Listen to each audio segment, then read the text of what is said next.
Hello, everyone, and welcome back to another live card shop stream. It's me, the Cardconomist, ready to host another 5-hour stream for you guys where we talk about everything, especially Pokemons, and we go through lots and lots of booster packs and lots of slabs, and everyone gets very, very excited. That's right. Can you hear the excitement in my voice? All right. We got these beautiful TCGG returns. That's right. There's a G in the name now. And yeah, because I'm getting a lot of work done over here and been productive the last 2 days. I got a lot of shipping done too. So we're going to have a nice large return. We toss this on top of the other one. That's a nice chunk of slabs I gotten done. Let's see. Well, the first one I want to show off is actually mine. So this one I purchased recently from Rio Openings, and it was my own card that I'd graded, but it was his, and he sold it to me, right? So you can see it's got an older number, but I updated the label. I wanted the new label on it.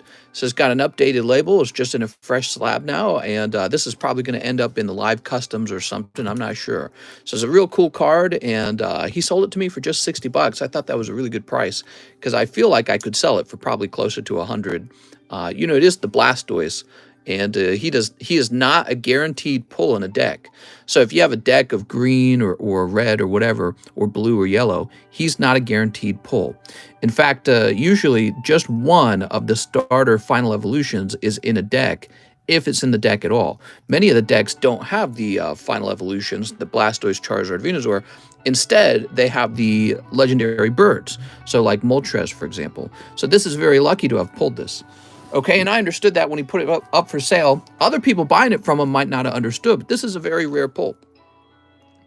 All right, now let's go over the returns. We got Yuzuki Choco. That's not the full title of the card. I think it was something like Let's Go on an Adventure Together or something like that. And I just couldn't fit that up here.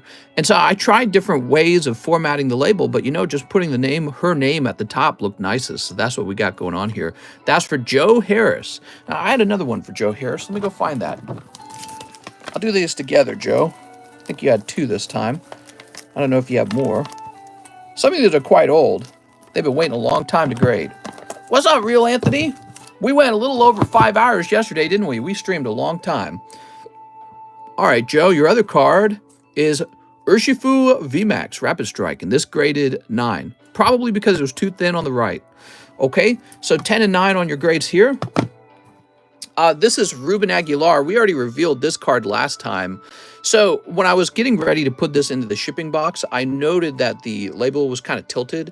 I didn't like that, so I took it back and we redid the label, and now it looks much more appealing because it's not so tilted. So every now and then the label is not perfect. PSA has the same problem. This is a really lovely card. Is this also coming out of green deck? Look at that. Now you just need green deck Charizard. You'd have all 3. So that's pretty neat looking, right? Venusaur, Blastoise. You need the Charizard. The Charizard would be the 4 of clubs. I think it's the 4 clubs. And yeah, it looks really nice, doesn't it?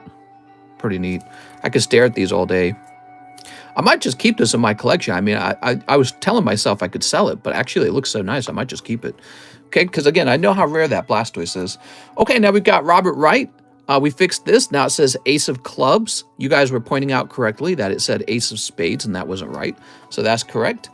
We have Joey Albrecht with a 9 on his Ifrita from Crystal Dominion, one of the sexier cards in the set.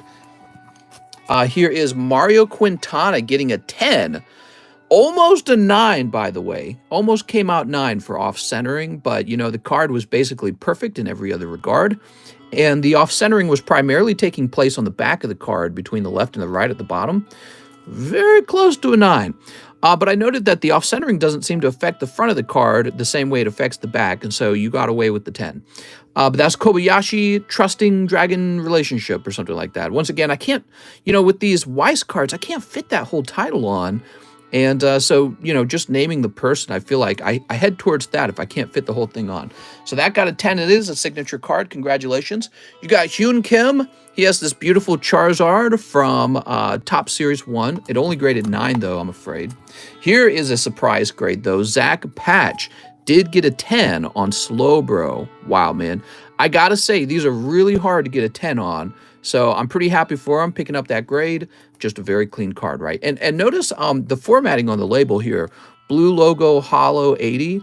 So usually I put the set right here, so it would say series 1 here, but I've come up with the system where if there's multiple, let's say aspects of the card to speak about, then we put we move the series 1 down here next to Topps Pokemon, see? So you'll see I didn't do that here.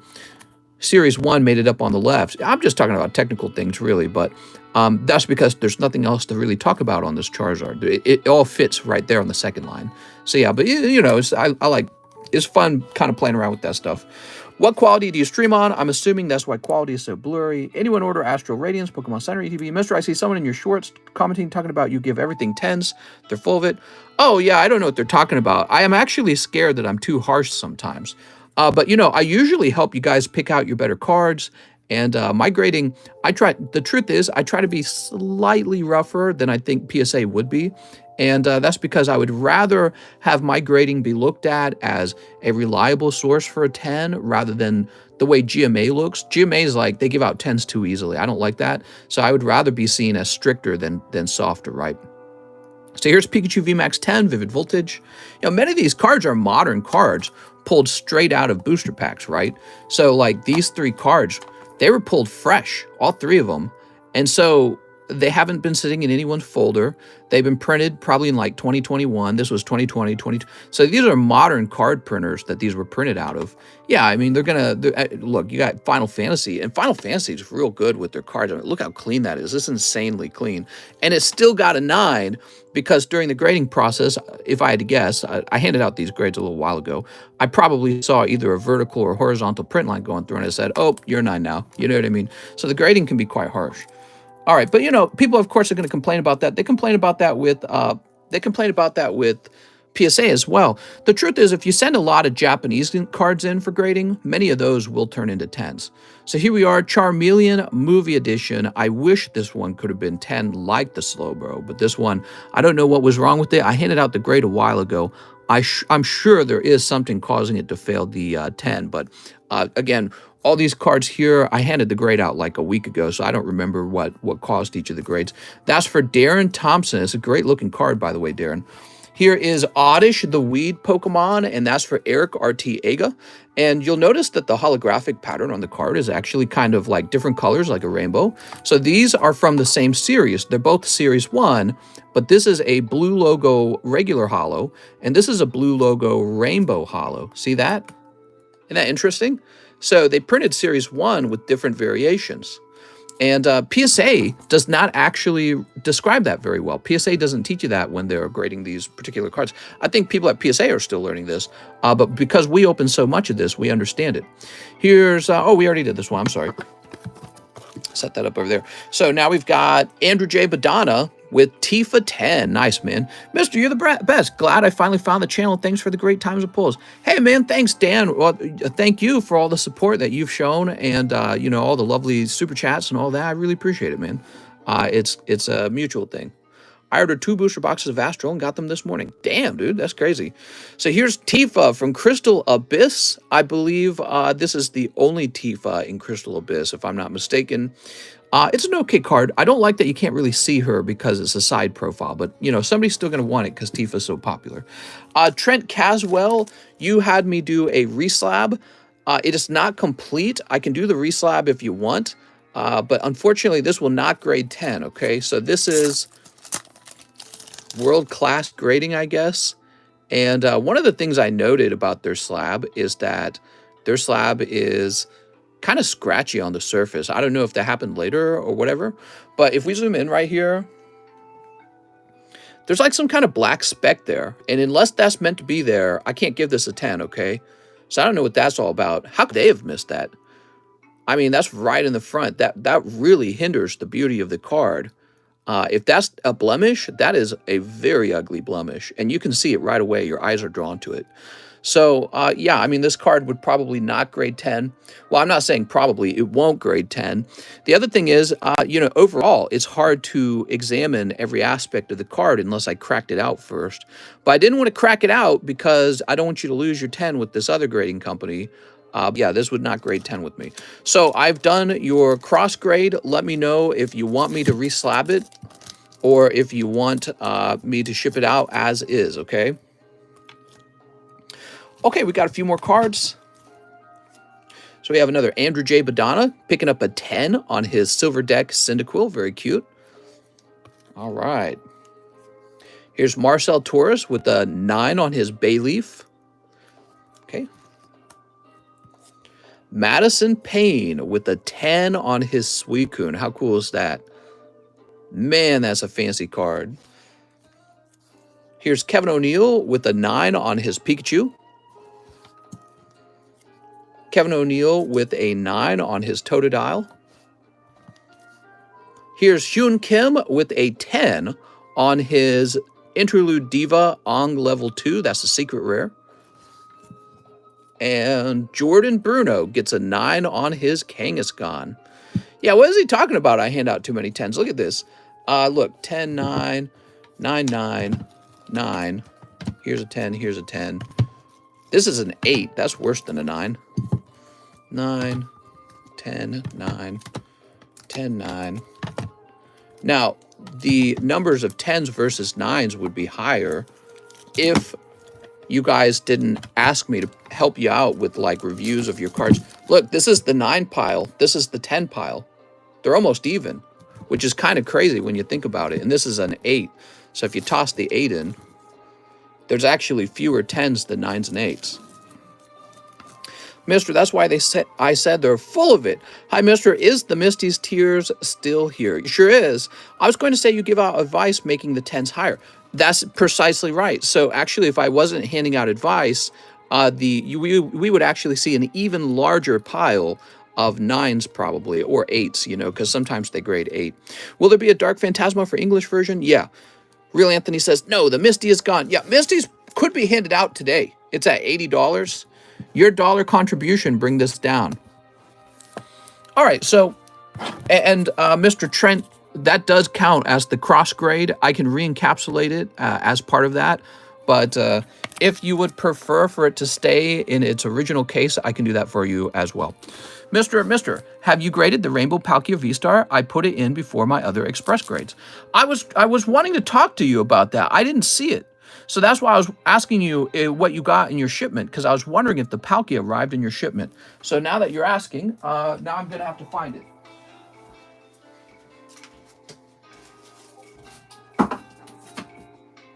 All right, so I just put all those over on my table. You'll have to give me a minute because I didn't see it. Probably what's gone on is it probably got placed into the wrong shipping pile, or not shipping pile, probably got placed into the wrong grading pile. And so I will need a minute to go looking for it, okay? But I won't be able to grade it during the live stream, obviously. So if you need to, contact me on Discord about it, but I'll make a note of it.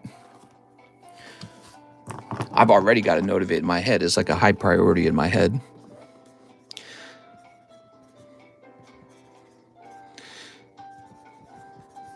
I almost wish you hadn't requested me to do that thing. You requested me to try and grade the 2 cards together. I can almost guarantee you what happened is I set it aside in order to not accidentally grade it when it was its turn.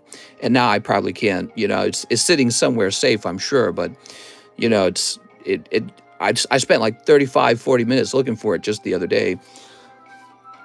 Let's see. I probably put it somewhere that I considered safe, and yet I never consider, even though it's safe, it's hard to find. Looks like I need more, give me a second, I need more semi-rigids.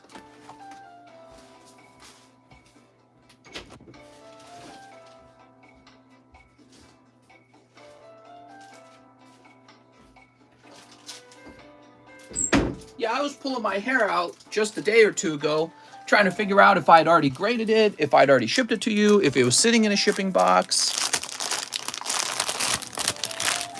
All right, here we are. I was like, God. My girl cut my toenails for me? What are you talking about? In the future, when someone asks me if they can hold back a grade to have 2 consecutive certification numbers, I'm just going to tell them no next time. It's a bad idea. Anything that sort of impedes my, let's say, my organizational setup to be unexpected is a bad idea, because I just don't have the ability to remember every little detail of every little order when there's special requests. So no more special requests in the future. It was a bad idea. Yeah, I spent like 40 minutes looking for that. Still never found it. And yeah, we'll figure it out. All right. So there's that beautiful Blastoise. I'll go put him over here. Say yes, but the cost to stay, lose a grade. Josh says, sorry, mister. It's not your fault, Josh. It's not your fault. It's my fault, if anything. I should know where the card is. I can tell though. Very likely you said grade these together. And so I probably took the card and it sits in a pile where everything gets graded by date. And I probably took it out of the pile so that it would not get graded until the other card showed up, right? And then the other card did show up, but now I don't know where the Palkia is.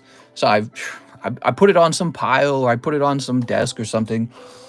And I was wondering if I had already graded it and sent it to you, but, you know, that's not true. So it's sitting down there somewhere. All right, let's get started. So we're starting with Joshua Quintana, who wants 2 in the Astral Radiance medium. All right. No, it's a charity card. Only way to get it is to donate to us once it hits 0. How do you be well? Is that Wigglytuff 25 or 75? Oh, 25. That is a $25 card. It's a nice looking Wigglytuff. What is the medium? Yeah, so for everyone who is new and doesn't know what the medium is, this is for a booster box of Astral Radiance. That's what you're trying to pull out of the booster packs. There are a total of 16 booster packs, and only one of the booster packs will have the booster box in it. So it's like this. You have a 1 in 16 odds of pulling a whole booster box of Astral Radiance for yourself. The other 15 people will pull a holographic modern card worth like nothing, okay? Worth like 10 cents. Okay, so 15 guys will be sad because they'll pull a 10-cent valueless card. One guy will be very happy because he'll pull a whole box of Astral Radiance for himself. It's very risky. You could lose your $10 very quickly. Keep in mind, you might be better off just buying $10 worth of Astral Radiance rather than taking a chance, a 1 in 16 chance to pull a whole box, okay? So this is for people who like to take risks. And if you pull the card, it looks something like this. Here it is, Cheese, box of Astral Radiance. So when my Astral Radiance arrives, Cheese is going to get a whole box to it for himself because he pulled the Astral Radiance out of the medium last time. I'll update the description, actually, to include the medium. So it should be under custom booster packs.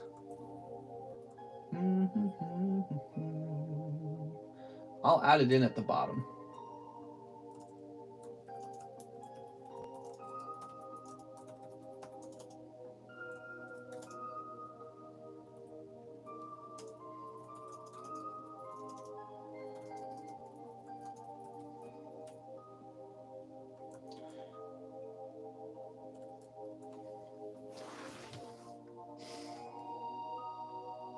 Almost done. In fact, we're about to show off all the lists here. We got some calm Nintendo music playing. I got no clue what this song is. So let's show off the lists real fast. So obviously, one of the big news stories of the day is the Misty's Tears is down to $80. You guys could finish this off in one stream. And when it goes off, I'm just going to say it's done. I'm going to open up a numbers channel in the Pokestan Marketplace for you to guess a number in. There's no big announcement. You just got to be here, okay? So that's very close. That's a $600 card, by the way, for those of you who don't know the value of a Misty's Tears 10. Here's the Astral Radiance Medium. Now it's in the menu. XY Phantom Forces. Some people actually have purchased a spot in the XY Phantom Forces already. I'm very happy for that. Here is the Charizard Large. So you can see there's just about 7 spots here. This is about to go off. Here's a sublist. And here's the UFC Hobby Box with Sergio taking up spot number 5. So it's moving. Taking a while, but it's moving. Can I buy the Moltres? Yeah, of course. That's the whole point of him. That's why he's up there. All right, there's also this vintage pack break. This is a guaranteed heavy pack of Team Rocket. If it turns into a light pack, everyone gets a $40 refund. So Phil and John and Mark and Michael and Daniel and Max, they all get $40 back. 1, 2, 3, 4, 5, 6. Okay, so that is 6 people are in. We need 5 more to break the pack. Everyone gets 1 card from the pack. Someone will randomly be the one chosen to pull the holographic card from the pack. So you might get a pack fresh holographic card from a Team Rocket booster first edition for $80. All right, let's see what's next. Oh, did we get Mr. Quintana in here? We didn't get Mr. Quintana in here, did we? Whew, a lot of talking in the beginning of a stream. A lot of talking in the entire stream, actually. Joshua Quintana. Stock market up by about 2% today. That's kind of nice. It fell an awful lot over the last month, so I'm not surprised that, you know, it can't fall forever, but maybe it can. All right, that's for Joshua Quintana. We have Andres Ramirez, Order of Card Grader. Really? You got it. Let's see. Andres Ramirez. I'm going to write it on your box, Mr. Andres. 1 card grader. All right, I wrote it on the front of your box.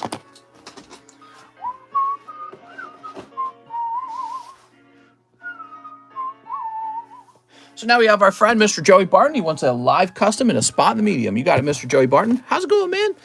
Zoop. All right, Joey. So I was cleaning up some poker cards, and I found this one had a little damage on it. So I said I'll pop it into the next live custom. So you're picking up this Graveler. That's a cold live custom. And then here's the medium. We're going to put down Joey Barton. Good luck out there, Mr. Joey Barton. Did shipping go out today? Yeah, shipping goes out every day. But, you know, the handling time varies from, like, usually there's a 1-day handling time, sometimes 2-day handling time. I guess if you go over the weekend, it's more like 3-day handling time. So, you know what I mean?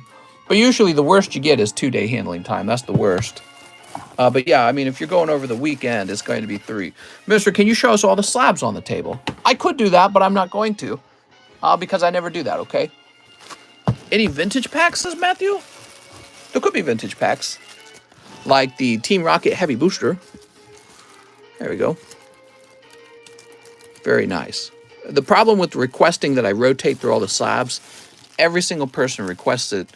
I can't show it off every single time someone requests it. It's too many times. But what I can do for you is we can do a slab rotate at 150 likes if you'd like. How much is the Moltres? So that is a PSA 7 Moltres, and he is $45. And you can see he's a holographic card. It's really lovely. All right, cool. Let's get the refresh in. Let's see if anyone bought any cards today. You think they did? That Nidoran is beautiful. That's Legendary Collection Nidoran. All right. It does look like some orders came in. Holy. It's not a crazy amount. It's a normal amount. George Smith. $75 to his slab away. You got it, George. All right, we're going to slab away. George with the G. George Brown. Oh, here it is, George Smith. So you have $220 remaining. 220 minus 75, which is 145. So you have 145 remaining. Thanks, man. Nice of you to pop in, Mr. George. Ivan Chiquilo says, hey, mister, I'll take 6 Dark Phantasmas. Oh, that's phantasmic. Mister, are my slab-aways done?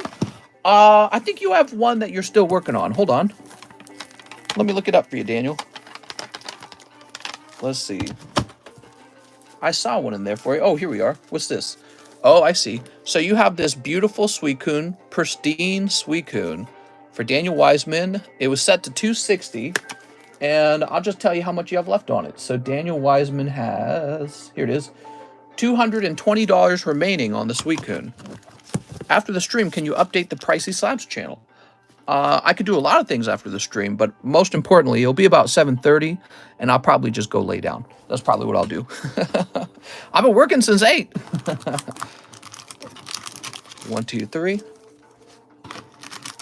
4, 5, and 6. In these inflation days, what is your plan with slab-aways? I'm not changing slab-aways. What do you mean? Like, are you saying I'm going to increase price or decrease price? It's just going to be the same thing. How's your day been? Oh, so busy, dude. Nothing but reading the news and working. A little quick meal right before I went live. I had beans and sausage. All right, so this is for Ivan Chiquilo. YouTube has a new live symbol. Ooh. How much Evolving Skies you got? Well, I took in 8 new cases of Evolving Skies, and I think I already had about 8 cases of it, so I think I have about 16 cases total. Big fan of Evolving Skies. I think Brilliant Stars is pretty good too, but I'm not as big of a fan of it. Don't know why. Yeah, it's got the double pulls in it, right? Because it's got the CSRs in it. I just really like Evolving Skies for some reason. You know what Evolving Skies makes me think of? It makes me think of Team Up.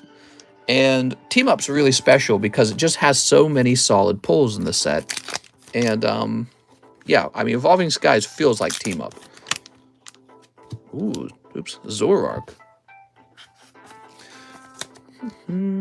Everyone slap the like button, says Pokey Sly. Oh, thanks, man. What we got here? We've got Arcanine. Ruff. Okay, he's having a good time with this Arcanine. Evo Skies to the Moon. People will want to pull those cards forever. Yeah, I think it's a very fun set to open. And right now we have our Evolving Skies at $7 a pack, I think. Down from 8. It's a pricey set. Let's see, Mr. Ivan. How much for Evo Skies? BB. A bazillions. Do you allow people to send money for store credit? Yes. So if you want to send cash, you can. And you can trust me because I'll take the cash and I will say it's arrived and all that. The problem is they say never to send money in the mail. You know what I mean? Because it could get lost or it could get stolen. So that's the problem. You could send a cashier's check and I would eventually cash it, but it wouldn't be immediate. So that's the downside to doing like a cashier's check. But yeah, I'm open-minded to that. Another thing you could do, by the way, you can try to send me Pokemon cards that you don't want. You can send those to me for store credit as well. So if you've got cards you want to eliminate, you can contact me, especially on Discord. That's the better place to do that. And the price on whatever you're selling me, the price has to be in such a way that I can turn around and sell it and it's worth my time to sell, right? Because I've always got my own cards to sell. So if you're just wanting to liquidate some of your cards that you don't like and you're not really wanting to get on eBay and pay a 13% eBay fee and, you can ship in bulk to me. That's another nice thing. So, if you sell on eBay, you probably sell your slabs one at a time, most likely, and it was a $6 shipping fee, $8 shipping fee, whatever it is. But you could ship a whole bunch of them to me. But yeah, I mean, you can work that out with me on Discord and we could turn that into store credit. The last person to do that was actually Jack Gray, and he sold me some really lovely cards. They were BGS slabs. Actually, where did those go? I don't know where I put those even.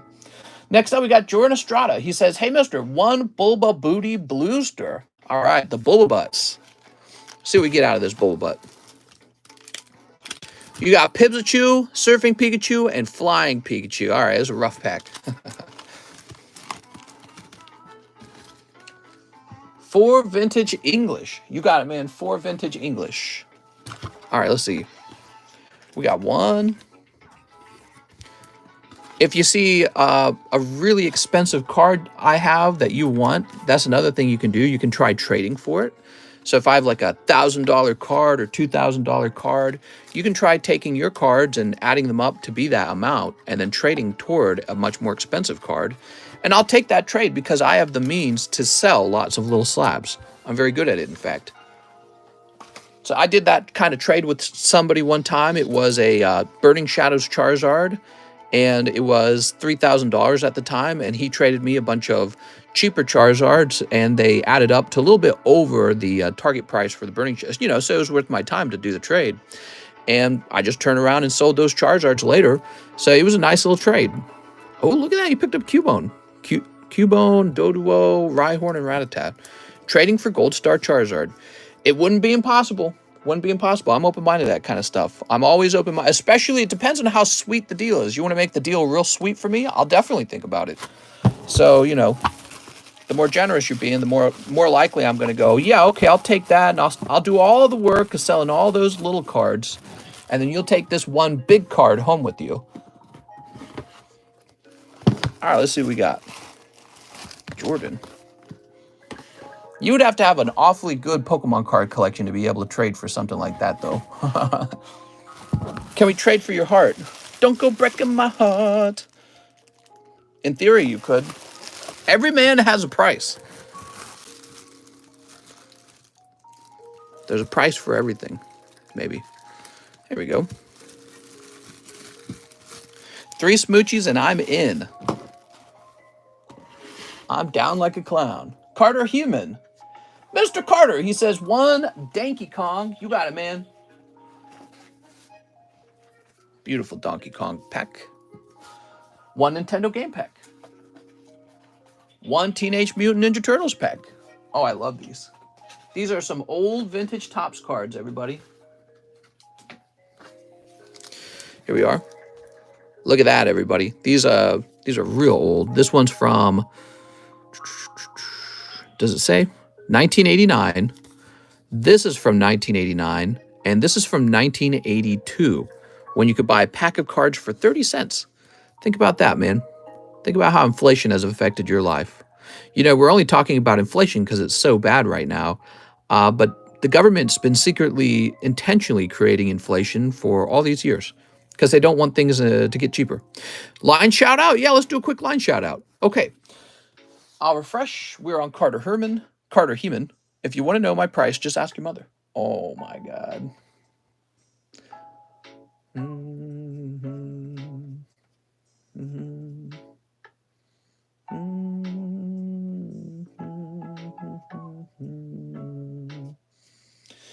Oh, here we are, Carter Heeman.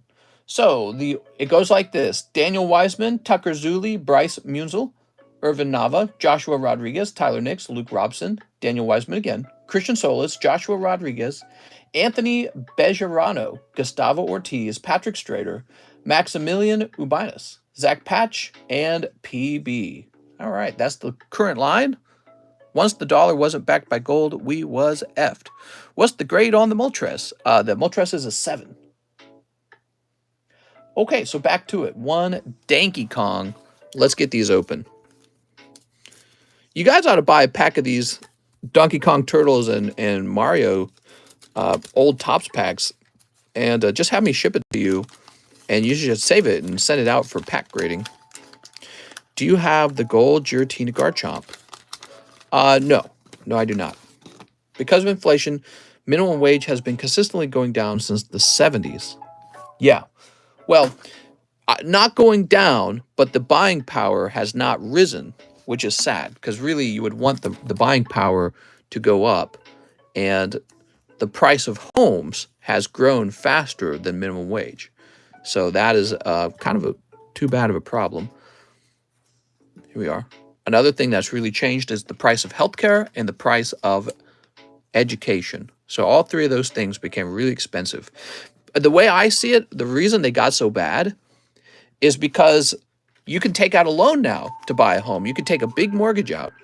And so all of a sudden, these banks can overprice their homes, not just the banks, but the owners of the homes. They can overprice the home because people can ask for huge loans to buy them with. If you got rid of the loans and said, we're not allowing any more loans, and you could only buy in cash, the funny thing is the price on homes would actually drop, because now it's like auction style almost. Like the value of the home is only whatever cash somebody has lying around at the time.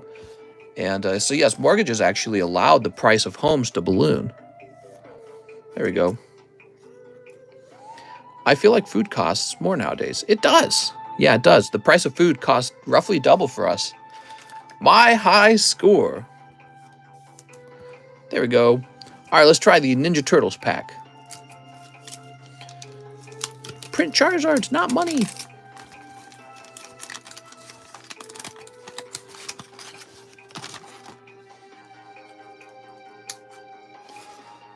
All right, you got Cowabunga. Somehow all 4 of the Teenage Mutant Ninja Turtle brothers are sitting on a surfboard. Doesn't really make sense. They're not really from California, right? They're like more of a New York City kind of thing, aren't they? So where'd the whole surferboard Cowabunga style come from? But he's got pizza in the back, so he's surfing and eating. Let's rock and roll. Smash to smithereens. Surrounded. Looks like another trap. And the Shredder. Evil gang. All right, cool. They surf the sewers. I'm only up because I got a notification on my iPad. But can you bunga cow? That's right. All right, now these are my favorites right here. This is my favorite one, the Mario and Zelda Nintendo game packs. All right, you ready? So here's Super Mario 2. And we got a Legend of Zelda's Dungeon.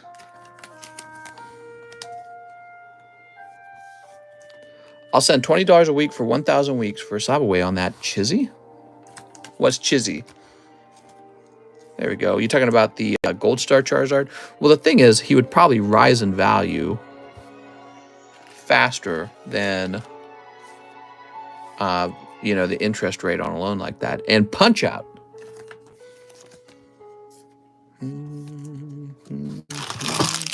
All right, cool.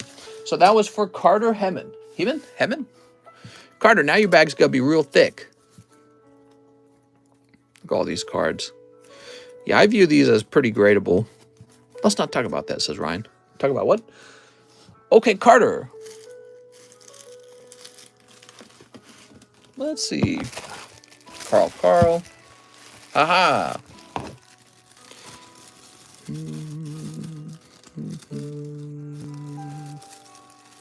Oh, you got a fat bag now, Mr. Carl. Or Mr. Carter, I'm sorry. We had Carl in the front here. You have a fat bag now. And actually, we don't have room for all these cards. Can we remove any of these from the up top box? What do we got in the back here? Carlo, Trevino. Can't slow me down.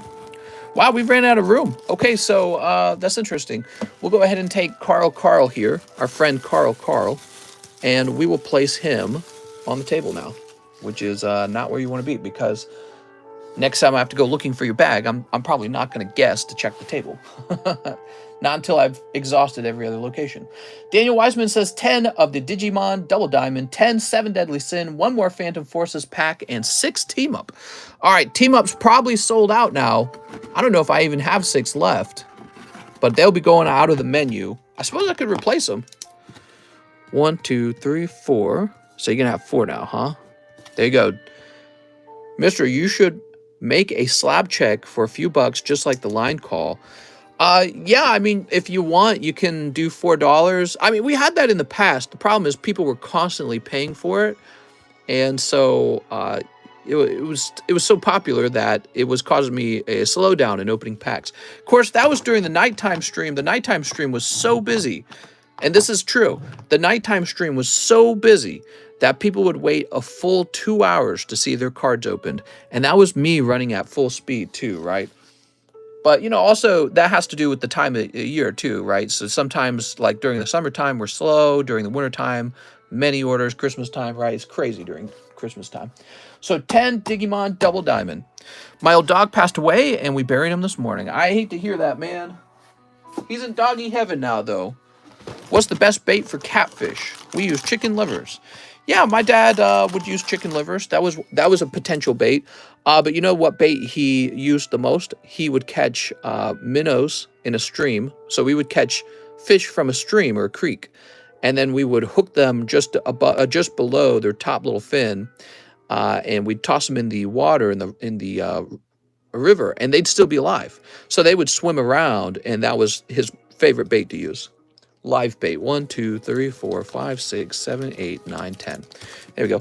And basically the idea was the larger catfish you want to catch, the larger minnow you used. Okay, 10 7 Deadly Sins. So we would have gone fishing twice. First for the minnows and then for the catfish. Don't forget, Monday is Memorial Day, so lots of people are off work. I know. I should definitely stream that day. 1, 2, 3, 4, 5, 6, 7, 8, 9, 10. The thing is, my wife is also off this Monday, so she's going to want to hang out, guys. Maybe we'll have a nighttime stream. I'm not sure. All right, and 6 Team Up. Let's see if I even have that.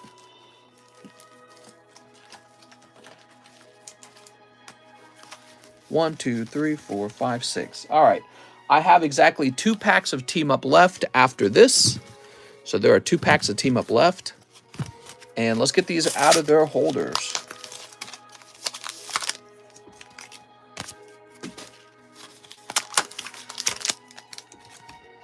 Team Up continues to be very popular. Karish Maris, mister. Good response, Hiker Leo. Karis Schmeris. I'll try that one under next time. Mister, who's more important, us or your wife? Shake my head. Man, we don't get a lot of time to hang out. That's the truth. I work, so I work about 12 hours every day, and I get up at 8, and then I get off at about 7:30, roughly. Or, I mean, sometimes it's about 8. And, yep, so I just don't even get to see her very much. The real problem isn't when I'm starting my stream. The real problem is just the amount of time I'm spending working. All right, yeah, like if I had a regular 8-hour work schedule, I'd probably be able to spend way more time with her. What would we do? Have fun? Waste of time. So your wife will be able to watch the stream too. I don't know what she'd do. You know what she would do? She would feel like everyone else is out having fun on Memorial Day weekend, and she's stuck here by herself because her husband's going to work all day, and she has no one to hang out with and nothing to do. That's how she would actually feel. And it would be depressing because she already works very hard, and so do I. And we don't really take any vacations or anything. It's almost like we're still really poor and going through the hardships, you know what I mean? That's what you do when you're poor. You skip holidays and you work on the holidays. But, I mean, we're getting older, man. She's like 27 now. I'm 33. We're not like we were when she was 18 and I was like 24 when we met. So, whoop, get a dog to take your place. All right, I'm getting a dog to take my place. The Merlin Hollow card. Holy hoochie mommies. Okay, we've got the Pig Hawk Passion for scraps. Here's Bond for a special someone. Meliodas, Ultimate Blow. Here's Guila. Is her name Guila, really? Switching Sides. Oh, Elizabeth, new dress. She can stream too, says Nick. No, she wouldn't like that. She wouldn't like that. It really is work to host a 5-hour stream and to open up cards and to carry on perhaps an interesting conversation. You know, it takes your brain to do that. Very different from kicking back, going out to eat, going shopping. You know, you guys are having the fun. You guys are doing the shopping. Hosting the shop is work, though, you know. I love fishing. I got 3 largemouth today. Ooh. I like eating. I gained 3 pounds today. Where's Kyle? Says Cole. Where the heck is Kyle? What do I pay these mods if they don't even show up to work? Man. I'm just teasing. Sleep. Don't talk about fishing, says Woods. Mr. House the boat. I've hardly used it. I've actually just been working. And we've had bad weather the last 2 weekends. Actually, it's kind of bad weather today. It's raining today. Tammy says, but we do show up. Okay, here's Rebellion Wyvern's Breath. Cut a random card in Mod's bag every time they don't show. I'm always here for 10 minutes. Alex is never here. God damn it, Alex. What's the chase card in Dark Phantasma? Just curious. It is a red-headed waifu full art. Agumon, Bond of Underwear. There we go. I feel you. I haven't taken out the Sea-Doo in a long time. Yeah. We just had our Sea-Doo fixed. So we need to turn it on and take it out. Someone must have skunked this weekend. Ooh, what do we have here? Gabumon, Bond of Friendship. I don't think I've seen this one before. Wow, that's cool looking. So that's definitely some kind of alternative art. Hey, check that out. That's the textured card. You see all the texture? Yeah, that's some kind of alternative art card. Very neat. All right, and then the Eosmon. Yeah, probably that would be a gradable card right there. Mister, why my ball so big? You got a huge ball, man. Holy Jesus. Can you grade cards to PSA or... That's pretty dope, says Henry. If you're watching and haven't hit the like button, then you love Metapool. That's right. If you haven't hit the subscribe button, you must be a Metapoo lover. Like a $20 card. Is that an insult? Sneep. Just want to point out, I don't hate Metapoo. I just feel like it's overpriced. Just want to point that out again. What's up, Joseph? Overpriced. Here's Moltres. For a set that hasn't proven itself, it's awfully expensive. Here's Kabutops. Cosmo M. The security guard who died at Buffalo shooting had a patent pending for water hydrogen-powered card. No way. Pikachu Zekrom! Woohoo! Hey, that's a nice pull, man. I like that one. What else we got in here? Here's a lovely Hollow Articuno. This set always had fantastic hollows, didn't it? And a Lowen Grimer. I'm still deciding whether to commit to subbing. Insane coincidence. Got the hit card for that set. Hit the like button for Mr.'s cheapest slab. That's right. Boop.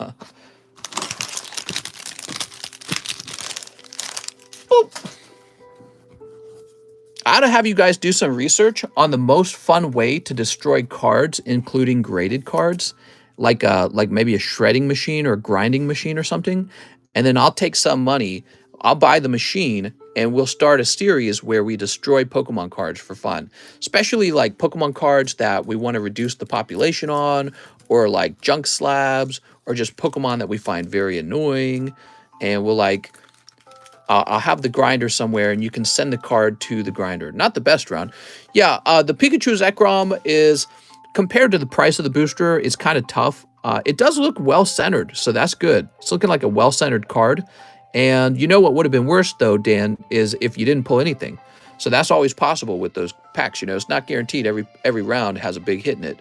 And Pikachu Zekrom's nice. Gabumon Bond of Friendship. I almost never see this card pulled, so I suspect this is actually a hot pull out of your double diamonds. I don't really know what it's worth, but it's clearly an alternative art. So there's your double diamonds. Oh, that was it. So actually, no, I have to disagree. I think the round was all right. But you can't expect a full art to come out of Team Up the whole time. There's 2 more packs of Team Up. I don't know if you want to reserve them, but they're probably hollows, Daniel. They're probably just 2 hollows. That's all I got left, and then I'm sold out of those. All right. Let's find your bag. I think round's okay.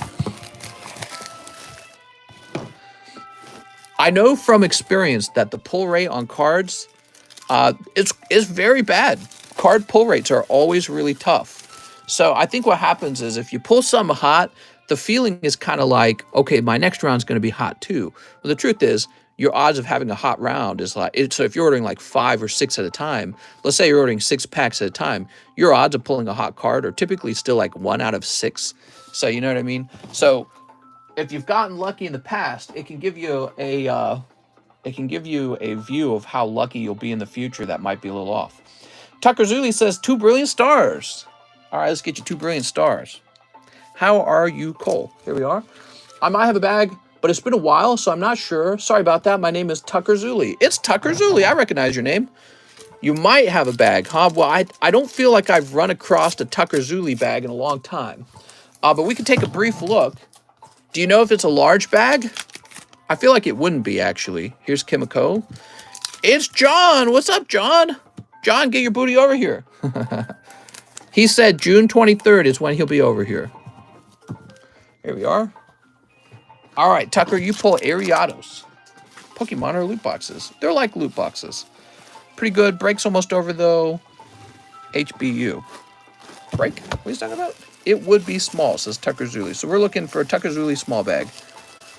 Taylor, Trevor, Tyler, Tony, Tom, Trevor, TY. Oh, you do have a bag. Here we are. Tucker Zuli. I'm getting started packing. It's getting real. I haven't been to that house that you'll be moving into. I haven't been to that house in like 2 or 3 weeks.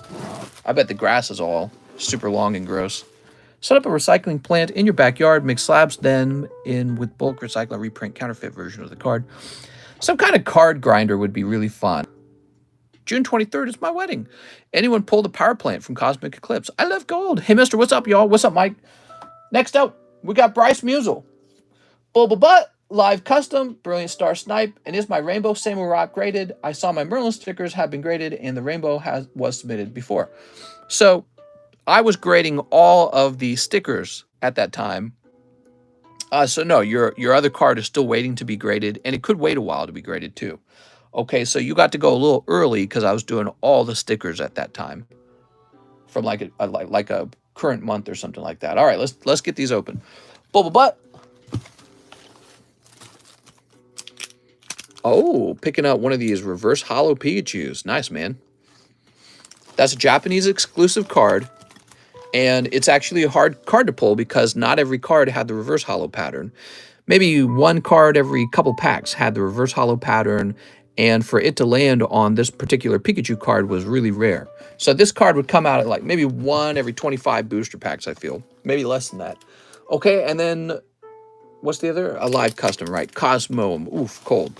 Okay, he wants a Brilliant Star Snipe. I would just get you a pack of Brilliant Stars then.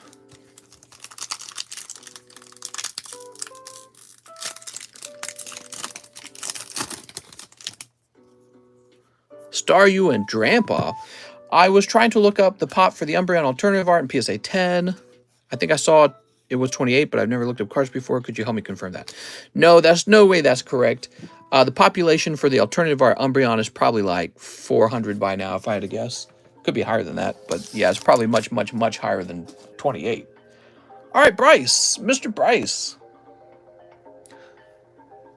Let's see. We're going to find Bryce's bag. BD Kicks, Brian, Benjamin, not here. I'm here, I'm here.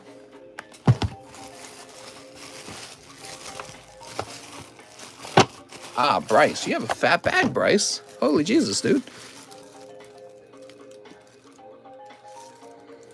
I just did my first deal on Pokestan with Moonshine Ascent, and I gotta say, it was an awesome experience. I'm glad to hear it went all right. Here we are. Girlfriend, wait faster. There we go.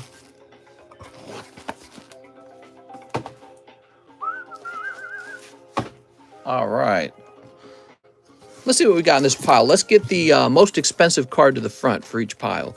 So in pile number 1, we have 9.5 Celebi Venusaur. In pile number 2, we have 9.5 Suicune. PFFT, the Umbreon Moon is... You're saying the Umbreon VMAX alternative art is pop 1,186. Oh, with 900 in the 10s. I got you. Okay. That's crazy. So here is the hyper rare version of the Venusaur. Looking very nice. Wow, 900 says Daniel. Perfect Dragapult. And no rarity symbol. Nope. First edition Hitmonchan 6. So these are all the most expensive cards. How's it so expensive? All right, next up, we've got Irvin Nava. Can we regrade slabs with you? And so how? Would you also grade my Pokemon phone cards? Yeah, you can regrade slabs with me. You would need to be able to ship slabs over to me, okay? All right. So next up, we got Joshua Rodriguez. Astral Medium says Joshua Rodriguez. He wants 2 spots.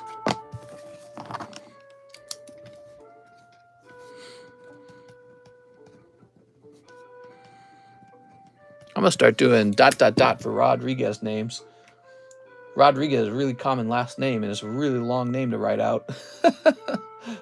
Just takes a while. So Joshua, you're Joshua Rodriguez O-N. Okay, that's your nickname is O-N. It's not nickname, really. It's more like your unique code. Make cards rare again, says Brooks Bellinger. Seriously, though. You know, my opinion is the way it's going to work in the future. So let's say there's like 10,000 total Umbreons. If you want your Umbreon to be considered rare, what the community will have to do is everyone will have to buy like 10 of the Umbreons and then just put 10 of them away where nobody can access them anymore. And then if everyone did that, the price on the Umbreon would explode. So it's still possible for it to be rare. There's a finite number of them. It's going to take, you're going to have to think of rarity different. Now it's not rare to own one of them. You're going to have to own 10 of them for them to be rare.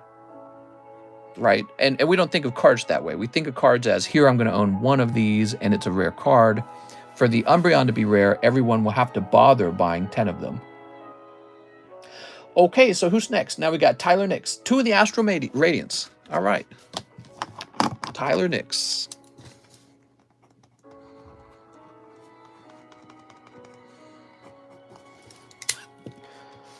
You're walking a thin line of fraud with that advice. What? What are you talking about? Do you know what fraud is? That's not fraud at all. So that has nothing to do with fraud. That's me explaining, if there's 100 Charizards and you have 100 people, everyone could buy 1 Charizard and then there would be 0 left on the market. Let's say there's 1,000 Umbreons and there's 100 people. Well, then everyone would need to buy about 10 of those Umbreons to remove them from the market. It's got nothing to do with fraud. It's just math. You're misusing the word fraud, mister. Maybe there's something about my idea you don't feel comfortable with, but I mean, that's just how it will be in the future if you want a card to be rare. Maybe you're worried that I'm talking about like market manipulation or something like that, but I mean, you're allowed to buy as many Umbreons as you want, and in the end, you could be wrong because everyone else might not agree to buy those 10 of those Umbreons, so you could be left, with 10 Umbreons that you don't need and no benefit for holding on to 10 of them. I mean, yeah, that's true, but if everyone bought cards just to inflate it, that's price fixing.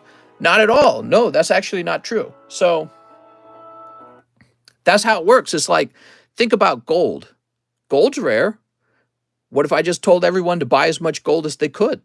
Well, the price on gold would go up. Have we price fixed, or have we taken all of a rare resource for ourselves? So you have the ability to buy whatever you want. And what I'm trying to explain with the Umbreons is people will have to buy much more than the usual 1 card in order for it to become rare. That's all I was explaining. Is the same idea works with gold. There's a certain amount of gold out in the world. For gold to go up in price, everyone will have to buy a bunch of it. That's all I was saying. Not fraud. All right, Luke Robson, 5 Evolving Skies. That's how it works with most things. Yeah, it's like saying that somebody's not allowed to buy 10 Umbreons. That would be kind of crazy, wouldn't it? They do it with diamonds. I'd rather buy a lower pop Umbreon, honestly. Holding a Monopoly... Well, exactly. You said I would rather hold a rarer Umbreon, and I agree with that. But there will be a point where the rarer Umbreon will go up in price so much that it'll make sense to try and do this sort of operation with the modern Umbreons. In my opinion, if a community actively does it to make the price go up, it'd be price fixing. What are you going to do? Tell them they can't buy 10 Umbreons? There's just no way to stop that. I got cards where I'm doing that right now. Let me show you. Hold on.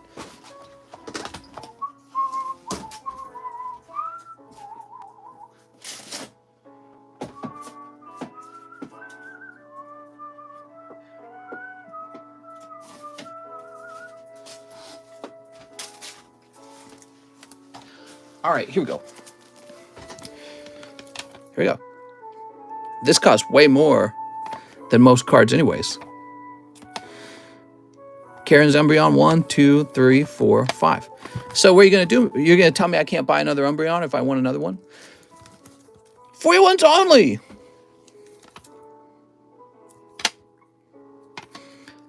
Beautiful cards, by the way. Look at this. Man, that looks nice. You can't tell people, hey, you're not allowed to buy a card because if you buy it, the price of it will go up. Was like, yeah, I mean, that's the reason people stop and buy it. They buy it because they're buying it before it goes up.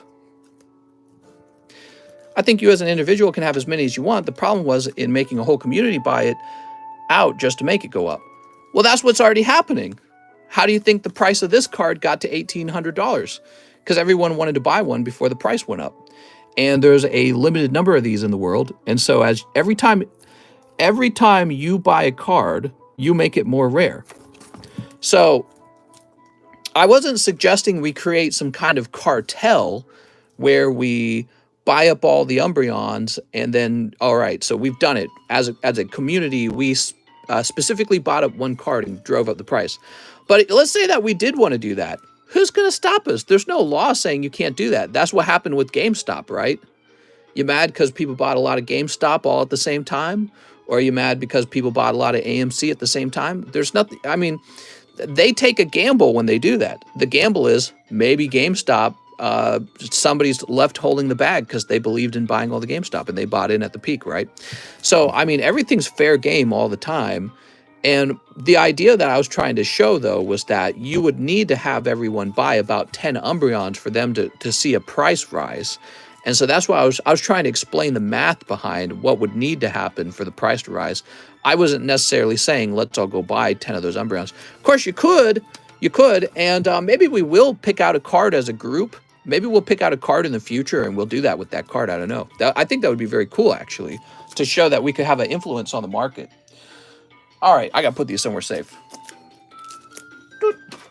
Yeah, I mean, that's exactly what Reddit Wall Street Bets was doing with GameStop stocks. They all said, we're all going to buy the GameStop stocks, and, as a group, will cause the price to go up because of the short squeeze. 3 billion stars. Mr. is such a menace. Yeah, who's going to stop you? I mean, price fixing, you can call it whatever you want, but I call it supply and demand. It's a risk to buy into something like that. You take a risk buying up 10 of those Umbreons because maybe you're wrong. Maybe the price on the Umbreons actually goes down. Maybe you lose money buying 10 of the Umbreons. Mister, you made first edition Rocket Diglett go up 20 or 30 bucks. Yeah, but look at it now. It's cheap now. So if you were hoarding Rocket Diglets, then, you really didn't make any money from it. How does a short work? You put them on in the morning. I need to sell 999 Caterpie quick to avoid doing fraud. Bag is in the L box. Please make sure it's not put into Luke Robinson's bag. Good tip, Luke. Call it investing in something you love. Yeah. Well, again, think about what King Pokemon did with the Charizard First Edition cards. He went out and he tried to buy as many of them as he can. What do you think collecting is? Collecting very often is just doing that, trying to obtain all the rare stuff for yourself. You're trying to do that. Quick, gotta buy all the Charmeleons on the market. Kinder like buying into the stock market. All right, same deal, like stock market. If you think a stock is really good, you should go buy all of it. That's what Warren Buffett did. He bought as many of a good stock as he possibly could. And he may, in fact, drive some of the demand in that market. But he had a reason why he was buying them. It was because he was expecting the company to grow. He was expecting the dividends to be good. So if you were to place a bet on which Pokemon card was going to go up the most over time, you could place a bet on that Umbreon VMAX from Evolving Skies. And so you would go in and once a month or once a year, you'd buy another one. You know what I mean? So that's the principle. That's the concept that I'm speaking about. I'm not talking about getting people together in a cartel specifically to buy up one card, but you could do that too. Again, like I was saying, you could get a group of people to go buy up one card, and they might agree to do that. And it could be a very clever thing to do that. So, and then it could be a very stupid thing to do that as well, because the price could be artificially high, no more buyers, and then people start panic selling, and somebody is the last person to panic sell, and then they're left with these, Umbreons that they overpaid for, and they can't sell them at the price that they bought them at. You know what I mean? Buy them all yourself. But yeah, the idea of buying multiples of your favorite card shouldn't be a surprise at all. It's where the hobby is heading for sure. Unless Pokemon starts implementing like 1-out-of-1 cards, which I think they should. I also think they should implement first edition cards too. But once they do that, everyone's just going to start bitching about how there's not enough first edition cards. Oh, the scalpers. You're going to hear a bunch of whining and moaning about the scalpers. So it'll just be this never-ending thing where, collectors want the cards to be cheap, but they also want to believe that their cards are valuable and expensive, but you can't have both those things at the same time, can you? The cards can't be both cheap and rare at the same time. It just doesn't work that way. So you either have to accept that a rare card's going to be expensive, or a rare card's not going to be, or a cheap card's not going to be rare. You know what I mean? I got my girlfriend into Pokemon cards, and she's going crazy, mister. Look out! She's going to spend all your monies. Now you're permanently Pokey rich. Mister, come back. You're drifting. Just print every set. Let's see. Luke Robson. Louis Ruiz. I think if Pokemon started reprinting all of its sets, you would see collectors dump their collection, and they would lose out on some money probably. But Pokemon cards would probably become pretty obscure at that point. Nobody would want to like collect Pokemon cards if they knew Pokemon was going to intentionally reprint sets to benefit from the collectability of the set while destroying the rarity of the set, you know what I mean? I feel like Pokemon would basically just destroy itself doing that. A collectible item relies on the idea that it is rare. You think Pokemon Go or Astral Radiance will hold more value? No idea, because I haven't seen either set. I don't like to spoil sets for myself. Daniel Wiseman says, one more spot in the Rocket Pack break. You got it, Mr. Daniel. By the way, can you give my family a shout out? What? I'm watching my school, Mr. Speaking in Tongues. Pokemon Go will hold more value. Here we go, Daniel Wiseman. Let me ask you guys a question. As a community, if we picked one card, or let's say one set even, to purchase all of that card over and over again, what card would you want to artificially inflate in value? Which card would you guys want to buy up as a community? Okay, so Mr. Daniel Wiseman also wants 4 live customs and 2 sublists. You got it, man. 4 live customs. All the saddest Cubones. So you're getting this extra Metapod. It should have just been a hollow card, but I tossed this in. This was another damaged poker card I found. It's actually pretty badly damaged. Weedle, something funny. Oh, 1 large. 3, 4. Okay, not bad, man. Base set Magikarp.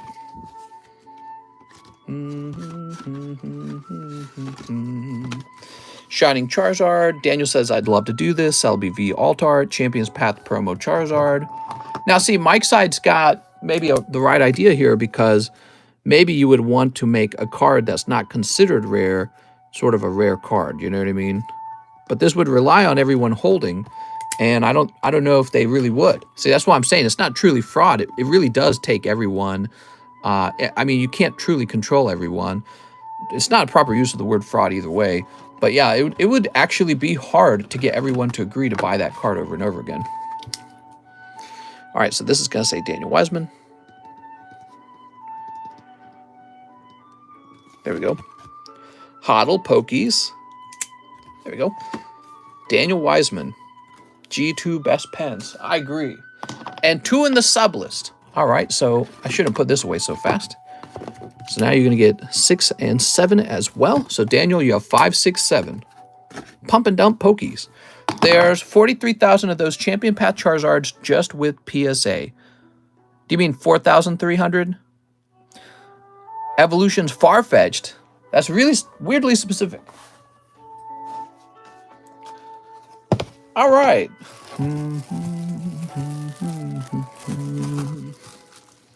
Soup. A card where there's a lot of them on the market, but it is a rare and desirable card to hold. Good question. There we go.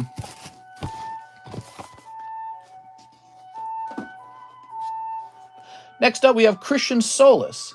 3 live custom boosters. I pick a card that I'd already have a lot of. We got, oh, Christian. Oh, look at that. He does pull something. 1, 2, and 3. I was worried you weren't going to get anything. Just invest in old cards. Old cards, no Charizards, are downpriced. But let's see what this is. 92A. Oh, lovely. You pick up this beautiful Sylveon 10. This conversation going to be in a documentary about Mr. one day. Probably not. All right, let's go ahead and flip this over. I guess you'd want to pick out a card that is the very, very, very best investable Pokemon card right now. You know what I mean? It would have to have mass appeal. There'd have to be enough of them that they're not considered too rare right now because there's too many of them available. Ooh. He also wants a Astral Radiance. Here we are. I think that... Oh, nope. It does not finish the sheet out. There's 2 more spots. So this is Christian Solus.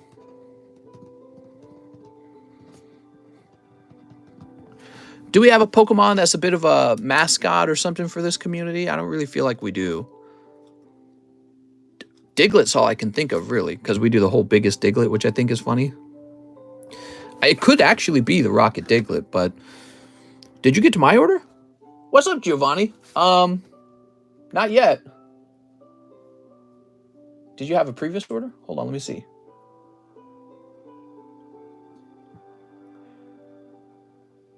Is it the one you ordered one last night that said one more Bulbas Butt, please? We already opened that one, so you must order it again today. So we just did Christian Solus.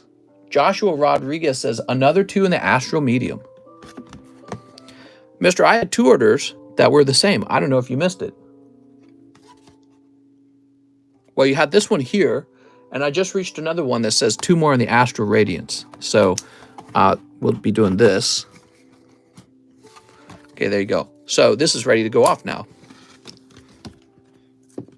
All right, let's grab some custom booster packs.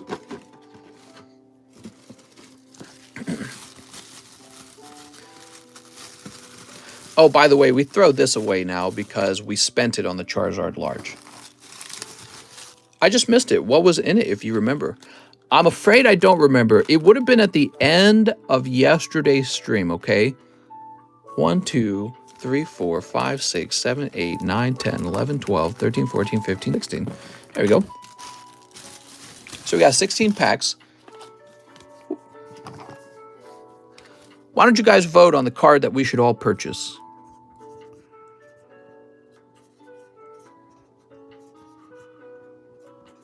There we go. It's Pikachu, says Waldo. Wait, why did I write down Joshua Rodriguez? It's because I was looking at his name.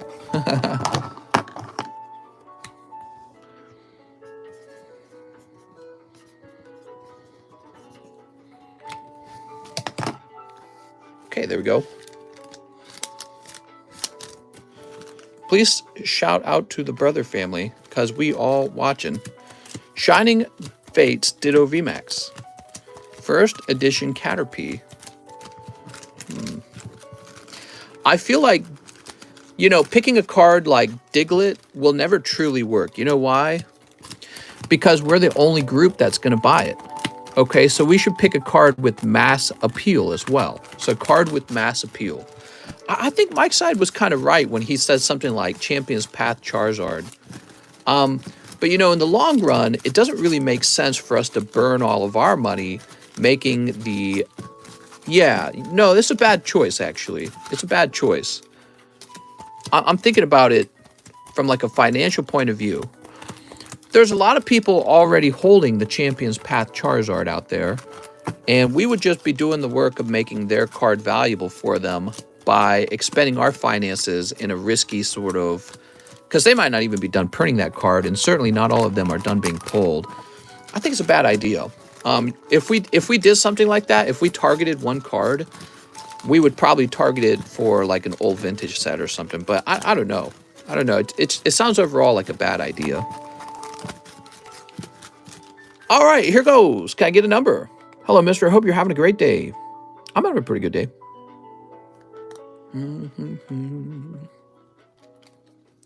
1, 2, 3, 4, 5, 6, 7, 8, 9, 10, 11, 12. All right, John Wolf, you're the decider. Christian Solus. Did you get a box? Nope. How about Tyler Nix? How about Tyler Nix?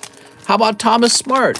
How about JC Stimson? Up is JC Stimson on 5. 1, 2, 3, 4, 5. JC Stimson on 5 takes home a whole box of Astral Radiance. Congratulations, JC Stimson. Crazy, man. That's how the medium works, just like that, everyone. So I write his name here. We used to host one of these every single day in the past. I don't do it so much anymore. I got a $400 tip at work? Jesus. Dude, you're doing better than me over here. There you go, look at that. $400 tip. All right. You want another box of it? I don't know. I assume you guys want another box of it because Astral Radiance is about to come out. Remember, you just save your money and open Astral Radiance when it actually comes out, right? So keep that in mind. Try to give you guys as much advice as I can so that everyone knows what the expectations are here. You really do have a 1 in 16 chance to take home a whole box for yourself. 400 is a lot of lamp dances. What's your best Grail card? I have the Gold Star Charizard, which is apparently pretty cool. You know, for me, he's not the Grail card. My Grail card would be first edition Charizard. That would be my actual Grail card.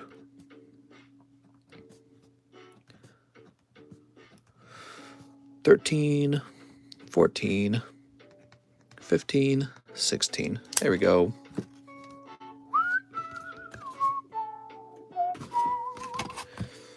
Okay, so the Astral Radiance is ongoing. Would you sell that Charizard? No, I just need him to have a sort of like a completed Charizard collection, right? Anthony Bejarano. Hey, mister, can I get 1 pack of Series 1 Fortnite and shipping? You can donate my Pokemon Hollows to light my bag, says Anthony. Thanks, Anthony. I appreciate that. You gonna let me lighten his bag. Can't deny that Gold Star is super special. I mean, I didn't really collect Gold Stars. That was from another era. I was done collecting during that time period. The babies is not a bad idea. I'm more a fan of Pokemon cards from the base set era, you know what I mean? Actually, I got a new card. Do you guys want to see my latest card that I just acquired? I got a new card today. It arrived in the mail.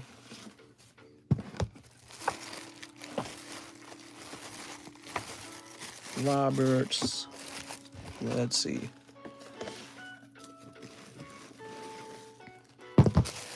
Mr. Anthony, let's find your bag. Beltran. We have Anthony Sismadia. Anthony Bejarano. The AN bags are very overfilled right now, so we're having a little trouble locating your bag, which does not surprise me. It's probably in a box it's not supposed to be in.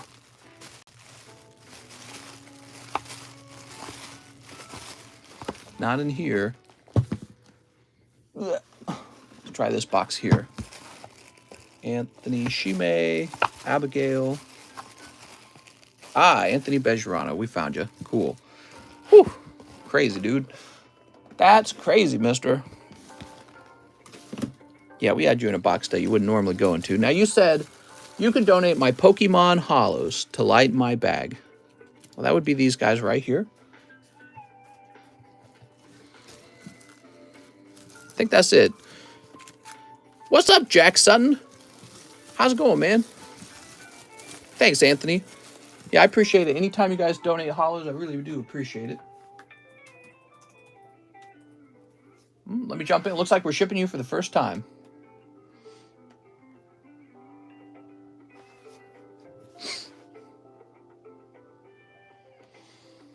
All right, here we are.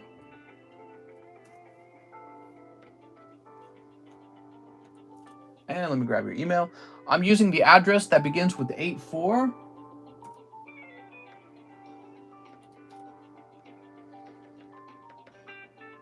And print. There we go. What do you do with the hollows? So the hollows are just sitting in a box, and I use them for like the live customs, right? So every day you guys consume a pretty good chunk of these live customs. And so I need like an infinite source of holographic cards just for that. I have more than I need, so they're just kind of sitting on the desk over there in a box, but that's about it. And they're just sitting there. And then when the live customs are open, that goes to whoever pulled it, or I throw it in the trash can, actually. Is there such a thing as a valuable modern normal holo? Yeah, I mean, if you're talking about the right card, it might be worth more than $1, but probably not going to be worth a whole lot of money. And because of how much Sword and Shield was printed, I don't think the holos will ever be considered that rare. What we're discovering with the WotC era cards is that the common and common cards from that era are really not as rare as we initially thought, because there really are a lot of them that just hadn't been graded yet. So, you know, when you think about the fact that the WotC era cards have been dropping in price, the common and commons, compare that to today's holographic cards where there's like a trazillion of them printed. They're just never going to be that rare. But you know, there'll be people who will grade them anyways to get a complete set. So it's kind of, you know, it's an interesting thing. But let me, I'm going to show you what card I most recently bought. You guys want to see my recent card? I was going to show this on TikTok soon. Might as well show it to you now.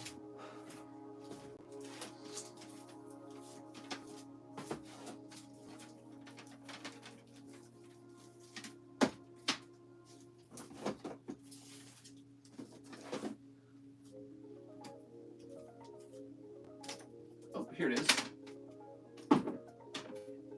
All right.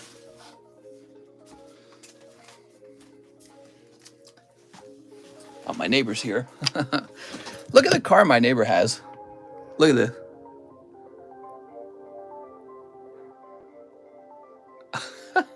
It's those black SUVs, man, like from the show, the Ozark Netflix show. People really do drive those out here because it's an outdoorsy, woodsy place, and having a tall SUV actually is nice. There's a lot of hills. All right, check it out. I got 2 of these now. Whew. They did that whole void, whatever. So I'm a big fan of the Dark Magneton from the Team Rocket collection. Other than the Air Dark Dragonite, this is the most rare card. He was also one of my favorite cards when I was a kid. I thought he looks just fantastic. It was such a cool card. But yeah, I got 2 of these now. So when I have a card that I really like, what I do is I buy another one. And that's what I'm into these days. I just buy a second card. There's a lot of money sitting in front of you. Those 2 cards are pretty expensive. What if you want to take it off the sleeve? I probably could. Damn, both of them, sir? That's right, both of these, in fact. But yeah, I mean, the card probably is worth around $5,000 each. And I think they're pop 50. So despite all the cards that have come in for grading, after the price and cards went up, everyone sent the cards in to grade, right? Yeah, I got this card that was $6,600 I spent on that Magneton. And if we look up Team Rocket, let's see, Team Rocket, let's see, where is it? Here it is, Pokemon Rocket. All right, and we'll look up Magneton real fast. So Magneton is pop 56 in this set. Here it is. So 700 have been sent in to grade, but only 56 of them managed to grab the 10, which makes this card really hard to get a 10 on. It's grading 10 less than 1 out of every 10 times. And that's a good sign for the population remaining low. Of course, that's why it was so very expensive. But yeah, that's a bad grade rate. Let's see, the Charizard is... There's 496 of the Dark Charizard 10s in this collection. And that was graded out of 2,215. So the Charizard grades 10 about 1 every 5 times, roughly. And whereas the Magneton is grading 10 less than 1 out of every 10 times. So this is interesting, you know, paying attention to those little details, like how often a card grades 10, helps you understand which ones are hard to grade. Hunt down all the 10s. You mean 10K were graded and only 57 are PSA 10? No, not 10,000. What makes a card hard to grade? Well, typically with the Magneton, the problem with the Magneton is that there's a print line in the card. So if we take a quick look at it, you have all this empty space around the card, and then this space with the actual Magneton is more like the cardboard here, right? It's tougher. So what you find is a print line that runs across the card like this. And it's a very easy to see print line, and they'll count it against the card right away. Have you done my order yet? Not yet. We're going a little slow. Let me get back to it, okay? So, let's see. Anthony is done. We have Gustavo Ortiz. It's my birthday this weekend, so give me the hits, mister. 2 poker cards for Mr. Gustavo. Welcome back, Gustavo. How do you choose eBay sellers to buy from? It's not just eBay sellers. It's just people I've met along the way, and sometimes I know what's in their inventory. And I go back and I tell them I want their other card now. So it's not just eBay. I watch PWCC pretty carefully all the time too, but I don't really like PWCC. I don't like the way they do things. I don't like their whole, you know, buyer's fee, seller's fee, or whatever they call it. They call it the buyer's premium, I think. It's very, very annoying. Oh, look at that. Diglett and Pikachu. You did really good here. Wow, you got the biggest Diglett, man. Gustavo, I have a bag. All right, let's go find it. Happy birthday, Mr. Gustavo. All right. Here it is, Gustavo Ortiz. Yeah, that's a cool little Pikachu there. That Pikachu is so nice. No, that's a small Diglett, mister. It's true, it's not as big as the Rocket Diglett. Patrick Strader has the large order. He says 3 in the medium, 3 live custom boosties. Let's start there. So 3 in the medium. For Patrick Strader. What's up, Patrick?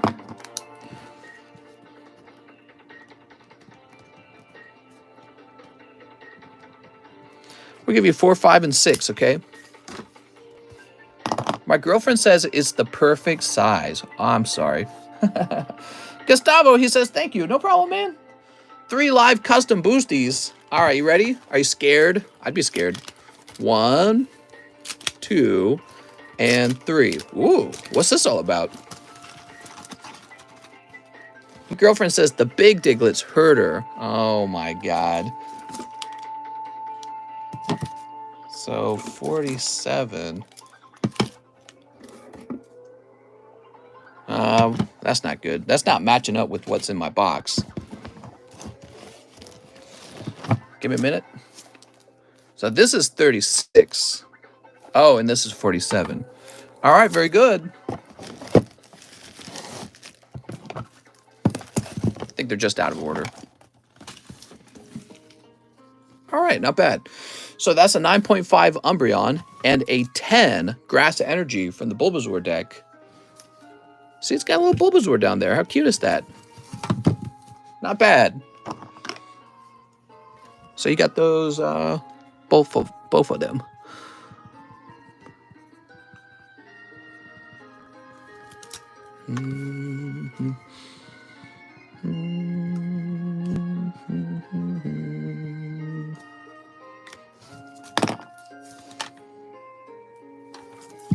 Okay, we'll toss this over here.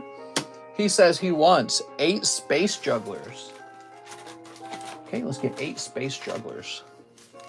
1, 2, 3, 4, 5, 6, 7, 8. 40 to my slab away. All right, you got it. 40. Wait.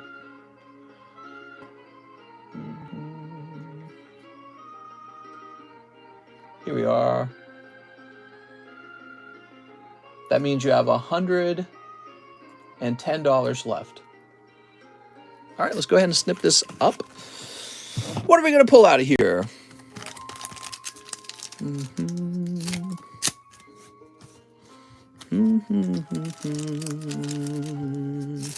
Oh. Hey, mister, how do I find the Discord server? You should be able to find a link to it in the description, okay? Hey, TCC, how's it going, sir? It's okay, I didn't win the medium. I'll snipe the next one. And how's your day? It's going pretty well. We got Beedrill. Buzz. Dang, he looked like he about to stab you. Vicious, man. Here's Palkia. How's it going, Emily? Okay, so there's Palkia. That's cold. Oops. We have... Oh, it's the ice cream hair guy. Dude, we pull this card a lot. We pull this card way too many times. No more Gaifus in our Pokemon cards. Okay, we've got Darkrai and a cold one. All right. So that was for Mr. Patrick Strader. Haha. And Patrick Strader has a really large bag over here. Haha. So easy.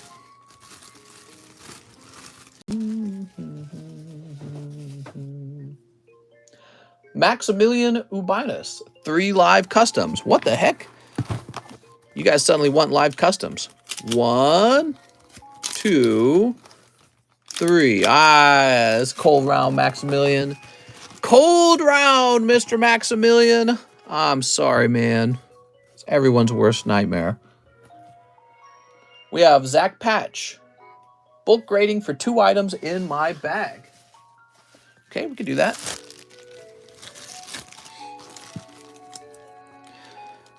Blastoise, maybe. Snorlax. Gengar, Blastoise. There's a non-holo Charmeleon. Hawlucha. Charizard. I like that Tyranitar. You know, if it was me, I'd just pick the Tyranitar probably. All right, you didn't tell me what to pick. Do I just pick? If I'm just picking cards out willy-nilly, I'm going to pick... Couldn't tell you. I'm going to pick that Tyranitar.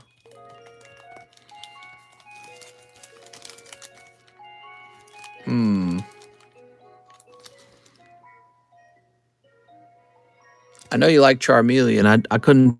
Nah, that one's not going to get a 10. I'm sorry. All right, that one's not a 10.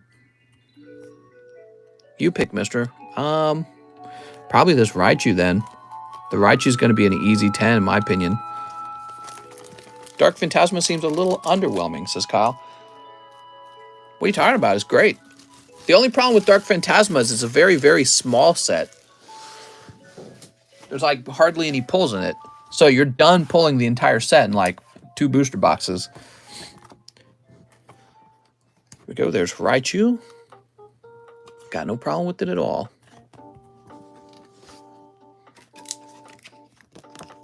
DP is never underwhelming. Well said, Corn Rules. Here, here. There we go. He got this, by the way, this cool looking Tyranitar. He got that out of the black and white deck right there. So that's a black and white deck Chase pulled for sure.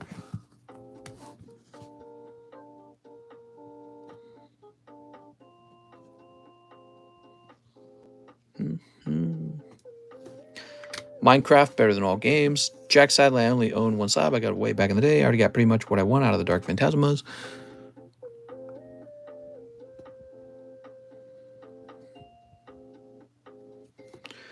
I built Spiritomb in Minecraft. Can't wait to eventually grade like my entire bag. Hey, mister, I was just seeing if my items were shipped yet. There was a label made on the 18th, but no movement yet. You are the guy who I held back. I didn't make a note why I didn't hold it back. So, Daniel, I think I went looking for your slabs and I didn't see anything. Could you give me more details about what we're shipping? Yeah, I got your label sitting on my shelf right now, and I didn't know how to contact you. Hold on, let me go through this now. Let's get the cheapest slab to the front now. I built my own Pokemon card in Minecraft once. I have stacks. What are the best pulls out of Dark Phantasma? Best pulls out of Dark Phantasma. So we're rotating the cheapest slabs to the front of the piles now. Oh, that's pretty good, actually. That's a 7 Nidoqueen right there. I had 2 or 3 bags of cards. Oh, so we're not looking for slabs. We're looking for bags of cards. Oh, that would explain why I didn't see it. So I will go looking for bags of cards now, and I'm pretty confident that your cards will ship out probably in a day. What's today? Yeah, should ship out by tomorrow probably. This Jigglypuff definitely to the front. $25 Jigglypuff. Oh, no. No problem, Mr. Daniel. Daniel, I thought that we were shipping a slab return for you. There we go. Yeah, I thought we had a slab return. Okay, now we got PB. 1 Shiny Star V. 1 Shiny Star V. I must still go deep on VMAX Climax to be fair, and I'm just by singles I want. I have 150k kills in Apex. 1 Jobless. 1 Merlin Series 1. Just had to wait till I finally moved to a house. Oh, okay, okay.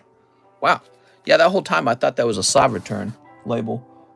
I think I might have even written that down on the label. So I was confused when I didn't see any slabs for you in the returns box. All right, here we are. I don't know how I got under that impression. PB, we are opening your cards right now, Mr. PB.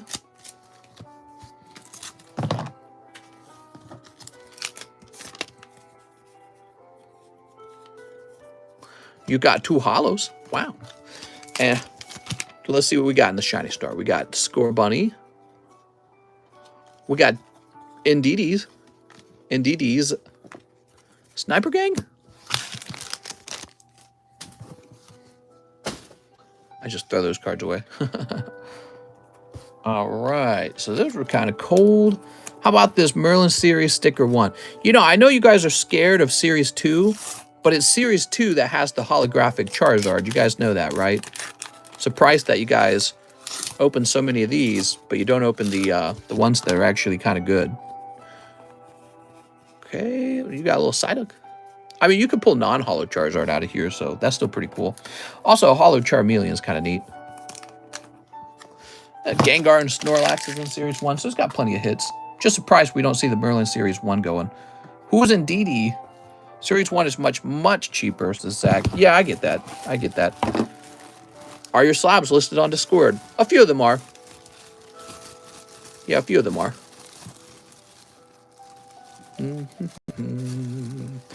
I've been playing since release. Very addictive, says D's Nuts. There we go. You've been playing video games? I think it's time for you to play Get Back to Work. Overtime. I'm meeting my maker tomorrow. Her mom? You're meeting her mom? It's pretty easy, Alex. You just have to not be yourself. And then you won't get in trouble with the mom. So, I say we get some new slabs out on the table. What do you guys think? I know you guys are fans of new slabs. Let's see who the contestants are. This is fun. All right. Dragonite. Blaine's Charmander 10. Ooh, for your Charmander fans.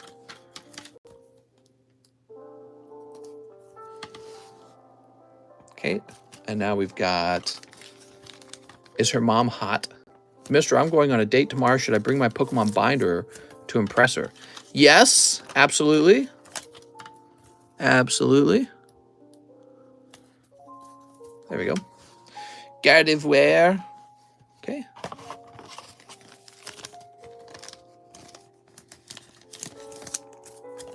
Here's an Arcanine 9. Wow. Very fancy.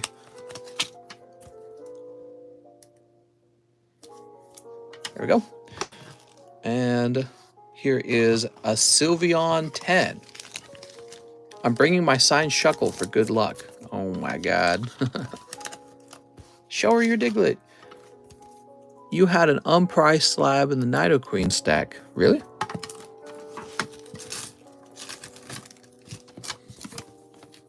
No, this one's 105. It's not unpriced.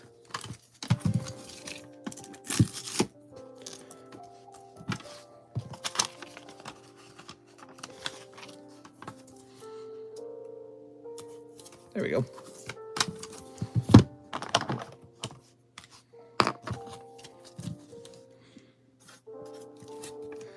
$62 for that.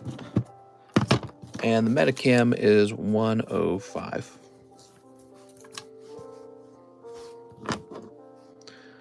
Okay, so Blaine's Arcanine, huh?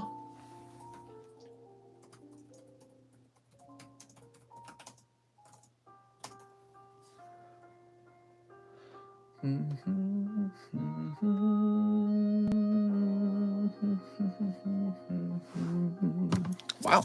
So this is 90 bucks. That is fairly good. How about this Gardevoir?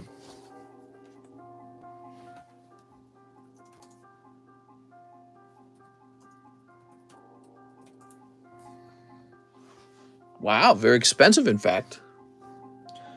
This card is an enormous $25. Whew.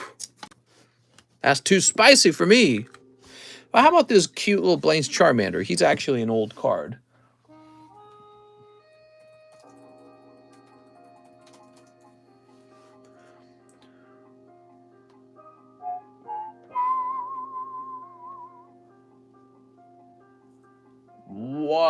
138? No, that can't be right. So there is one for sale for 138. I think we're gonna make ours just 100. 138 just seems too high. All right. I think ours is very reasonably priced. All right, cool. That's some fresh meat up on the table.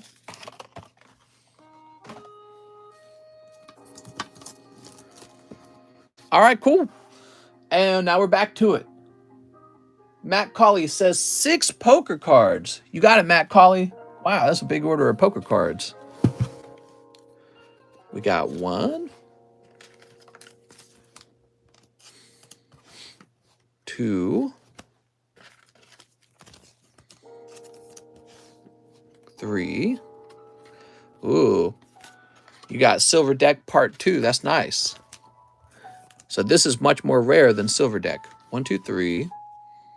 Oh, you got it again. 4.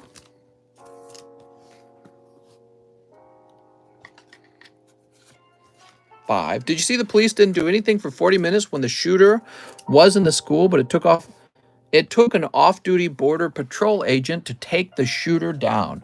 Wow, that's you know, I'm not even mad. I'm not even mad at the police officer. I'm not even mad. The police officers get it all the time. The public just beats up on police officers all the time. I bet you the remaining police officers who are still on the police force are like, I'm not dying for this job. It is popular in our society today to hate cops. And so how can we hate cops and then turn around and expect them to be heroes and risk their lives anymore? Like, I knew from back with all the riots and all that stuff and when it became very popular to hate cops, I knew there was going to be a total outcome, or let's say not a total, that's not the word, but an overall outcome where you will lose heroic cops because they have no intention for dying for a job where everyone hates them. I knew that was going to happen. Here we go. We got Whooper. Hey, he's pretty cute, actually. I like Whooper. Hypno, he's saying, you need more pokies. They had multiple police officers at the school, and they tased and pepper sprayed parents trying to get into the building. Yeah, I heard they blocked the parents. I heard about that. Damn, all my poker cards get 9, says Vizard. I'm sorry, Vizard. It's hard to get 10s. Here's Sudowoodo. Ooh. And Zatu. Very interesting. Ooh, that looks really good, doesn't it? So that is Hitmonlee from Green Deck, presumably. And then finally, you pick up a red deck Rattata. The Border Patrol officers were on their way into work and responded since the two of them lived 16 minutes away from the border but lived in the same area. Oh, very interesting. Yeah, so my opinion, I don't think that the cops should bother doing their jobs if everyone hates them. That's my opinion. That's how I would feel if I was a cop. If society doesn't like me, then I'm just showing up, collecting my paycheck, and clocking out and going home to my family every day. I'm not dying for my job as a cop so that people can continue to hate me for being a cop. So I don't put any blame on them at all. I do blame the shooter, by the way. So the shooter is really the one who caused all the problem. I'm not going to be mad at cops for running in there and risking their lives just for society to turn around and say, defund cops, cops are pig, death to the pigs. You know what I mean? So yeah, forget about that. That would be silly to do that. Matt Colley. Let's find your bag, Matt. Definitely not a police fan. The lack of gun control caused the problem, says Brad. If you go to my channel, you can see my binder. I want to see your binder, mister. Our NRA overlords refuse to take action. Well, I would say it's not just the NRA, though. I would say the NRA exists because a lot of Americans agree with the NRA. So you have to see it more as an issue where half the country likes guns. So the NRA exists and is supported by half the country that wants guns, and then the other half doesn't. So it's very easy to beat up on the NRA because they appear kind of like a boogeyman, but they're really just representing the interests of the other half of the country that you live with. Cops live for day to use all that military gear they got, but instead they just stood there. Why be a cop if you ain't going to protect and serve? Michael says, action on what? Law is evil and mental illness, not guns. What slabs you got today? What's up, Eric? The shooter already broke several laws. More laws would not have stopped him.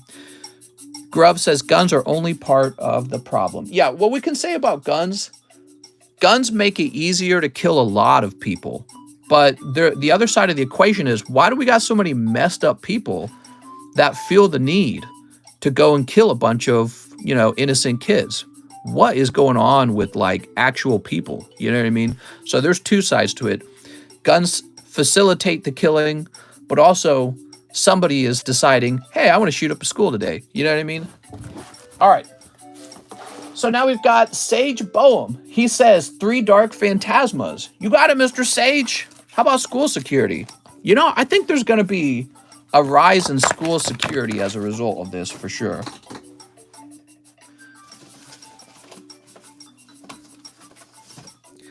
Zero school police there, says Michael.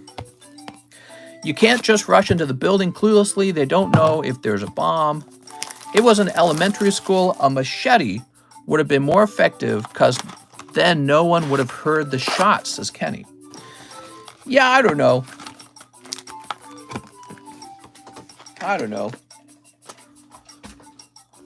All right, Mr. Sage. I mean, we can take all the guns away, and he might have built a bomb at home and left a bomb somewhere. Remember the Boston bombers? Or how about the guy who last Christmas, he got out of jail on bond, and then he drove an SUV through a crowd of people who were enjoying Christmas in the streets, and he killed a bunch of people that day and injured a bunch more too. So it's not just guns. It is also the fact that Americans are violent. What's up with that? What's up with Americans wanting to kill groups of people, So Americans are violent. All right, we've got Arcanine. Look at that Arcanine. But yeah, I mean, we could take all the guns away. And in my opinion, if we did that, there would be less mass shootings. It's just a logistical thing. From a logistical point of view, if there were no guns in any states, if you could actually enforce that, there would just be less shootings. Maybe there would be a whole lot more stabbings. Maybe there would be more car attacks, more bomb attacks, but there would be less shootings. Anyone comes at my kids with the machete, it's not ending well. John Wolfe, correct. Gun control takes guns out of law-abiding hands. Criminals will find a way. Don't punish law-abiding citizens. We're probably or almost at the point where we can build 3D printed weapons. Doesn't matter what society thinks about you. If it's your job to protect, that's what you do. I disagree, Brad. I feel that the cops in America no longer have an incentive. They no longer have a societal incentive to be heroes. So I don't know if you think a lot about this kind of stuff, because sometimes you probably think of cops almost as like cartoon characters, like cops and robbers, bang, bang, bang, right? So you probably think of them as cops and robbers in your head almost, right? But imagine it's your job to die for someone else. Really, that's what we expect them to do. Why would you go die for society when that society hates you? You just wouldn't. It doesn't make any logical sense. It doesn't make emotional sense. So I don't fault any of the cops for not rushing in there and dying. They would have just been another name on your TV screen that night, and they said, I'm not going to do that. So and maybe there's a little more to it than just that, but yeah. So society does not treat cops very well, and cops do not owe society their lives anymore, in my opinion. And obviously those cops didn't want to die that day. That's just my point of view. Get a day job then. They did. They got a day job of being a cop. All right. A cop that doesn't die. Sage Boehm. Not going to lie, here in the Netherlands, there also has been an increase in violence. I think everywhere people are getting for violent compared to years ago. Yeah, that could be possible. People could just be getting more agitated in society these days, If cops aren't going to do their jobs, then don't take taxpayer money. I mean, you can say defund police. I think that's what everyone's saying, right? Defund police. And that's exactly why cops aren't going to go die for you, because you hate them so much. So I think that society has made it clear that the popular thing right now is to hate on cops. And so cops don't have any obligation to die for you after you talk shit on them for like years now. So what's their obligation to die for this society when the society does nothing but shit talk them? You know what I mean? It's obvious people, they did what they could. You can't blame them. All these murderers have their own villain origin story. Absolute fact, people are getting more and more angry. Our world is at such a state of unrest. I don't think people realize what society would be like without cops. They would gladly harass you if you're not armed, then they're tough. Are people getting more violent, or is media going after sensation? Send all soldiers overseas back home then. What? Next up, we got Pat Gibbs, 4 dark panties. Panties? I think he means phantasmas. I have a small bag, says Pat. What's up, Pat?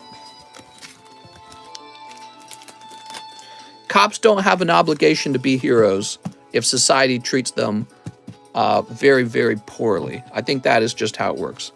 I didn't say defund police, but when you're actively not going to do their jobs, you know what? You can get angry at them and have them all quit. And who's going to take their place? Somebody who then will die for the children or be heroes? I mean, it's like a supply and demand thing. So it's not like the cops probably got in a big kumbaya circle and said, you know what? We'll show them. The next time there's a shooting, we won't rush in. That didn't happen.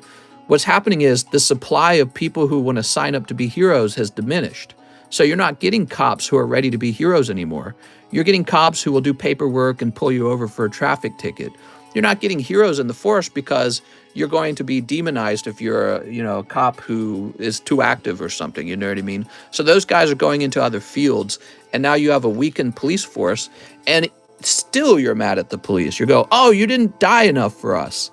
We should untax, defund you or whatever, right? And it will actually just exacerbate the problem. It won't actually make the cops more willing to die because you're angry at them for not dying in this case. I think people think of the cops like objects. They're real people, you know? Hey, you want to go home and see your family tonight, or you want to get shot to death? You know what I mean? So they got to make a choice. I can tell you, if I was a cop today, knowing how society sees cops, I would not be signing up to be a cop to die for the job.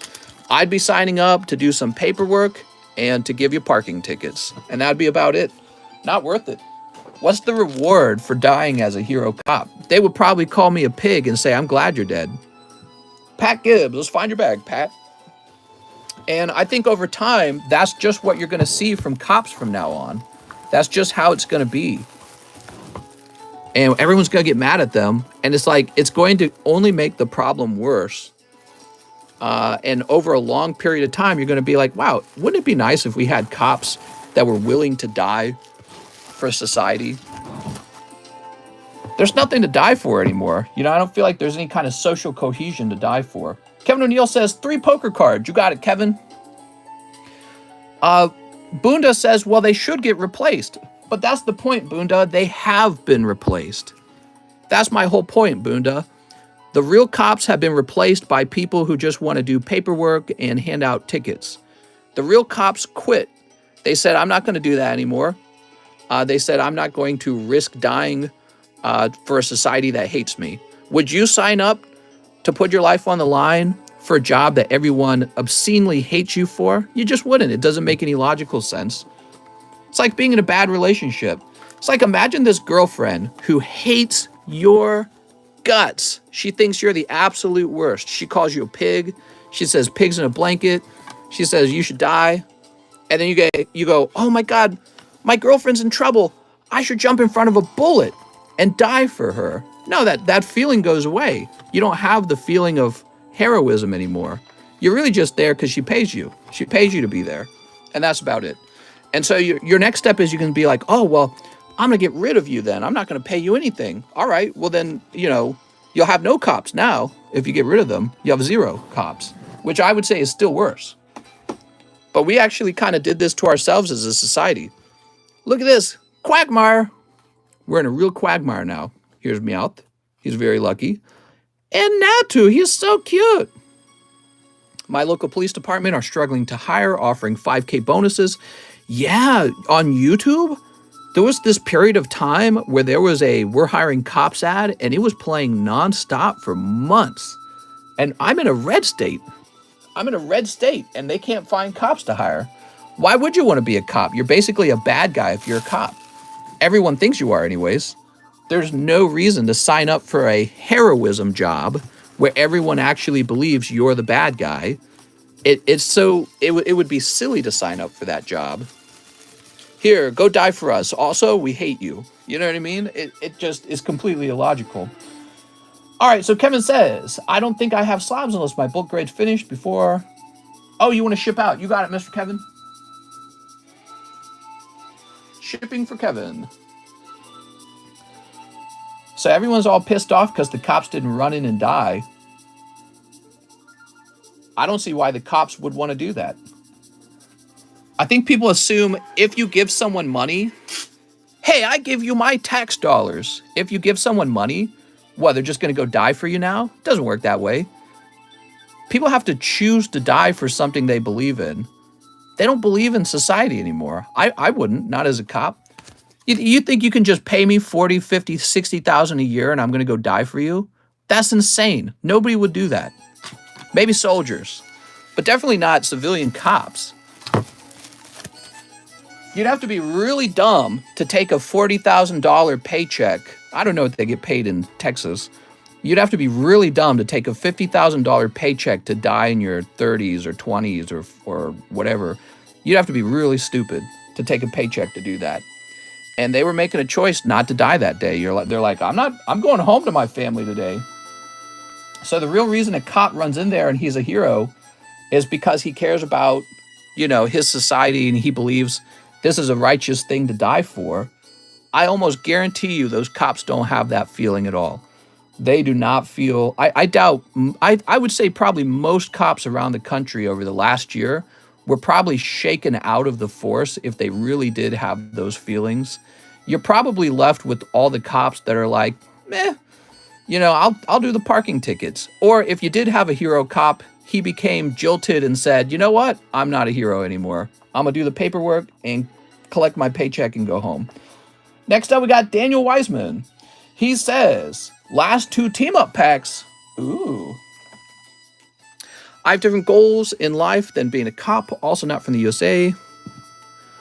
If you were there at the elementary school as a cop, you wouldn't try to save the kids as a squad mark. Well, if you're asking me personally, no, I wouldn't have ran in either. It makes no sense. It's a survival thing. So this is a very philosophical topic.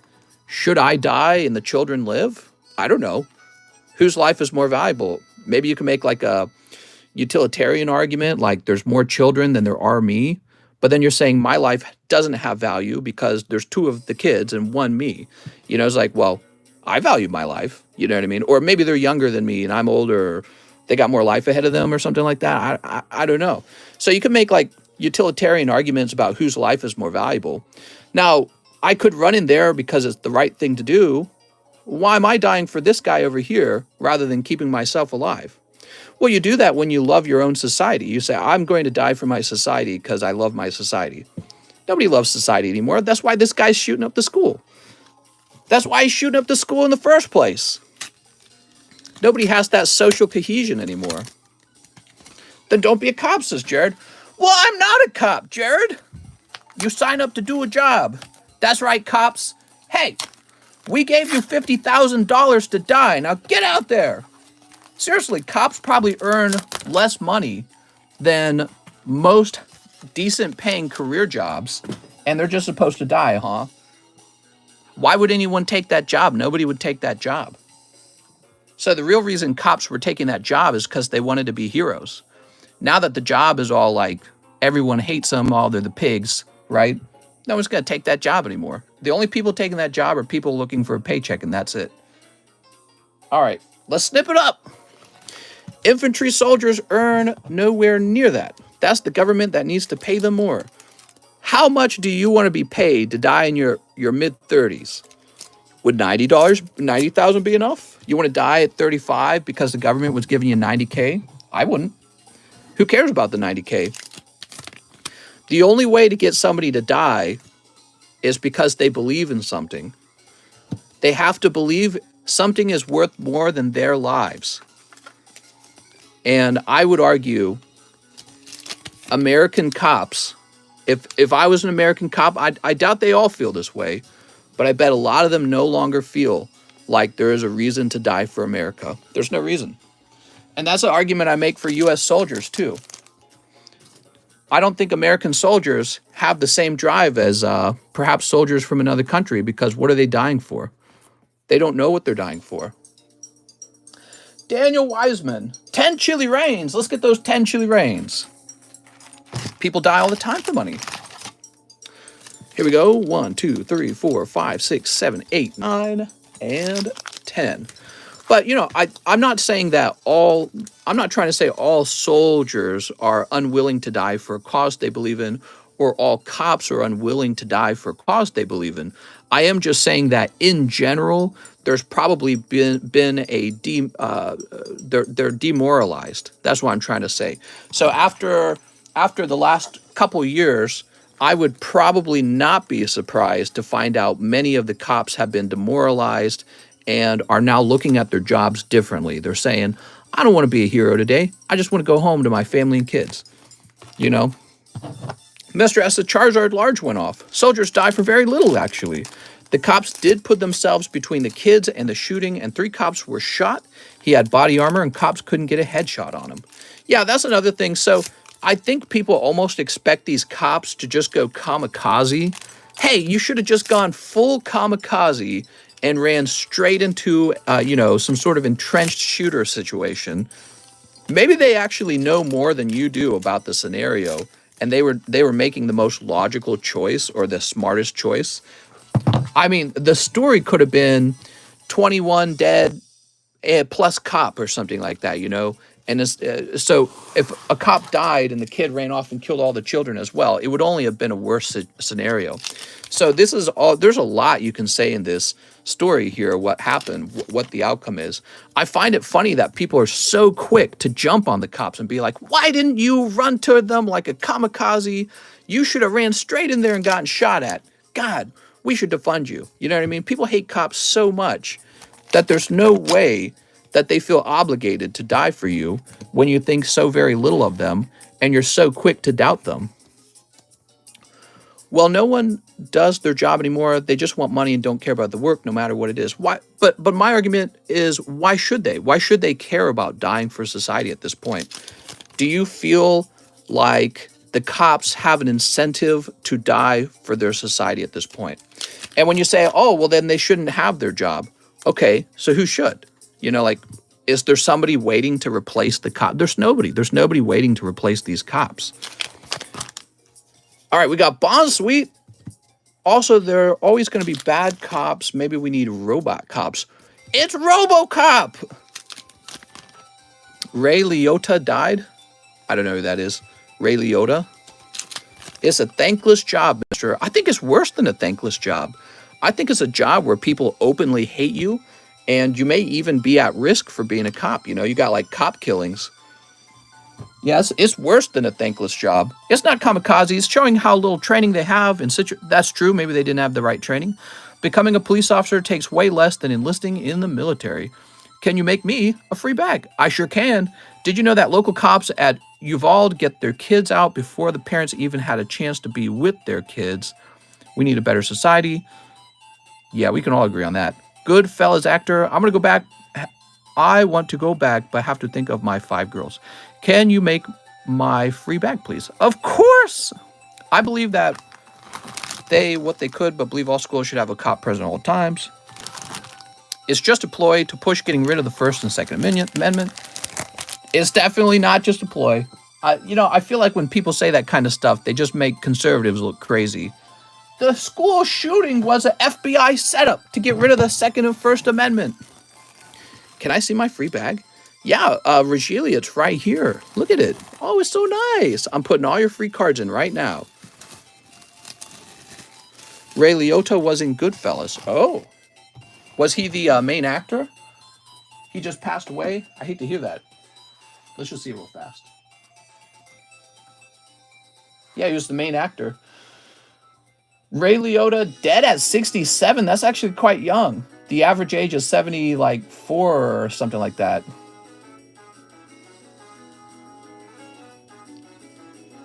What did he pass from?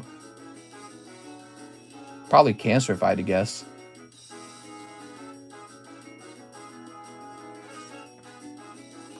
Did it say what he passed from? All right, well, it doesn't say. I'm going to keep opening. Hate to hear that. You're telling me some 18 unemployed, no degree, went in and bought a 5K, an AR-15. Some schools in upstate New York have one police officer at all times. Sure, yeah. So let's see. Daniel Weissman, let's go take $100 off your slab away. Thanks, man. We're in a very interesting conversation today. Your sweet coon is down to $120, Mr. Daniel Wiseman. Brooks Bellinger, 1 VMAX Climax. But yeah, you know, I think my point is just that as a society, you can't have it both ways. You can't beat up on your cops culturally all the time and then also expect them to die for society like heroes. It doesn't work that way. Doesn't work that way. And that's true for all jobs, really. Like customer service. What if you have a waiter who you just constantly talk crap on, and then you find out they give you bad customer service? It's like, wow, didn't see that coming. You know what I mean? It's very obvious that that's what's going to happen. Mr. Brooks, let's get you a hot pull. Oh, this is Shiny Star, by the way. Let me get your VMAX Climax. Ha-ha, there we go. That's nowhere near the same thing, mister. Sneep. Right, I wasn't saying that they're the same thing, but I think I was implying it's the same principle. The idea that if you want somebody to do a better job, beating up on them isn't actually a motivator for them. You know what I mean? Like, hey, we give you 50,000. Why didn't you die for those kids? It's not an argument that's going to be effective in preparing cops in the future to rush into a building with an active shooter. You know what I mean? There's so many factors involved in policing, so in my opinion, it can never be perfect. I like the fact that they have new security cameras that automatically pick up a person wielding a gun on the camera and automatically call the police. Wendy nuggets are the best fast food nuggets, says Captain Kids. Isn't Wendy's getting bought out or something like that? I think the Wendy's company is getting purchased or acquired by another company. I wouldn't call it beating up on them, but holding them to a higher standard. Sure, I mean, think of what you just said there and relate it back to, like, let's say you're in a breakup with the girlfriend and you're like, I wasn't beating up on you. I was just holding you to a higher standard. She's still going to break up with you. You know, she's like, you know what? You don't like me. I don't like you. We're out of here. Wendy's nuts. Same way everyone in the military does. Boop. All right, Brooks, you pulled this amazing Senna Scorch. Wow. Holy schmolies. The 11-year-old was shot 5 times and lived, only child to live in the class. Wow, a kid got shot 5 times and lived. That's crazy, dude. That is very crazy. Taco Bell's new restaurant drive-thru location. Restaurant drive-thru location is the future of fast food. Taco Bell is part of Yum Brands, which is a stock you can buy. They own Pizza Hut as well, and KFC. 2 female teachers killed in the class, and Mr. Ray's, whose class it was, is alive in the hospital. Man. Next up, we got Thomas Smart. Thomas Smart, he's got a pretty good last name. I want to hear his opinion. He says, I have a bag. I'm using my $28 of store credit. He's got Smart in the name, so he probably has got some great ideas. Taco John is trying to sue Taco Chan. No cheese is these lumps. Cheese, you got a box of Astral coming. There we go. These lumps. I know you want to slump up on these lumps. All right, Bulbas Butt. Why shoot anyone, says Mikey. That's a good question. Humans have been killing each other for a long time. Quelly says, sounds like me saying I won't go into battle because my wife wants to see me again. I understood the hazards of the job and accepted it. I fight for... Well, that's you. So you're talking about anecdotal. So Quelly, what you're basically saying, Quelly, is that you're a good soldier. That's what you're saying. And let's say for the sake of argument that these cops were not good cops because they didn't run in as heroes and risk being shot to death. The argument would be, how do we get them to be better cops? Or Why aren't these cops doing it? Do they lack training? Are they just not courageous enough as an individual? Is that their fault if they're not? Maybe it's a bad hiring process. Maybe the police officer department didn't realize that these guys weren't true heroes ready to die. You know what I mean? So there's many things you can say. But I just think the argument I was making is that we disincentivize cops from giving their life for society by treating them horribly and making the police job, which is sort of like an identity, I would argue, sort of like symbolic being a police. We take that symbolism and identity and we sort of kick it around on the ground and be like, you're crap now. We don't like you. Can't wait to get rid of you. So I would say that demotivates cops from wanting to die in the future. And that doesn't necessarily mean that's what happened here. I'm just saying that's the overall effect. My suspicion. All right, 1 spot in the medium and 2 brilliant stars. Cops have built up a bad rep for themselves for a while. All right, here goes. Sleep. All right. Don't we have like 1 million police? I feel like what we need is we need to put together a group of empaths, and they should have gone over to the shooter and been like, hey, man, you want to hug it out? Come on, man. Tell us about how was your relationship with your father? You know what I mean? That's what we really need. Being a cop is also one of the most stress-inducing jobs in the world. Cops should have to earn the public's favor, and that's not been the case lately, so not surprised people don't like them. Romania's not at war. All right, so Thomas Smart also needs a spot in the medium. You got it. Oh, brother, this guy stinks. Thomas Smart. Is that why the cops take out on their wife? So, yeah, actually, I think I read that cops have one of the highest divorce rates of any type of job. And it probably does have to do with their sort of character, their characteristics, their profile, their personality types. Probably very inflexible, you know what I mean? And in a relationship, being so inflexible might play against you.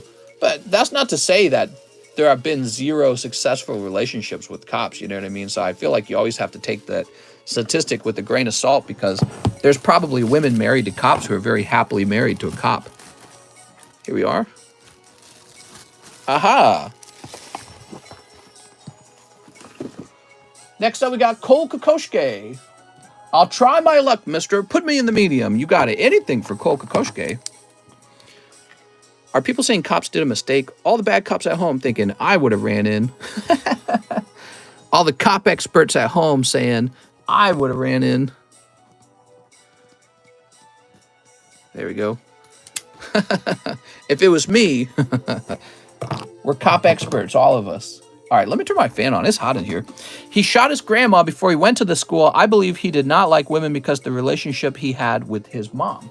Sounds like a guy who needed some help. You know what I think, personally? I think if he had been in this group collecting Pokemon cards, he would have turned out okay. He should have been over here collecting Pokemons. Not a cop expert, but I would have gone in without a second thought. Mr. Cop cheats with other cop. So what's with all the training they supposedly go through for situations like school shootings? It's not the first time they should be more prepared for it. I saw some Astral Radiance at Target. I definitely would have not ran in. Ain't about it. Yeah, I mean, you want to go home and live, right, at the end of the day. I see what you're saying, and it's harder to admit that, in my opinion, because to kind of stand there and say, well, I would have ran in, it sounds really good. It makes you seem moral, but, you know, I feel like it's also very easy for us to say that when you're not actually right there in the situation. Maybe the cops were there wondering if they should run in or, you know, what happens next. I'm not sure.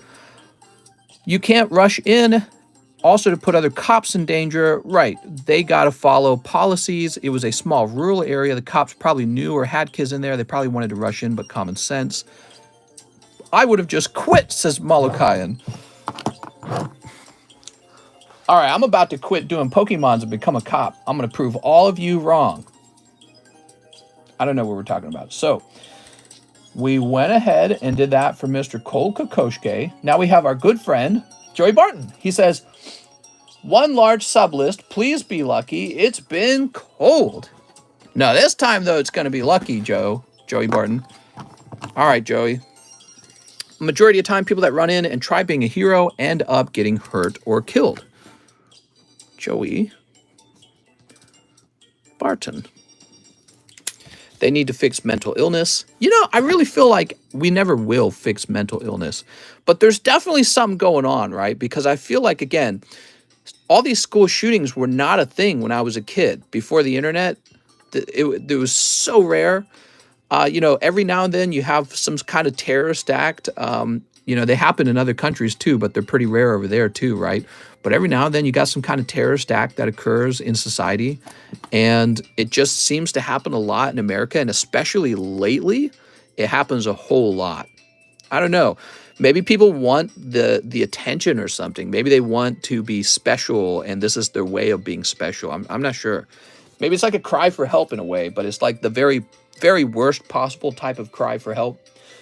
All right, now we got Demetrius Gizas. I wish people who are like this would just take it out on themselves. Why they always got to include other people, you know, in their messed up problems in life? Why do they feel like they have a, you know what? I'm sad, therefore all these other people should have to die. It's like, dude. Demetrius Gizas, 1 into the large sub list. You got it, Mr. Demetrius. Welcome back, man. There's been 27 school shootings this year. Nobody talks about it. I feel as if they're pushing to get rid of the gun agenda. We could just handle it like fish. Like what? Like the Irish. Suppress and deflect. All right, Demetrius. Dimmy G. First school shooting happened in Texas on 1965. Shoot, don't shoot was a great session. There we go. You know, how about suicides? Are suicides on the rise? Let's see. Suicide rates USA over time. So I'm just going to pull up a chart and I don't know what it's going to say. All right, so we're on Wikipedia here. Suicide in the United States. Okay, Wikipedia. I don't know how reliable Wikipedia is. Now look at this. Male suicide. Look where it starts, around 2001. So it's about even here. 30,000, and from then to 2016, it has exploded. So from 30,000 to 45,000 in such a short period of time, that's crazy. So if you think about it, it just takes one suicidal guy to decide that he's gonna suicide by blowing up a school. Right? You just get one selfish, suicidal person who says, I'm throwing my whole life away, but I'm going to make a statement about it. You know what I mean? So I feel like the suicide chart says it all right there. That's pretty bad. If anything, that suicide rate should be going down right now. We're an advanced society, right? It's been 20 years. We're supposed to be smarter, better equipped, wealthier, more knowledge, more education, more aware. It's going up. Think about it. It makes a lot of sense in that, you know, when you look at it from that point of view. I mean, gosh, I mean, from 30,000 to 45,000, that's an extra 15,000. So that's like, it's not like it doubled, but it's like, yeah, it really grew.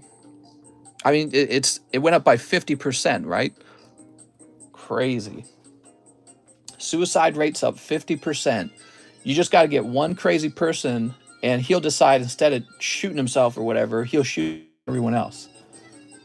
Okay, now we got Maximilian Ubinus. He says 1 spot in the rocket pack break. Ooh. Change the gun laws. No flack, please. You know I'm right. There is no right thing that should have been done. The whole thing is completely heartbreaking. And instead of arguing about it, we should keep the families in heart. Mister, can I look at my bag? Yeah, definitely. So hold on, let me write this down. You got a pretty big bag, so we're going to take a quick look at it. We're going to go real fast, though, because there's still people waiting in line. But it's not a terribly long line right now. So you got this whole box here, Mr. Coeli. And I believe it's got some lovely, lovely cards in it. We got this one here that says hits. All right, so Genesect. That's pretty nice. That is a very nice pull. That's a top pull right there, everybody. All slabs for sale. I paid for a large and a medium, didn't I, mister? Oh, let me double check. I'm sorry. Oh, I'm so sorry. I'm so into this conversation. Somehow I have missed that. Let me toss you into the medium. There you go. You're in the medium as well now. All right, now we're just going to quickly jump through these other bags and check for other cards that should be in the hit bag. I think those were like giveaways. Prayers and thoughts did nothing for them kids and will do nothing. Right, but, you know, also bemoaning the thoughts and prayers doesn't do anything either. So that's a very common thing now for people to say, oh, thoughts and prayers don't work. Right, but also complaining about the thoughts and prayers doesn't work either. So it's almost a pointless kind of thing, isn't it? Oh, man. You got some Neo Destiny common uncommons. I'd be looking at each one of these carefully for a grade. Oh, man. Holy hooch. Oh, my God. That's really nice. Dark Dragonite. That's not too bad. Oh, my Lord. Dude, you're scaring me. Your cards are too expensive. I don't want to hold them. I don't want to have them over at my place. They got to be at your place. If I had a fire, I'd have to buy all these back for you. So I'm going to go ahead and sleeve these up for you because you were talking about having me pick out 5 cards for you to grade, and that's a pretty good round of 5 right there. God knew it would happen and still did nothing. Dang it, God. The frick?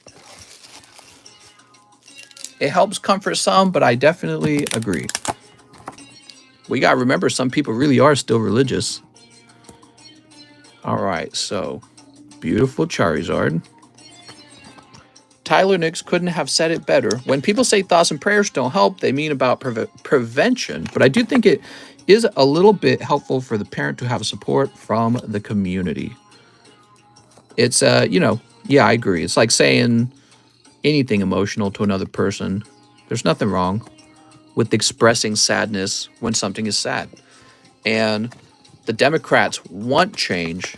I don't really feel like I've heard any very good ideas for change other than get rid of all the guns. That would work. It would radically change America, though. America would be a society that doesn't have guns anymore. And there's a lot of people in America who really don't like that idea. They say, well, we want to be able to have guns. Therefore, we could go to war with our government. You know what I mean? So there's a lot of people that wouldn't agree with that idea. Here we go.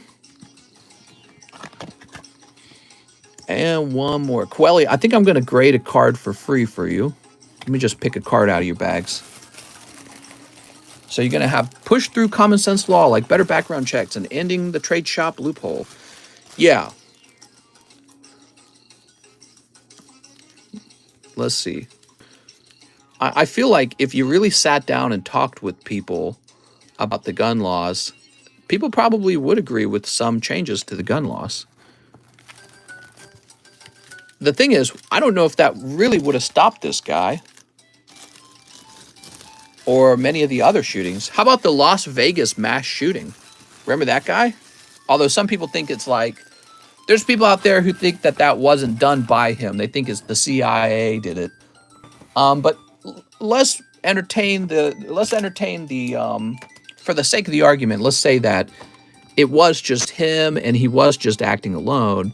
None of those gun background checks would have stopped him. So I just feel like you might even prevent some gun killings, but I don't feel like you'd prevent that many. Dude, that's beautiful. Look at this, man. That's some spicy stuff you got together. My God, Coeli. Even if you ban guns, there are like 100 million guns already. Yeah, the amount of guns you would have to seize them, okay? You would have to seize them. And the amount you would have to seize would be outrageously expensive, and the logistics of seizing them all would just take so long. And I feel like maybe Americans would do whatever they could to find out how else they could provide weapons to themselves. I don't know. They ain't taking my AR. Yeah, exactly. So, like, there probably would be some scenarios where there's standoffs, you know, like some places would say, you're just not taking my guns. I'd rather fight to the death. Turning in guns to stop gun violence is like cutting off your pee-pee to stop sexual assaults. What's up, Quelly? He says, Mister. Oh, I'm sorry. Can I grade my shiny Umbreon? I'll grade your shiny Umbreon for free, Mr. Quelly. So if you're sending in one-day grades for those other cards, you will get the Umbreon done for free. Let me locate it first, though, because I don't know where it's at. You just got so many cards. I expect someone that doesn't want to give up their weapons to say they ain't taking my guns. Blastoise. Oh, my God. I sent 860. Oh, my God. Woo! I think I know where it's at. I think it's in your second box. You got 2 boxes, don't you? Ooh, look at these fancy cards. People would die if it came to seizing guns. I will never willingly hand over my stuff. Also, how much to ship out, mister? $8. $8 to ship all of your cards. Just make sure that your address is correct. You can even be like, yes, this is my address. Oops, hold on, let me go. Well, let me grab your other box. Here it is. So you had so many cards, we had to start a second box for you.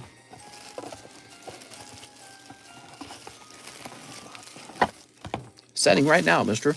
Offer all people pokies in equivalent to the value for the guns. Problem solved. Now that is policy I can get behind. I think we have found... Oh, look at that. You got Shining Rayquaza, dude. My lord. You also have this Shining Ho-Oh. That's a nice looking Shining Ho-Oh. There. Oh, no. Oh, where is it? I can't find your Umbreon. I know it's here. You just have a lot of cards, so it's hiding somewhere, and I have to keep looking to find it. Did they ever pay for the $1,200 PayPal order? It was more like $1,400, $1,400, and no, they have not. It is still in dispute.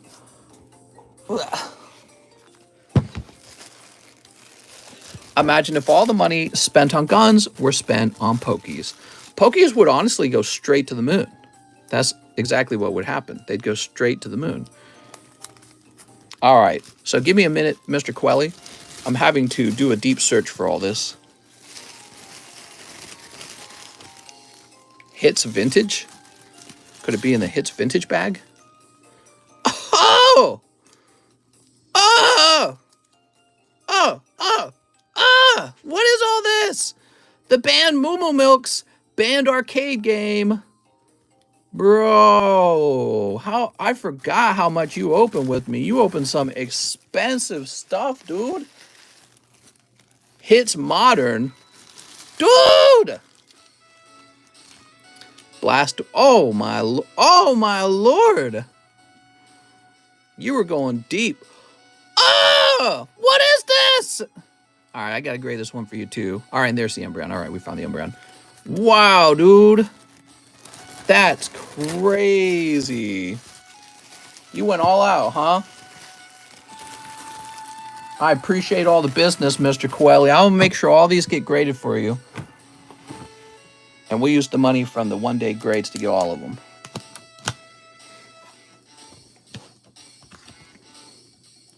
Quelly really was just going super deep for a while. I forgot how much it was, though. Time passes so quickly. My God.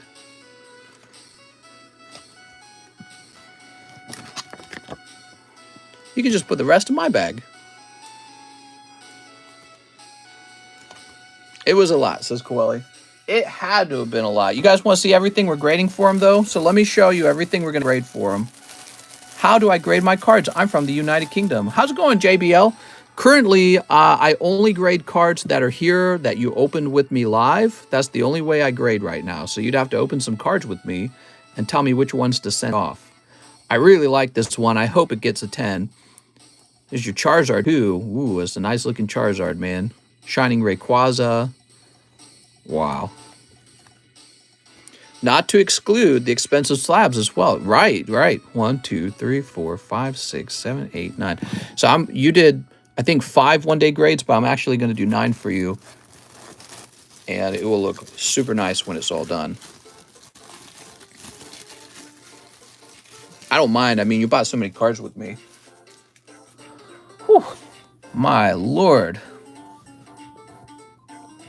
Can you explain how it works? I've only watched your shorts. How's it going, JBL? So this is the daily live stream. This is where most of the shorts come from.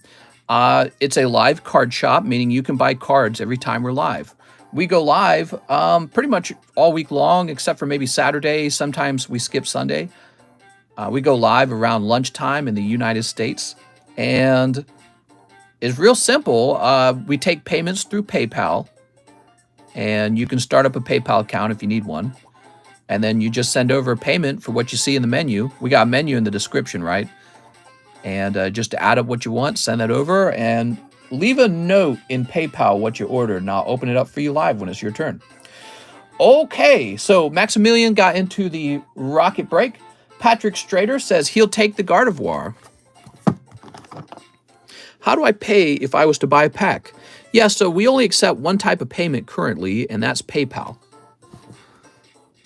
Patrick Strader. Less than a day to go for Astral Radiance. Astral Radiance. Mario Quintana says 5 Rent-A-Girl friends. All right. How much is left on the charity card? Okay, give me a moment. So the charity card's pretty close. It's at $80 currently. And even a $10 donation will get that seriously very close. Because I think what happens when you got a real expensive card like that, people start to go like, oh, maybe I'll donate $5 to get that done today so that I can be in it. All right, Mario Quintana, 5 Rent-A-Girl friends. Sending the rest for it. Woo! All right. Mr. did get my order for card grader. You mean like, did I get it? In other words, you sent a payment for a card grader today? We haven't come across that yet, I think. Oh, yeah, we did. I wrote it down on your box. So I wrote down 1 card grader on your box. Oh, dang, Mario, that's lucky. You got Centimeter Mommy. There you go. That's the full art. How does the charity card work? Yeah, anyone can enter into the giveaway when it begins. And the giveaway is hosted on Pokestan Marketplace. That's our second Discord server. So we got 2 Discord servers. The TheCardconomist Discord server, that's where I hang out. And Pokestan Marketplace is a place where you can go purchase a vendor role, and then you're allowed to sell cards from there, okay? So that's what that Discord is all about. We also host an awful lot of giveaways from that Discord server. So you ought to jump in. When the Misty charity card starts, everyone's going to be allowed to make a guess. It's going to be over with the charity channels, and we're going to open it up as soon as that payment arrives. All right, Mario, not bad. Did you need a new bag? No, you didn't need a new bag, right?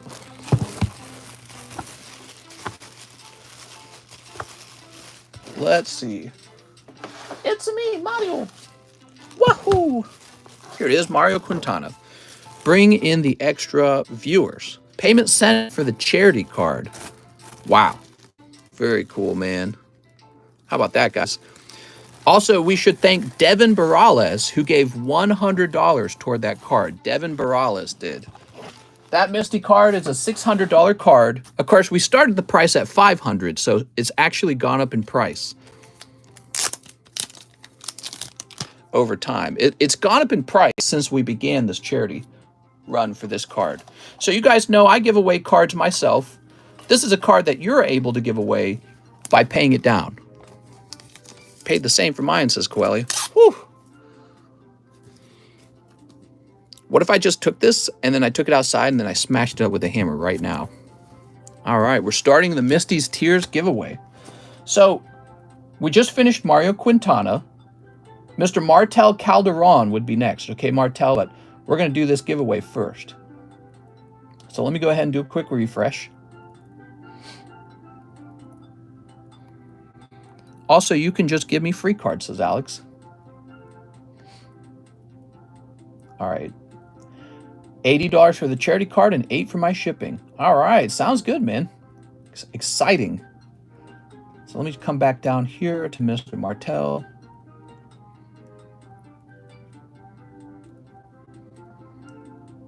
Give me a moment. Where's Martel?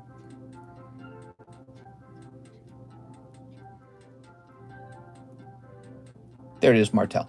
All right, we'll go ahead and mark that. Now, how many people are here watching? 219.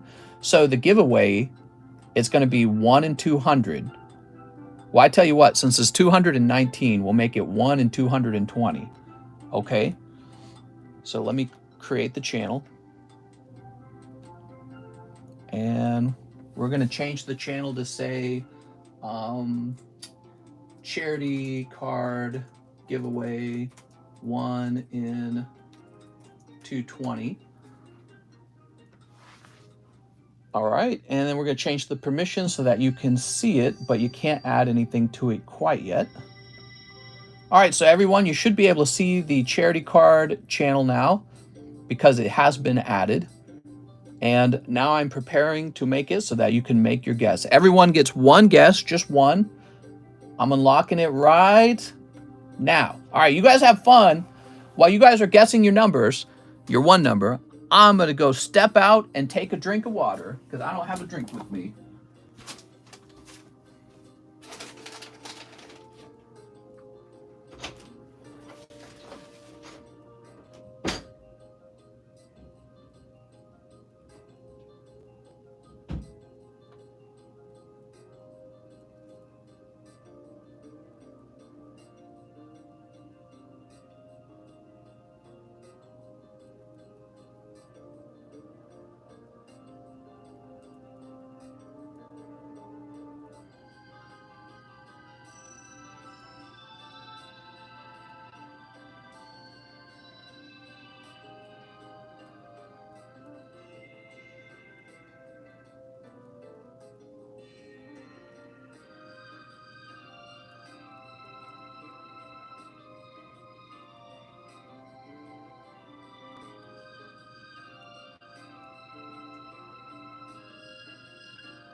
All right. My mail arrived. Let's see what was in the mail. Could be Astral Radiance.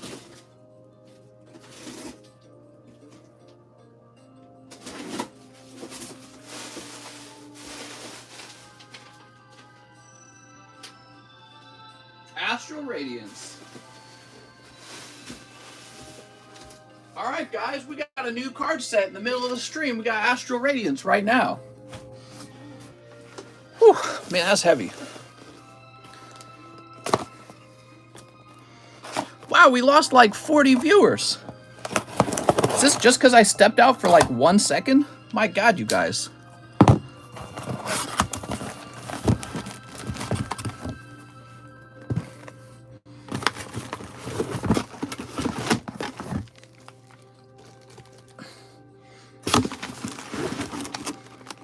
I have a very limited amount of it. I have just 2 cases, unfortunately. That's kind of how I do it. I order from multiple vendors. And I don't order a lot from a single vendor. I order a little bit from a lot of vendors to ensure, because what happens is one vendor is always faster than the rest. So it gets me some kind of product soon. So I buy from a bunch of different vendors. Give me a second. Stacking these up on the shelf right now.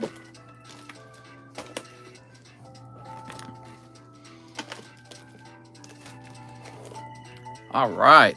So I'm now going to close down the charity card giveaway channel. You guys have had enough time to make your guess. Okay, should be invisible to all. And let's get out the number generator.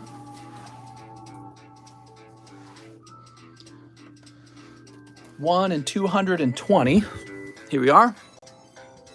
135 is the winning number. Okay, so now we do control find.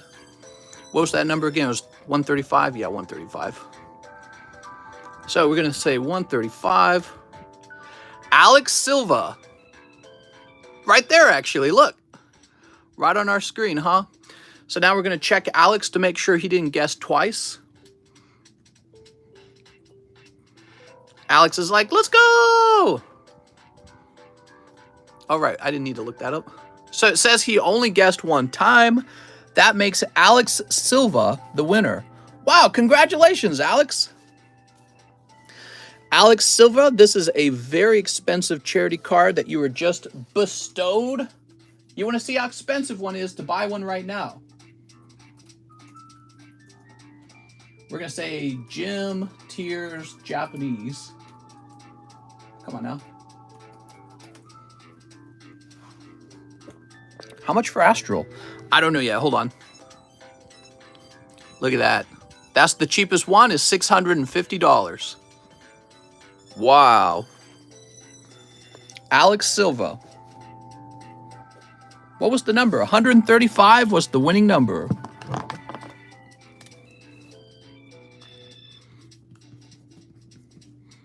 Thank you for the donation. It was very generous. Also, Devin Morales, who gave $100 all by himself. One day he made a big boy donation. It was really incredible. And everyone else donated a little bit, and that's how it works. You know, it chips it down. So give me a second. I believe we had a channel where I was keeping track of how much we've given away, right? Where's that? Is it this one, the charity channel?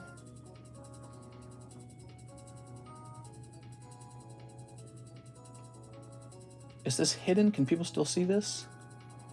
All right, so cards we've given away. Diglett, Neo 2, Japanese Tyranitar, Japanese Neo base set.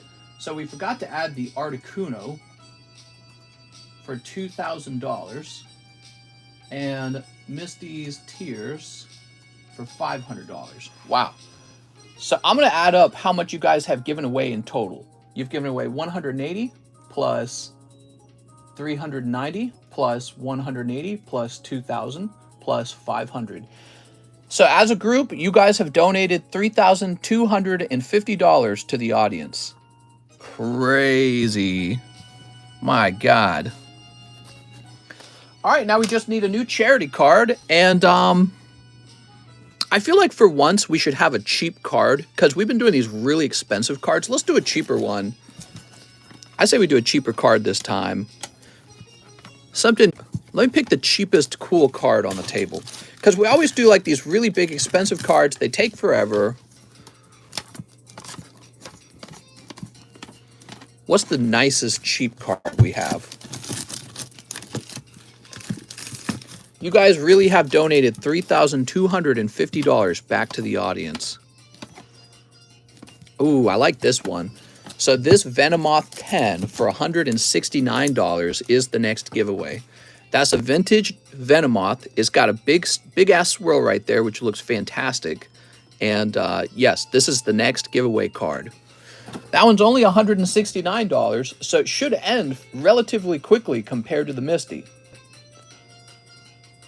Cool. Wow. That's pretty amazing.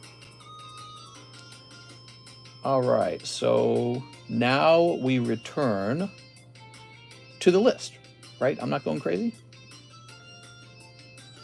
And we were helping Mr. Martel, right? So Mr. Martel. Just got to find his order now. Here it is, Martel Calderon. Calderon? How much is the Ditto in the second row from the left? It was a cheap little Ditto, I think. Hold on. That is a holographic Ditto, and he's $30. But he's only PSA 6, which is why he's so cheap. You gonna price Astral Radiance? Oh, That's what happened. Astral Radiance happened. So on the next refresh, we're going to do our Astral Radiance giveaways, and then I will price Astral Radiance right now, actually. I'll price it right now.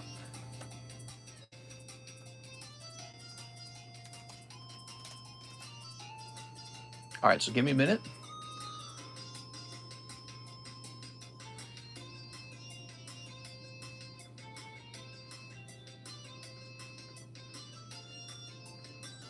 All right.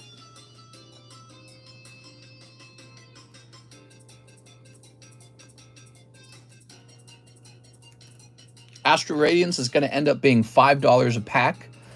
I feel like I'm going to start it at $6 a pack for today, okay? When another round of Astral Radiance arrives, I will drop it down to $5, okay? So you all know the price now. The price is going to be $5, but for today it's going to be $6. So give it a day or two and wait for the next round to arrive.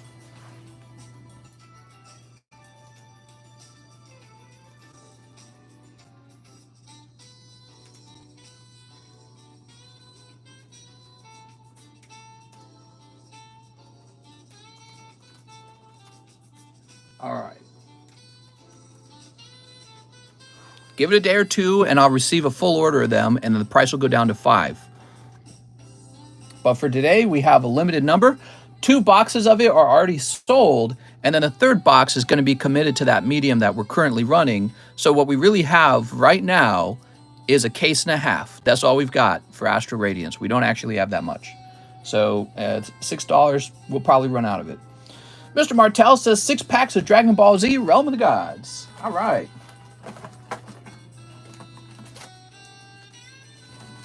Alex says, oh no! 1, 2, 3, 4, 5, 6. There we go. I'm excited to see what's in there. Are you excited? Cheese is going to get the very first box of it. All right. When can you open it? Cheese is going to be open on the next refresh, okay? So stick around. $8 Phantom Forces medium, mister. Yeah, we could do something like that. Here's Ramshi and Vegeta and Kusu. Look at that Kusu. Hold on, I hate this music. What am I listening to?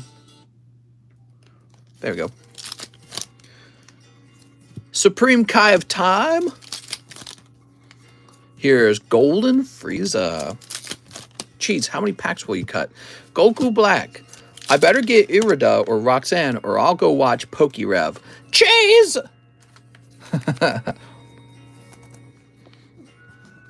Ah, there we go. Boop.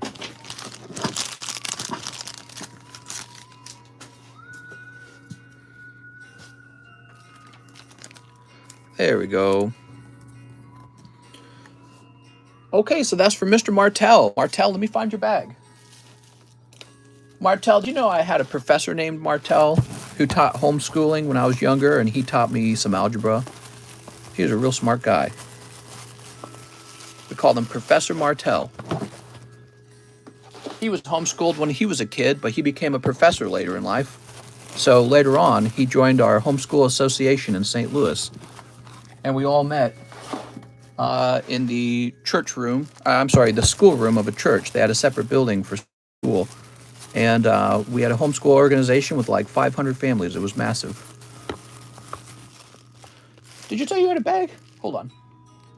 He did not say if he had a bag. New bag, says Martell. You got it, man. New bag. We were a large organization of homeschoolers. Met at a church called St. John Bosco. Someone split one with me or I'll have to get the whole thing. Have you watched Morbius, the first movie to sell a more billion tickets? More billion?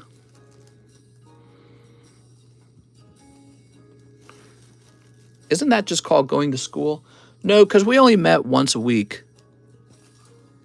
I felt like I learned most of my school when I was there. I didn't really learn from my parents. My parents were terrible homeschoolers. I think a lot of people homeschool as an excuse to just avoid public school. They don't really want to teach their kids anything. Alex Silva. Hey, mister, can I please have 5 Opus 11? Yes, Opus 11. Where are my... Oh, there they are. I was going to say, where are my Opus 11? All right. 1, 2, 3, 4, 5. 1 Fortnite Series 1. Okay, 1 Fortnite Series 1. 3 Brilliant Stars. 3 Brilliant Stars.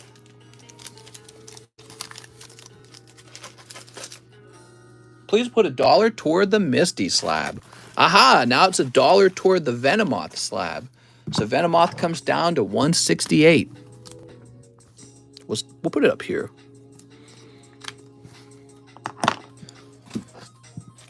Okay, good luck. Find a new house yet?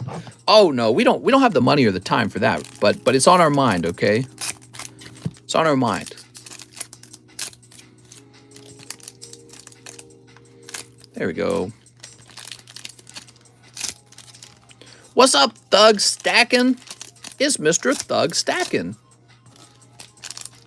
I sent for the ditto. Ooh, sounds good.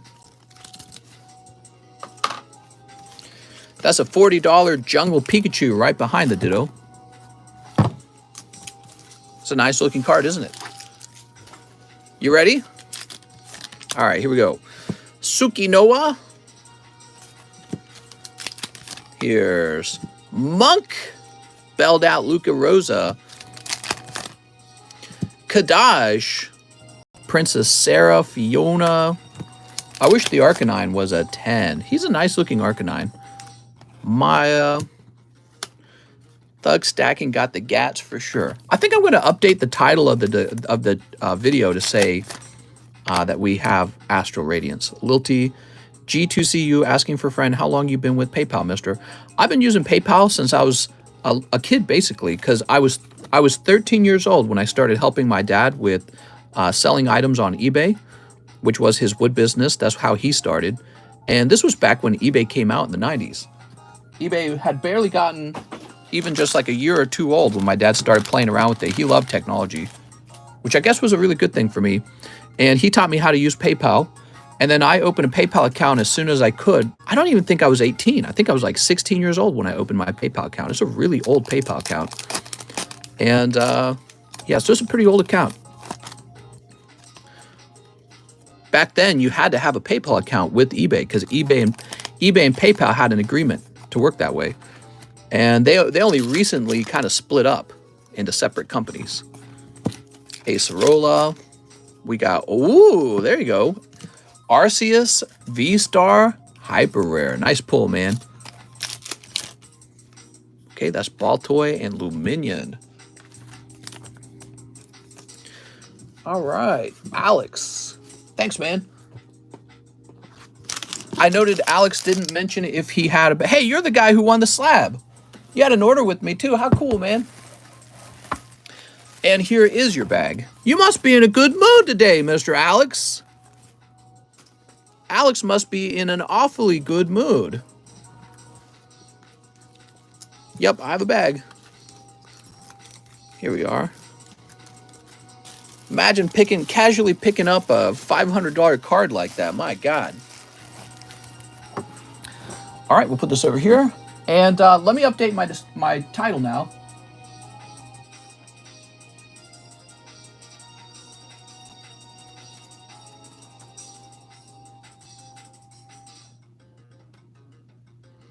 Cool. All right. Whew. Now we got Joshua Tyler. Dude, my bad. I meant to send 1 Evolutions. Here we are. And 4 Evolving Skies. Are we Morb posting? Glad a new guy won the slab. It's always the new guy. Hey, stop taking our good ones, new guy. I'm just joking. Yeah, you know, I'm semi-worried one of the moderators will win, and it would just look kind of fishy. But that's why I held the camera up to the screen the whole time. I was like, I'll just hold the camera up.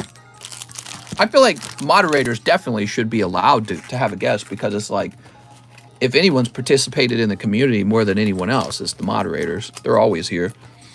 First giveaway magic. Woo! Whew. Well, now we're doing that Venomoth, and it doesn't cost $2,000 like the Arcuno, so the Venomoth can reach 0 much faster.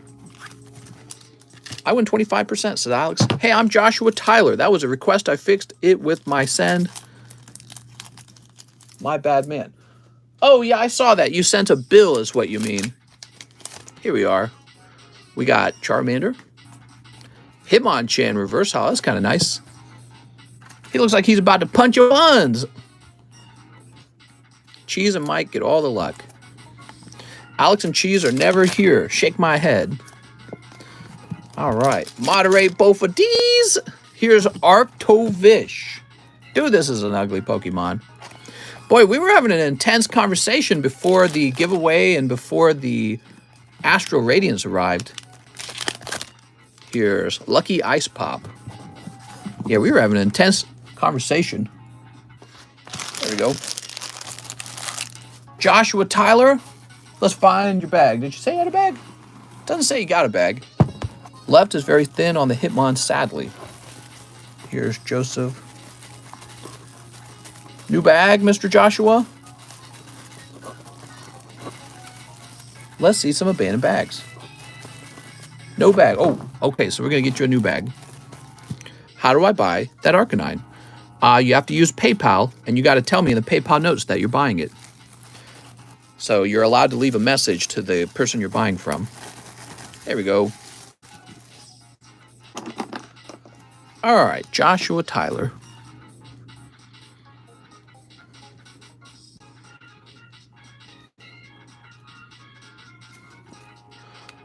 Money can't buy a rocket ball, though. That's true. Only time. Nikita Martel. Hello, mister. Hope you're well. Can I please have 18 Evolving Skies and 2 live custom boosters? You got it, Nikita. All right, Nikita. 1, 2. All right. 18 Evolving Skies. 1, 2, 3, 4, 5, 6, 7, 8, 9, 10, 11, 12, 13, 14, 15. We need 3 more. So close to Rocket Ball, says Ruben. Here we are. Ruben, did you see that Venusaur you had? Graded 10? That's really nice. You guys sell me that Venusaur? I got the Blastoise now. Sneep.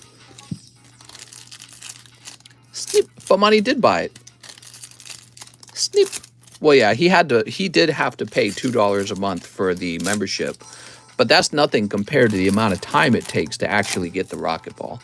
In other words, let's say he spent whatever it is, like $24 having the membership that long. No, it wasn't 24. Yeah, it was about 24, right? So let's say he spent $24 having the membership that long. That's fine, but somebody can't take $24 and also have a Rocket Ball. You see what I'm saying? They would have to stay here for a year and hang out. There you go. And that's much harder to do, in my opinion. $24. You come across $24 pretty fast. Here's Umbreon V. Look at that Umbreon. Shoop. By the way, did we get a new member? I can't even click on it. Did we get a new member and I didn't see it? It won't let me click on it. Oh, here it is. Angel is lit. Renewed his membership. I gotcha. Oh, there you go. Beautiful. Nikita picking up Golden Inteleon. Nice. A nice pull. Tropius. Gotta invest time, not just money. Yeah. Yeah, exactly. Mister isn't just known for his Pokeballs. He has a nice deck, too. Oh, my God. Spirit Mask. Here's Lillipup. And Raichu Fletchling. We got Dialga Lotad. There's Full Art Glaceon. All right. Doing pretty well over here, actually. Duraludon. Look at that Duraludon. Jumpluff. Pyroar. Oh my god, what is this? You're taking everything. Duraludon Hyper Rare. My god, what a sweep. Glaceon V. This guy's pulling everything right now. Okay, you also pull Zoroark and Bulldor. Nice big round. Thank you so much, Mr. Nikita. We opened up his live customs, didn't we? Tell me if I forgot. Oops. Nikita had 2 live customs. Did we open that at the beginning? Let me just double check. Yeah, we did, because those are 2 battle style hollows. All right, so your live customs were cold, but your evolving skies were hot, hot, hot. So it balances out. And actually, I think you did all right. Look at that. Wow, man. He got that in half a box. So you definitely did very well there. Nikita, let's find your bag. Where are we going to find Nikita, I wonder? Here it is. Shoop. Okay, there you go. We're moving on to the next order. Joshua Tyler. 1 Adventure Time also. I don't have a bag. Evo Skies usually has 3 hits anyways. He got them all. Nuh-uh, man. There's one more hit. It's the Umbreon. 220 viewers, mister. Man, we still need to get back to 250 viewers, which is what we had at night. I'm going to be impressed when we hit 300 viewers. That's what I want to see. I want to see 300 viewers, everybody. 300 viewers.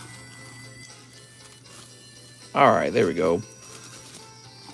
Thanks, Joshua Tyler. And now we refresh, which you know what that means, right? It's time to start opening up these Astral Radiance boxes. They just arrived midstream. Very excited to open them. Oh my God, it looks like my PayPal has blown up. I suspect we have a number of Astral Radiance orders. I hope we have enough to take care of everyone's orders. So give me a second though.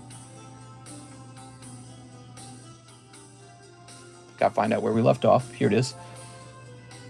All right, very good. All right, let's start out.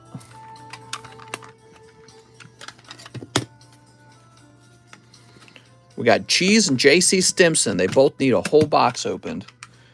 And Cheese will go first, because he was first out of the mediums. Here you go, Cheese, a whole box of Astral Radiance.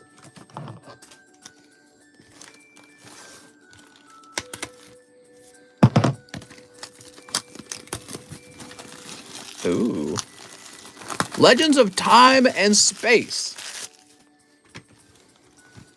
How do I get in on these pack openings? What's up, Austin? This is a live card shop, which means you can buy Pokemon cards and I'll open them for you in the same live stream. All right, first half of the box. I tell you what, let's snip both sides and get a really tall stack going for fun. The packs look good. Oh, Cheese won, huh? Interesting. Yeah, Cheese won. Very lucky. How do I see all the slabs you have for sale? That must be the most common question.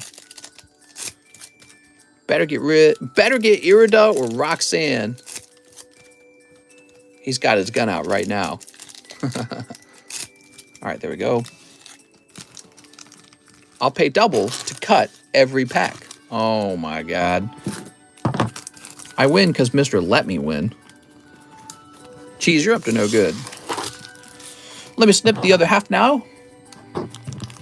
Mr. Did my order come through? How's it going, Vincent? Vincent Turlingen. Yes, it did. I see it on my screen.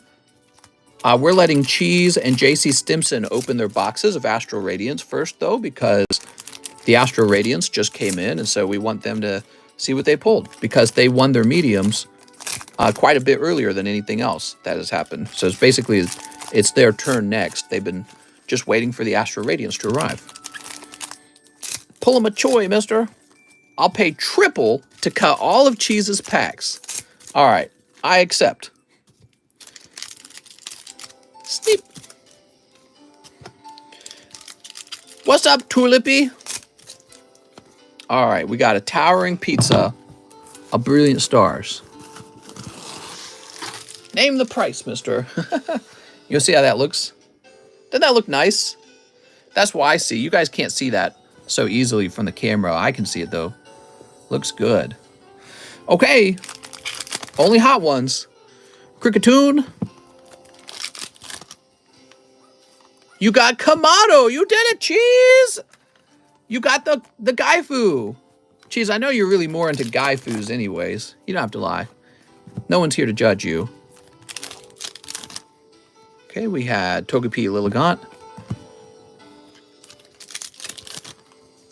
Per Ugly. Burn the box, says Cheese. You did it, Cheese! You got Grant. Woohoo! Nothing but Gaifus. Gaifus for days. You also pulled the stinkiest Radiant card, Radiant Heatran. Wow, it's actually translated to Radiant Heatran. So that's interesting. So that's going to change the future of the Japanese labels. I hate the way it looks. The pattern is far inferior to the Japanese pattern. The Japanese pattern is a lot stronger. I'm very disappointed. Disappointed that the US version doesn't have probably the technology to make it look as good. Now, this is nice. This is Character Secret Rare Galarian Zapdos. All right, so we're still getting those Character Secret Rares. That looks nice. Here is Typhlosion. You guys have seen him a lot already. What's up, Joseph Jones? Yes, we are taking orders. Gutsy Pickaxe. Irida Overquill. We got Sudowoodo. Dan says, oh, look at that. You got Ice Rider Calyrex. Wait, Astral came in? It did. We're probably going to sell out. I only have a case and a half of it. Okay, there's Jubilife Village. You know what? We should be playing some Jubilife for our OST while we open these. Hold on.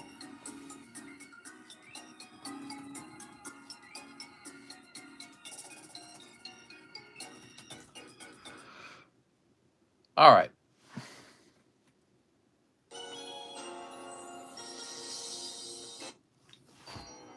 There we go. Banshees and the box.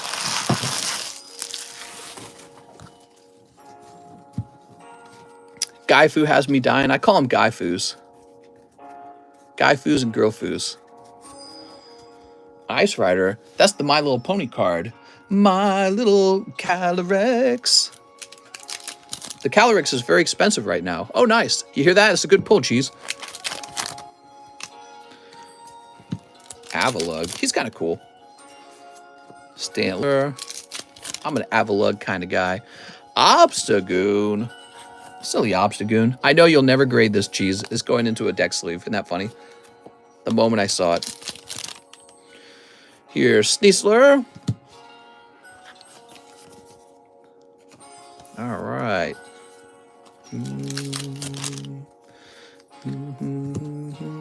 I buy in stores until they're not $4 anymore. Here's Dialga. There is a $10 medium. Mister, you just put a reverse in the stack of commons, uncommons. Wrong stack. Like a reverse hollow? Oh, you mean like the trainer? I don't think Cheese cares. Here's Radiant Howlucha. He's howling. Ah, man, that looks terrible. That holographic, that's so much weaker than the Japanese version. I'll show you next time we pull a Radiant card out of the Japanese boxes. I'll show you the Radiant version for Japanese is way better. That's just sad, man. It's making me sad. I'm getting depressed. All right, here's Gardevoir. There we go.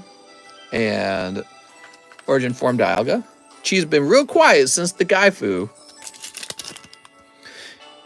And the man, what's up? He says, okay, made my last order for a couple weeks. You're awesome. Good luck to all today and the weeks ahead. Much love and hype. Thanks, Dan. I appreciate it. Well, I gotta warn you, the wait time might be pretty long. Because with Astral Radiance having just arrived, this is usually when the stream heats up and becomes unbearably long wait times. Japanese better than English. This is proof. Yeah, the inflection of light on the texturing of the Japanese cards is way better. All right, we've got Miltank. Oh, there you go. That's not so bad. Hey, look at that, Cheese, picking up Starmie Misty.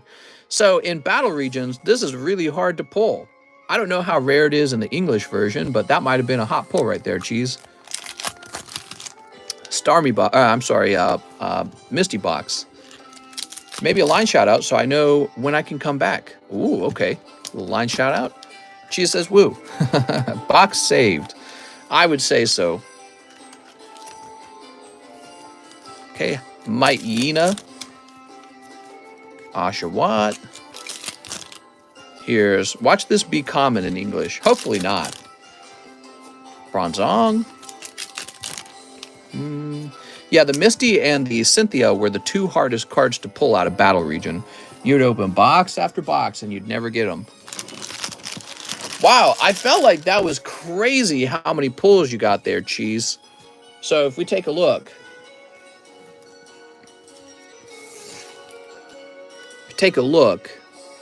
You got these character rares. Oh my god, dude. So he got these 3 character rares, and then he got V's and V stars. Oh my god. Wait, how many pulls was in here? 1, 2, 3, 4, 5, 6? Dude. That's crazy. Starmie V and Galarian Zapdos? Whoa. Is this normal? Is this the normal pull rate? All right, and then he got 2 of the Radiant cards out of 1 box. And then he got these 3 chase cards as well. What the what? How many pulls is in a box? That's 5 all by itself. 5, 6, 7. And if you count these, well, I feel like these are more like in this tier. I don't know, man. That feels like pull inflation. You think it's because they're first wave boxes, guys? How's the Misty looking? She's slightly thinner on the bottom, but it might actually still be within the margin for a 10. It looks like it is. She's looking like a 10, yeah, looking like a potential 10. Wow, dude. What? 1, 2, 3, 4, 5, 6, 7, 8, 9, 10, 11, 12, 13, 14, 15, 16? 16 pulls? Dude. What? That's wild. I don't know what that's all about. Was it just a lucky box, or is that just the pull rate?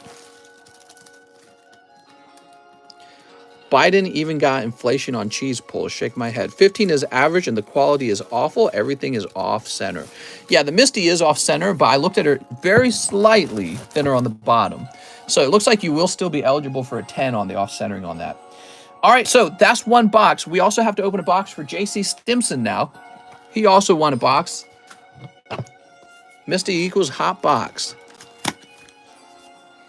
All right. Guess we can compare to this box came out of the same case, though. I had to put more ice in my water bottle. I hate warm water. Yes, I do too, Katrina. Actually, did you know there's a theory that humans like cold water because we evolved to like it? Because cold water was more likely to have fewer germs in it that would kill us.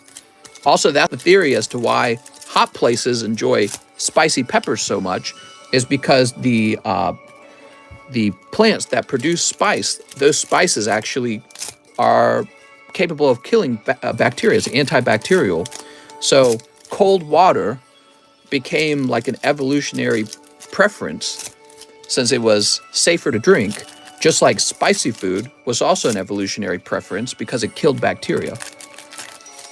I think that's their theory, though. It's just a theory. It's not proven. Cut cheeses packs. I think it's a little late for that. We cut them open. All right, Cheese, I think you had some pretty tough full arts in that box, but overall, not bad picking up the Misty. Spicy food stings on exit. Maybe it's true. Maybe make sure to take turmeric every day. Helps with gut health and minor, but is antibacterial. A lot of cutting problems with Astral too. like Burning Shadows 2.0. Doesn't cold water build bacteria? No, it's the other way around. The colder the water is, the more likely the bacteria won't grow. Just like your refrigerator. Why do we put food in the freezer when we want it to last a long time? Because it's very hard for bacteria to grow when it's too cold.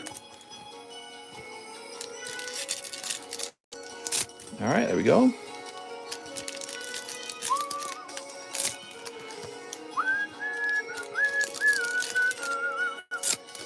Jungle juice, always deadly. I learned something new today. I did too, mister. I learned that Cheese, he is a magnet for Guy Foos. Damn, Cheese.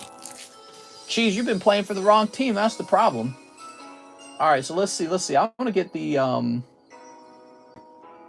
let's get the whole OST for this.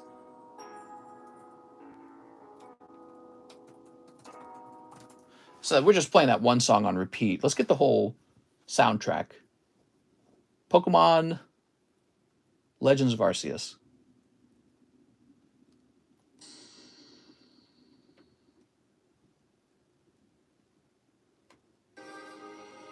All right, okay, we're started. JC Stimson. We got Growlithe. Ooh, he's so cute.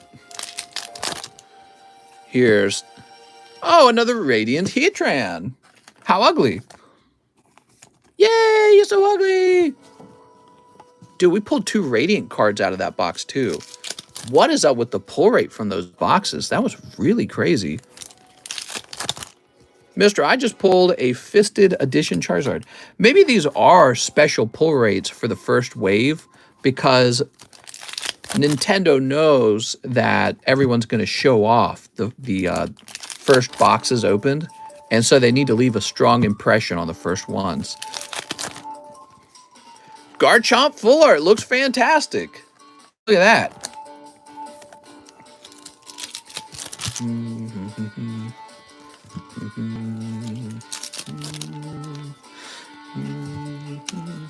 Seems like Hidden Fate's first wave pull rates.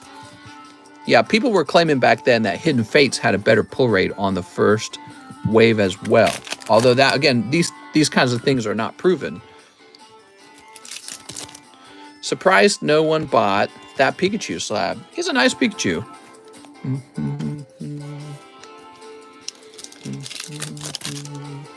Here's Togetic. We got Mantine and Luxray.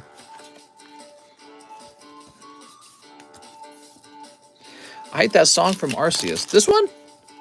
It's alright. I don't got anything against it. I want that Arcanine in a 10, Coeli says. Let me go get you one. I actually don't have the English version of that Arcanine. I've thought about it. The thing is, I was never an Arcanine fan. Alright, we got Wordeer. Look at that Wordeer. Machamp Truther. What? Here's Cyndaquil. We need Radiant Gray Ninja. I agree. Mamoswine. Mammary Gland Swine. Look at that Kingdra. How's it going, Hood Cats? Ursaluna. We have Orangaroo. Mister, I placed my order for $2, says Joseph Jones. $2? There we go. What's the worst injury you have gotten? Oh, the worst injury, huh? I have been lucky not to have any serious injuries over my life. I scraped when I was a kid, I scraped the inside of my knee really bad. Like, not the top of the knee, but the joint underneath it, right? Like where your leg is, your skin is underneath. What happened was I was swinging really hard and someone threw a rope under my leg and my leg actually closed around it. And then the rope skid through my leg and it just tore all the skin off. It was really horrible. It hurt so bad to move my leg at all. Heatran and Pierce. So that was a memorable injury. Oh, I had a big block of wood fall on my bare feet one time when I was working for my dad, and it sliced the tip off of my toe clean off. But it was just skin, it wasn't bone. But it was such a clean cut. It was like somebody had literally took a sharp scalpel and just sliced the tip of my toe off. And it was really surprising. And it wasn't painful at all because all the nerves went with it. I was like, what?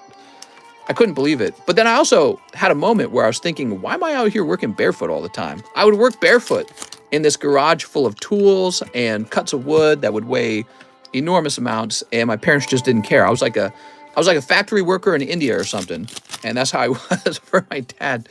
But you know, my mom couldn't get me to wear shoes. That's just how I was. I didn't like to wear shoes. You got Jubilife Village. Now we've seen this in the battle regions, so that's a nice looking card. That's a really nice looking card. It's like shinier than usual. Look how shiny that is, actually. Yeah, that's like shinier than usual. Oh, I think I do have a worst injury, though.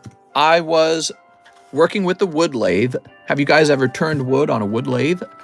And my finger got sucked into the lathe one time, and my whole end of my thumb swelled up and turned purple. I had to take a paper clip and heat it till it was red, and then I burned through my thumbnail and a bunch of blood came spurting out, and that was what saved me from losing my mind from pain, because I was in so much pain after it happened. This whole area was destroyed and it swelled up horribly. I didn't tell my parents either because I was scared they would be mad at me and tell me I can't use the wood lathe anymore. And you know, it's embarrassing too, right? Hey, I don't think that box was quite as crazy as the last one. No CSRs, we notice, but actually an increase in the number of full arts, right? So JC Stimson, let's see exactly what he pulls real fast. I like the Hoot Hoot, by the way. Jubilife Village, Radiant Halucha, very ugly. Piers, so he pulls, that's 3 full arts right there. Wadir, Luxury, Machamp, and Garchomp, and Radiant Heatran. Wow. Wow, crazy. I got hit by a car during a bike race in LA. Piers is a CSR. Is he? Oh, he does count as a CSR. Isn't he from VMAX Climax? That's interesting that he is in here. Yeah, So that is 4 full arts. That's still pretty hot. 4 full arts. 1, 2, 3, 4, 5, 6, 7, 8, 9, 10, 11, 12, 13, 14. So Cheese had 2 more pulls than this. That's still kind of crazy how many pulls are in a box. I'm really impressed. So that goes to JC Stimson, whose bag's going to be awfully fat now.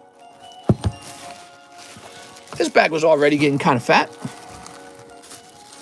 I swung out a 6-foot chain link fence on a rope, and the rope snapped, and I fell into a patch of blackberry bushes. Ooh, that sounds terrible. I remember one time my sister was running with scissors, and she stabbed herself in the leg with them, and it went real deep in the leg.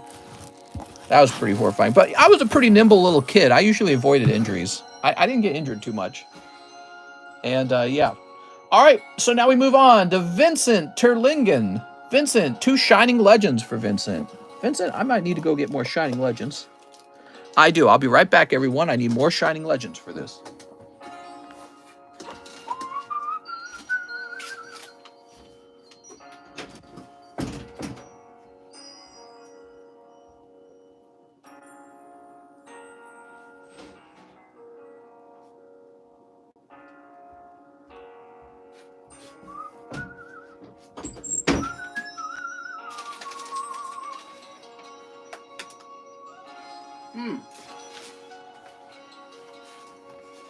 All right.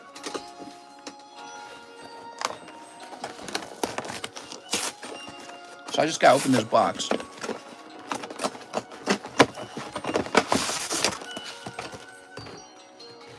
Throw that over there. Someone pull a Radiant Blastoise on an error pack. What?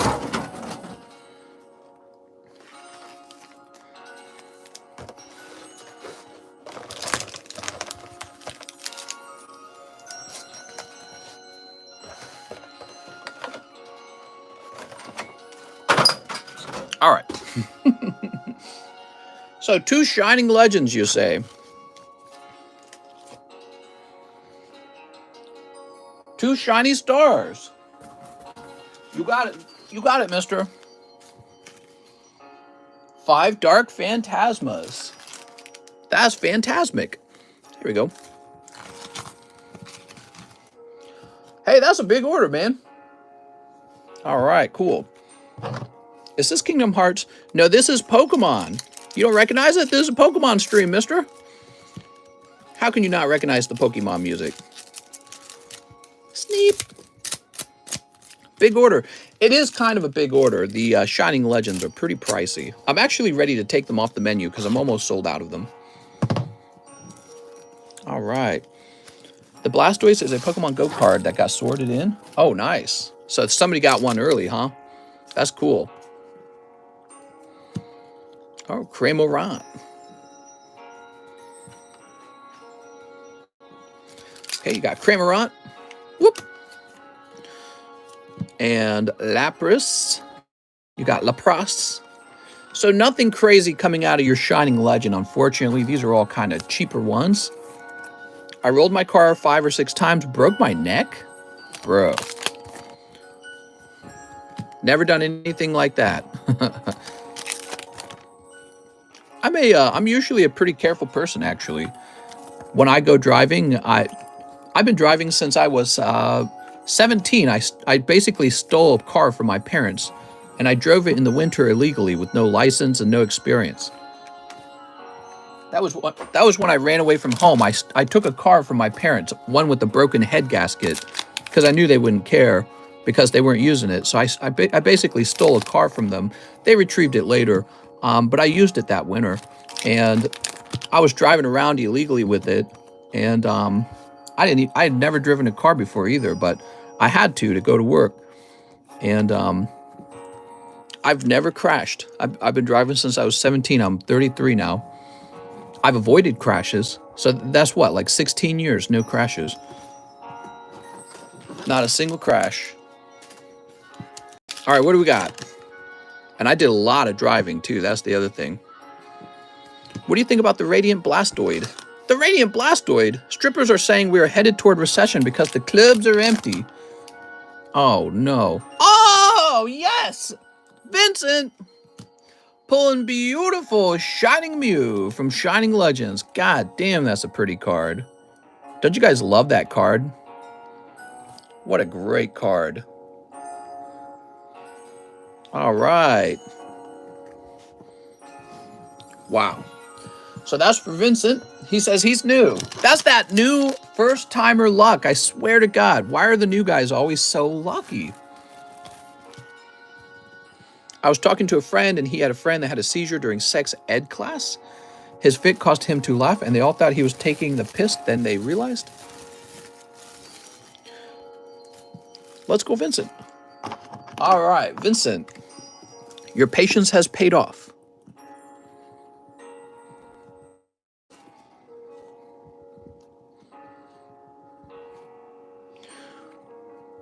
There we go.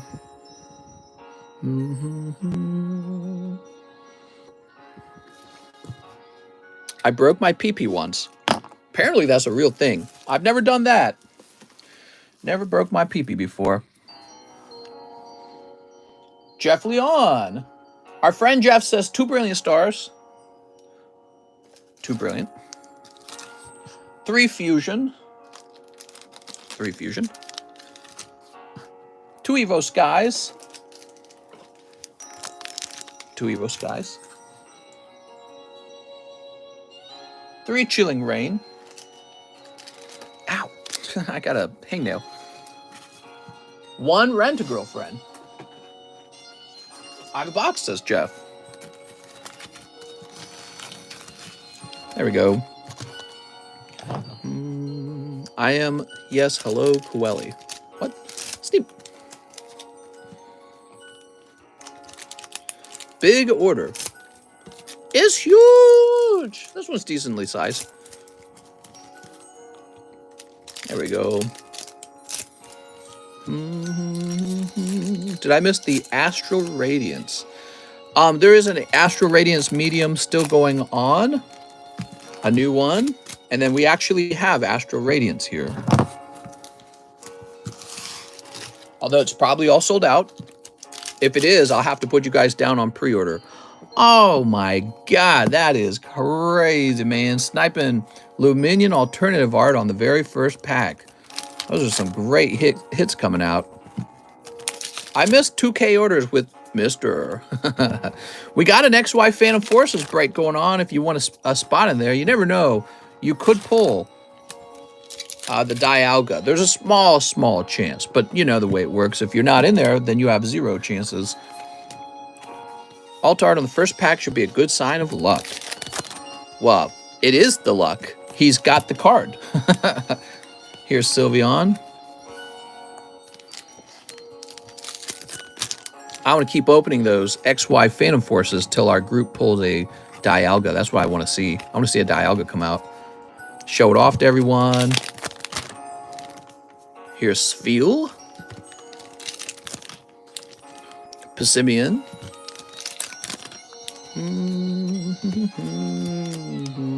Calyrex.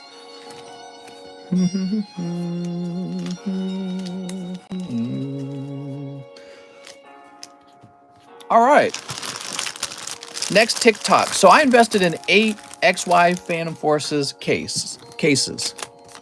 What are you talking about, mister? All right, we've got What Do You Think? Ruka. No, the most recent thing I bought was that Magneton. Did you guys all see that Magneton? Why am I sleeving this? It's not a valuable card. Oh, Jeff Leon. I know which box will have it, mister. I'll buy it when it does. Oh, yeah? All right, there we go. People really like when you show off the cases. I'm going to show off all my cases.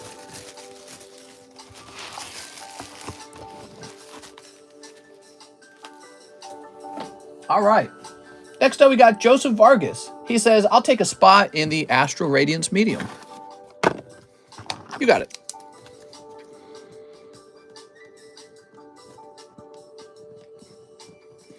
Let me have one Astral Radiance pack for $1. You want 3 of the showdowns. So, where did I put that? Oh, here we are. Mister, how many spots taken in the Rocket Pack break? Oh, it should be near the end. 1, 2, 3, 4, 5, 6, 7, 8.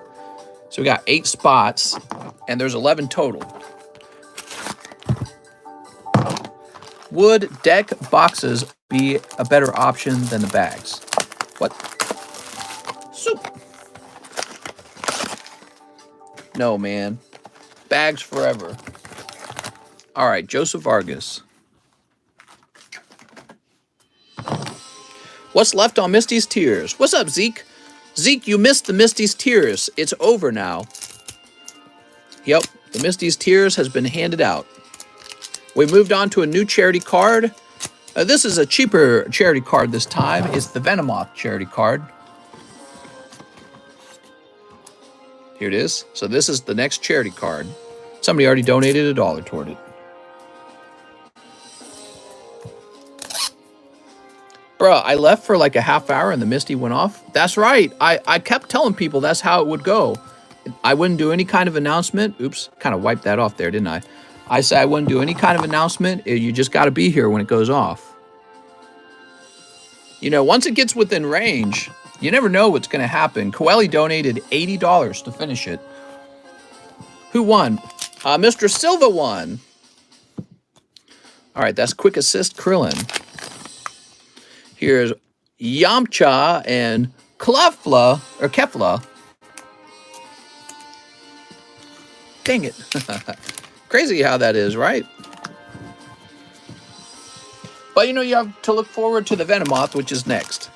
Dan Wiseman says, pack battle? All right, we're starting the pack battles. Okay, Joseph Vargas. Let's see what we got, Joseph.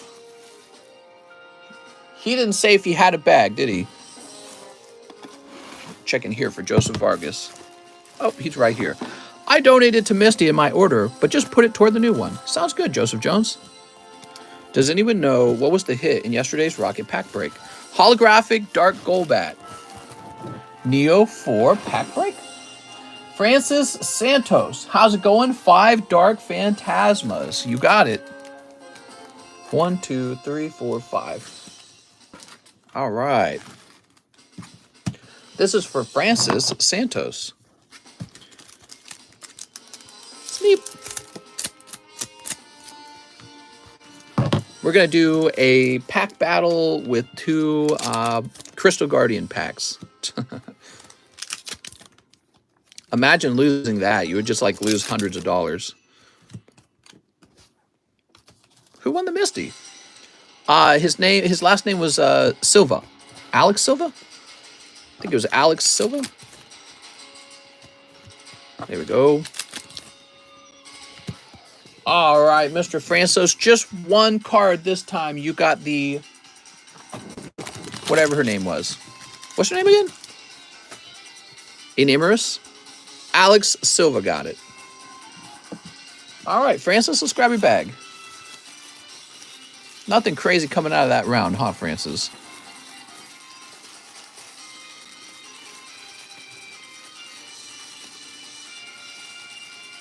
All right, here we are. Oh, that's some battle music. I'm getting excited. Pikachu, go! Pika!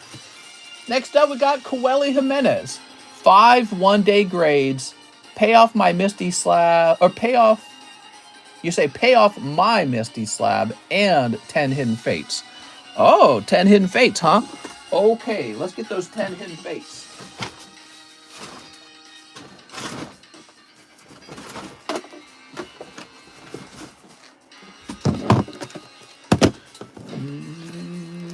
Rocket Pack still there. We have a pretty large order here.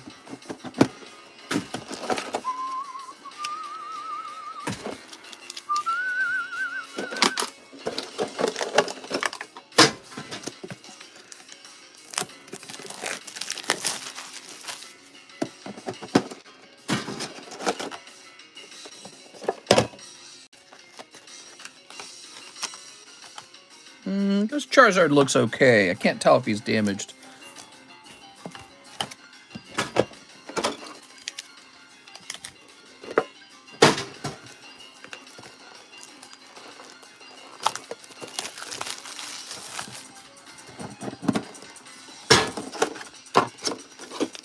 That's a lot of Hidden Face packs, man. This one's definitely damaged, so just throw that away. Okay, here we go. 10 Hidden Fates for Coeli Jimenez. Stock market was up today. I saw that. Up about 2% for me. It's just a bounce. They're covering the shorts. We're still going into a recession. The bubble's popping. That conversation earlier was heated. Time to invest in stocks again. Steep. This is when you invest thinking that it's the bottom, but then the real bottom emerges. And it's like literally 90% of everything sells off. That'd be pretty bad, wouldn't it? How low can it go? Actually, I woke up and I saw Ethereum was just 1,700. I was like, Jesus. All right, what do we got? Celesteela? Oh, yeah. I'm confused. The Rocket Heavy, does someone hit heat or does it still need people? I don't know what you mean by that question even. So someone opened yesterday's Rocket Pack and it was Dark Golbat. Now we have a fresh pack, which is what we're filling up. And there has to be 11 people in it before we open it. If Ethereum goes to 1K, I'll probably buy 50 to 100. Grade that, Tommy, says Mike's side. Ooh, we got Turtonator and Onyx. Not me. I'm all done with cryptocurrencies. I lost money on cryptocurrencies. I don't think they're like the future or anything like that. I think they're fun. I think they're like Monopoly monies, and I'll just buy these Monopoly monies. I do so well with Pokemon cards. Why wouldn't I just buy Pokemon cards? It doesn't make any sense to me. I lost so much money so quickly on crypto. Whereas, like, I almost never lose money on Pokemon cards. There's Brock's Grit. Pokemon cards are cryptocurrencies. Oh my god, dude, look at this. There you go, pulling a beautiful Greninja. How about that, man? Look at that. Great looking Greninja. And Shuppet the Puppet. All right. Yeah, after seeing this latest drop in crypto, I've decided it's just too volatile and it's not really backed by anything, so I'm not gonna mess with it. If I buy into the stock market, I'm just gonna buy like a mutual fund or I don't know, like an oil company or tech like Google or Tesla or something like that. Maybe something like Walmart. Like Walmart pays dividends and they probably grow at a very steady whatever, like 7% because everyone knows Walmart's not about to go under. You know what I mean? So I'm not gonna mess around. All right, not too bad actually. Not too bad. That was 10 packs. Pulling that Greninja was really important. The Greninja's a nice pull. All right. Coeli, you've got a box. I'm going to go slip this into the box. Oof, there we go. Greninja, huh? Now, I've already set your grades to the side. You said pay off my Misty slab. Let's see what that's all about. Let's go to slab away.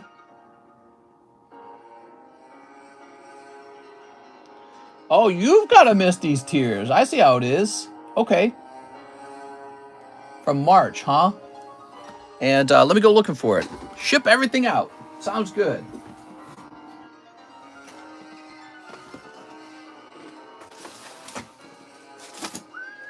All right, I'll need to step over here for a minute.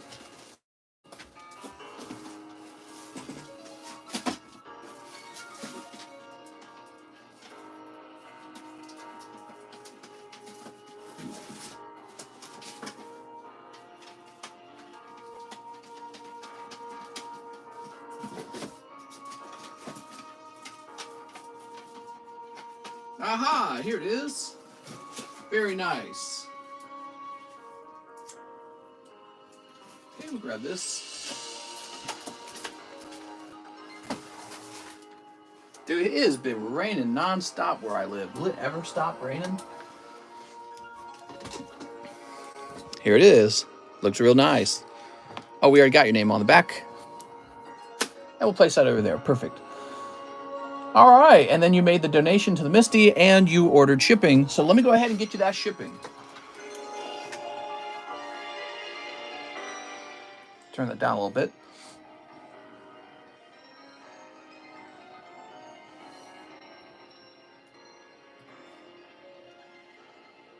All right, let me compare this address to the address that you gave me.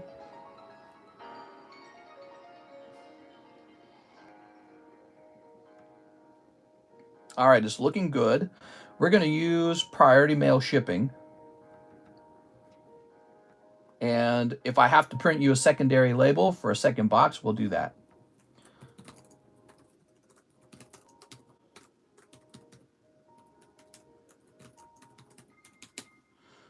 Wait, I don't know.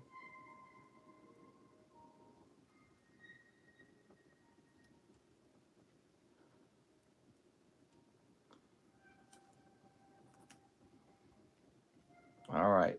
It's such an interesting address because it has me fill out a custom form for it, but it prints like a domestic label. All right, very good. Man, when it arrives, you're going to have so much to look at. I'm going to place this over here now. Mister, if Pokemon Company released official NFT Pokemon cards, would you invest? I really would not. I would go for the physical card for sure. You guys can invest in the NFT stuff, but I would rather have the card that it's real and you can hold in your hand. It's not on a piece of software or whatever. It's not on a network. All right, next up we got Emiliano or Rala. Yo, mister! One in the vintage Rocket Pack and a box of Digimon Double Diamond. Ooh. I don't know if I have another sealed box of it. I'll go looking for another sealed box, okay? I was nearly out of it.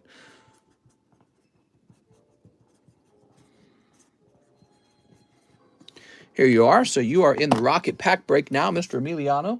Now he wants a whole box of the double Diggy Diamonds. What's up, Sig? Feel free to send in an order, Sig. All right, so ow, I was storing the other one over here. Haha! I do have another box.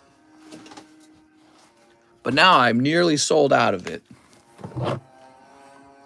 I'm basically sold out of it. I think I'll mark it as sold out. So where is my double diamond? Double diamond sold out.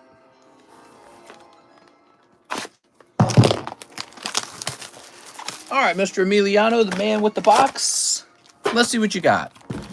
Mr. Have we pulled the chase of double diamond yet? That's a good question. Here we are.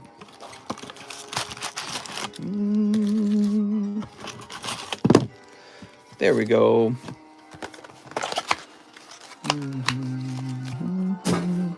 Did you ever pull the Ghost Omnimon?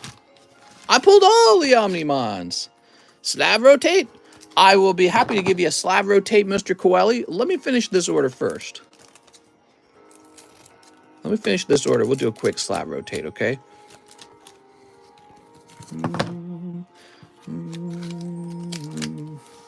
You got Devamon out of your promo pack. He's so devilish. All right. Time to start snipping these up.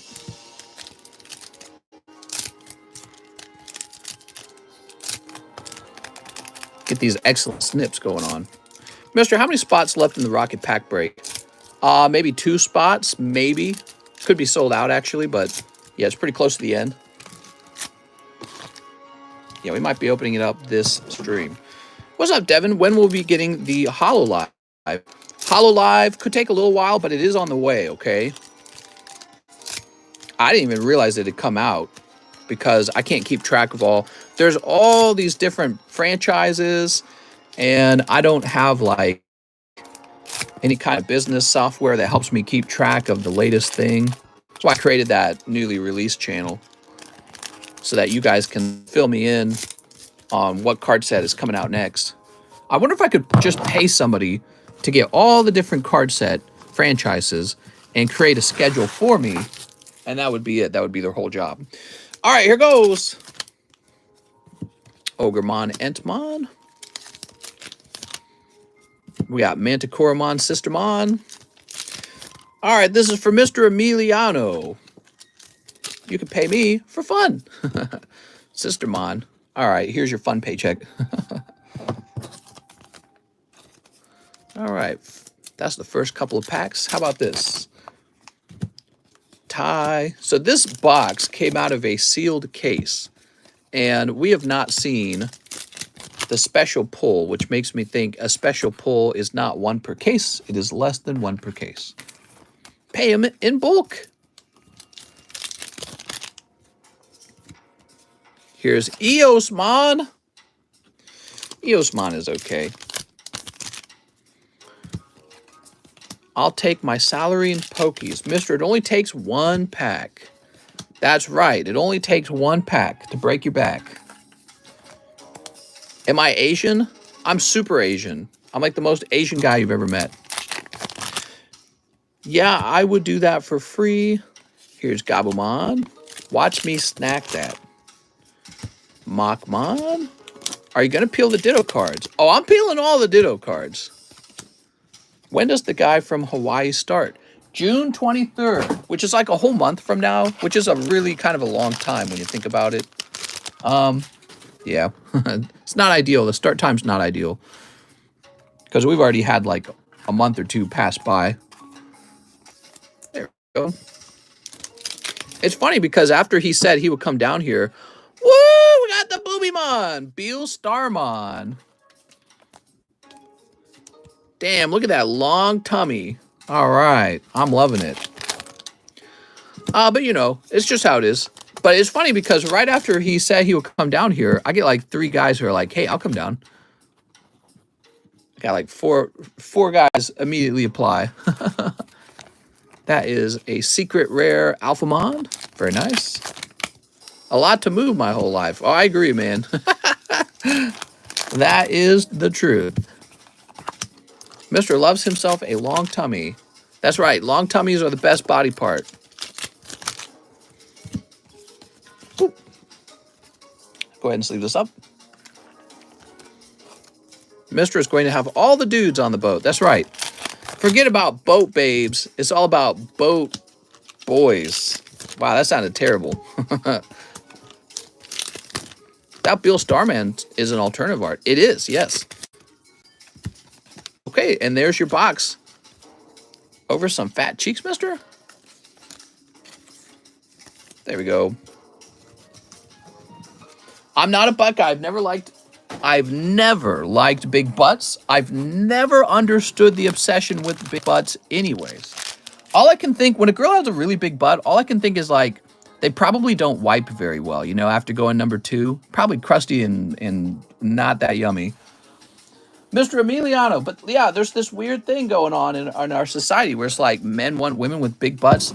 I feel like it was a Kim Kardashian thing or something, right? Like Kim Kardashian, but did she cause it, or is she simply, you know, has she simply been upvoted by the society because she's what the society wants? So I don't know, you know, chicken and egg. I don't know what caused what. I've always disliked large butts, never found them attractive, and I've no clue why other men find it attractive. I've never understood it. Mister, that's not new. No one wants Kim. Smack your pokies. Now, big butts mean fertility. That's weird, Vizar, because I feel like big butts are like almost the opposite of fertility. I feel like it represents like obesity or something. I don't know. Yeah, when I see a large butt, I do not feel like fertility at all. I know what you're talking about. The fertility feeling is the attraction feeling, isn't it? A wide pelvis is attractive because of the fertility. Well, you can have wide hips. That's not the same as having like a large butt. You can have wide hips. I don't care if you have wide hips. Nothing wrong with that. That's very different from having a large butt. Girls are getting like these butt surgeries, right? They're putting like fake stuff in their butts, just like the fake boobs. What are you doing? It makes no sense to me. Large butts are unattractive. And then on top of that, you're going to put plastic in your butt to make it larger. So it like shocks me. And when I see that going on, I go, okay, there's definitely something going on in society where some dudes out there like big butts. I just don't get it. It doesn't appeal to me at all. It's the opposite. It's kind of gross. All right, next up, we've got, what were we going to do after the, oh, right, we're going to rotate through this. Here we go. Mr. I have a big butt. Show me the junk in the trunk, mister. So let's see. Cards I think Coeli would find interesting. Here's a cool looking legendary collection. Mister, how you think big butts are unattractive? It's so gross, dude. It's not attractive. I don't know what to tell you. You know, like the gym, and you could take like a really attractive girl too, right? You got like the attractive gym girls, but then they do like this stupid stance with like their legs like that, and their butts are like bigger because they're standing that way. And I'm thinking like, that's the least attractive part to show off, right? Well, you're hiding your belly in that stance. The belly's the most attractive part, obviously. Here's a Sweet Coon 9.5. Jarmo says, what? Ha ha ha, how is it not attractive? We just have different brains. I don't know what to tell you. It's got to be a brain thing, man. Got to be a brain thing, right? Comes down to our brains. Guys can have a fat butt, but guys sus.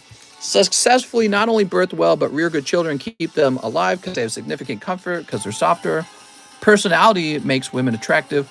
Well, yeah, I mean, a girl can be attractive and have a bad personality, but I think we're mostly just talking about looks at the moment. So you can have a person who is unattractive and have a terrible personality as well. But we're just talking about what makes a woman look attractive. And I don't know when it occurred, but there was like this change in society where all of a sudden, all we cared about was butt size. And I always found large butts just so unattractive.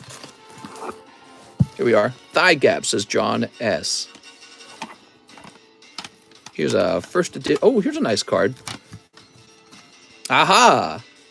So that's Abra 10, first edition. Give me camel toe all day, mister. Let's see. Aha, here we are. Grandmas. Large butts make me think of grandmas. I'm not a guy who's into grandmas. I never have been. And I know I'll be a grandpa. I basically am. I'm like 100 years old already. And my wife will be a grandma too. But I'm just not into grandmas. And, you know, so that's just me being honest. But yeah, so the large butts, it just makes me think of much older women. It makes me think of grandmas. You know who typically has a large butt? A much older woman does. And typically a grandma does. You ever seen like an older woman? I'm talking like grandma age. They always have large butts. It's just culture, probably like how men used to lose their mind over seeing women's ankles. Why the hell you think of grandmas when you think of the butt? I don't. Mr. like his women flat like a board. I have 7 Abra. Diapers. Bad take. Abort, says Mike's side. Abort! It's true. I'm just being honest. I know you guys are being honest too. So when you guys say, you know, like the large butts are attractive, you guys are just being honest with me. So what we could do is sit back and ask ourselves, like, maybe we like evolved different or something, or maybe we came from, you know, I feel like maybe like your family tree has something to do with it. Maybe people in my family tree didn't find large butts attractive. So, you know, it's just different for everybody. But it's weird because, yeah, there was a change in culture at some point where butts became the focus. And I was like, what happened? Your grandma can suck a mean peepee when she takes out her dentures. Whose butt hurt you, says Tristan. If that's the case, then explain this. All right, so let me go ahead and get new slabs. Let's see. We got to get some new slabs up in here. Here's this Jigglypuff again. The last Jigglypuff sold. Feet guys, butt guys are both lessers? What? What are you talking about? All right, here we are. What are you talking about? But that's another thing. Like, I never actually cared about boobs either, was another thing. I never cared if a girl had big boobs. That never mattered to me, ever. Big boobs never mattered. That was, so you'll get guys who like bully a girl because her boobs are too small. I'm like, why are you bullying her? Just didn't make any sense. Large butt, large boobs. That was never attractive to me. Long bellies, man. That's it. Mr. likes fingernails. Actually, no, I don't really care for fingernails either. I think when I see fingernails, the problem with them is they seem like a lot of bacteria would get underneath them. So I don't mind if a girl has trimmed nails. That does not bother me. Yeah, I see long fingernails and I instantly think you probably have enormous amounts of bacteria under those fingernails. All right, so Kip F, 8 emissaries of light. You got it, man. Did you read that the husband of one of the teachers that died in the Texas had a heart attack and died too? Wow, dude. Wow, that's crazy, man. Mr. Sucks Toes? Maybe when I'm in the mood. Maybe. He's a foot guy. I'm really not a foot guy. 1, 2, 3, 4, 5, 6, 7, 8. I can understand why someone might be a foot guy, though. I've had time to think about it. I'm like, it's because you never get to see women's feet. That's why. Women's feet are always covered, right? You know, a part of a girl's body that I've always noticed, though, her neck and maybe like her shoulders, right? Her neck.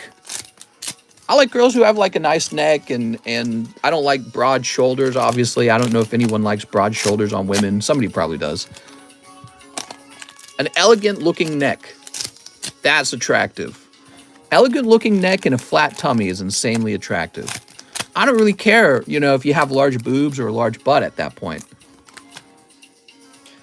It's like when Carrie Fisher died. Her mom died a few days later. Grief hurts like crazy. I agree. That's definitely what happened here. Passed away from grief. It's kind of romantic. But at the same time, it's extremely tragic. Like a giraffe neck? No, not a giraffe neck, but just like a really well-defined neck. You know, like it's there. You think of the guy from see date people foreigners who want to come up here at 90 Day Fiance. They had that one who was big neck, right? That's insanely unattractive to me. I can't. It just looks terrible to me. As somebody who has a nice, slender, and very just like nice looking neck, you know, a girl with a very pretty neck and a very good looking tummy. There you go. Her breast size is irrelevant. Madame Adele. That's got to be hard on their kids. Lose both parents in a few days of each other. Yeah, I agree. Mr. likes a built girl.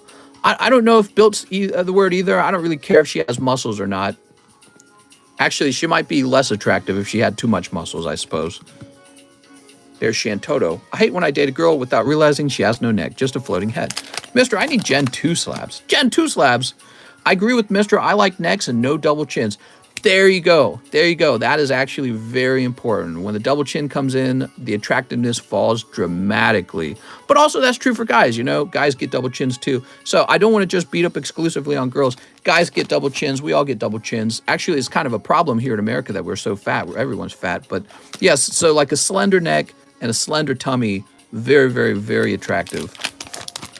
Except for freckles. Man, I need that double chin, says Vizard. But yeah, like the fat butt is the opposite of that. You typically, if a girl's got a fat butt, I bet you there's like a much higher chance she's got a double chin at the same time. And but I don't know. I just don't get the fat butt thing. Never will.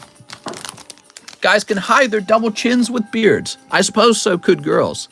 Slender neck sounds like an animal.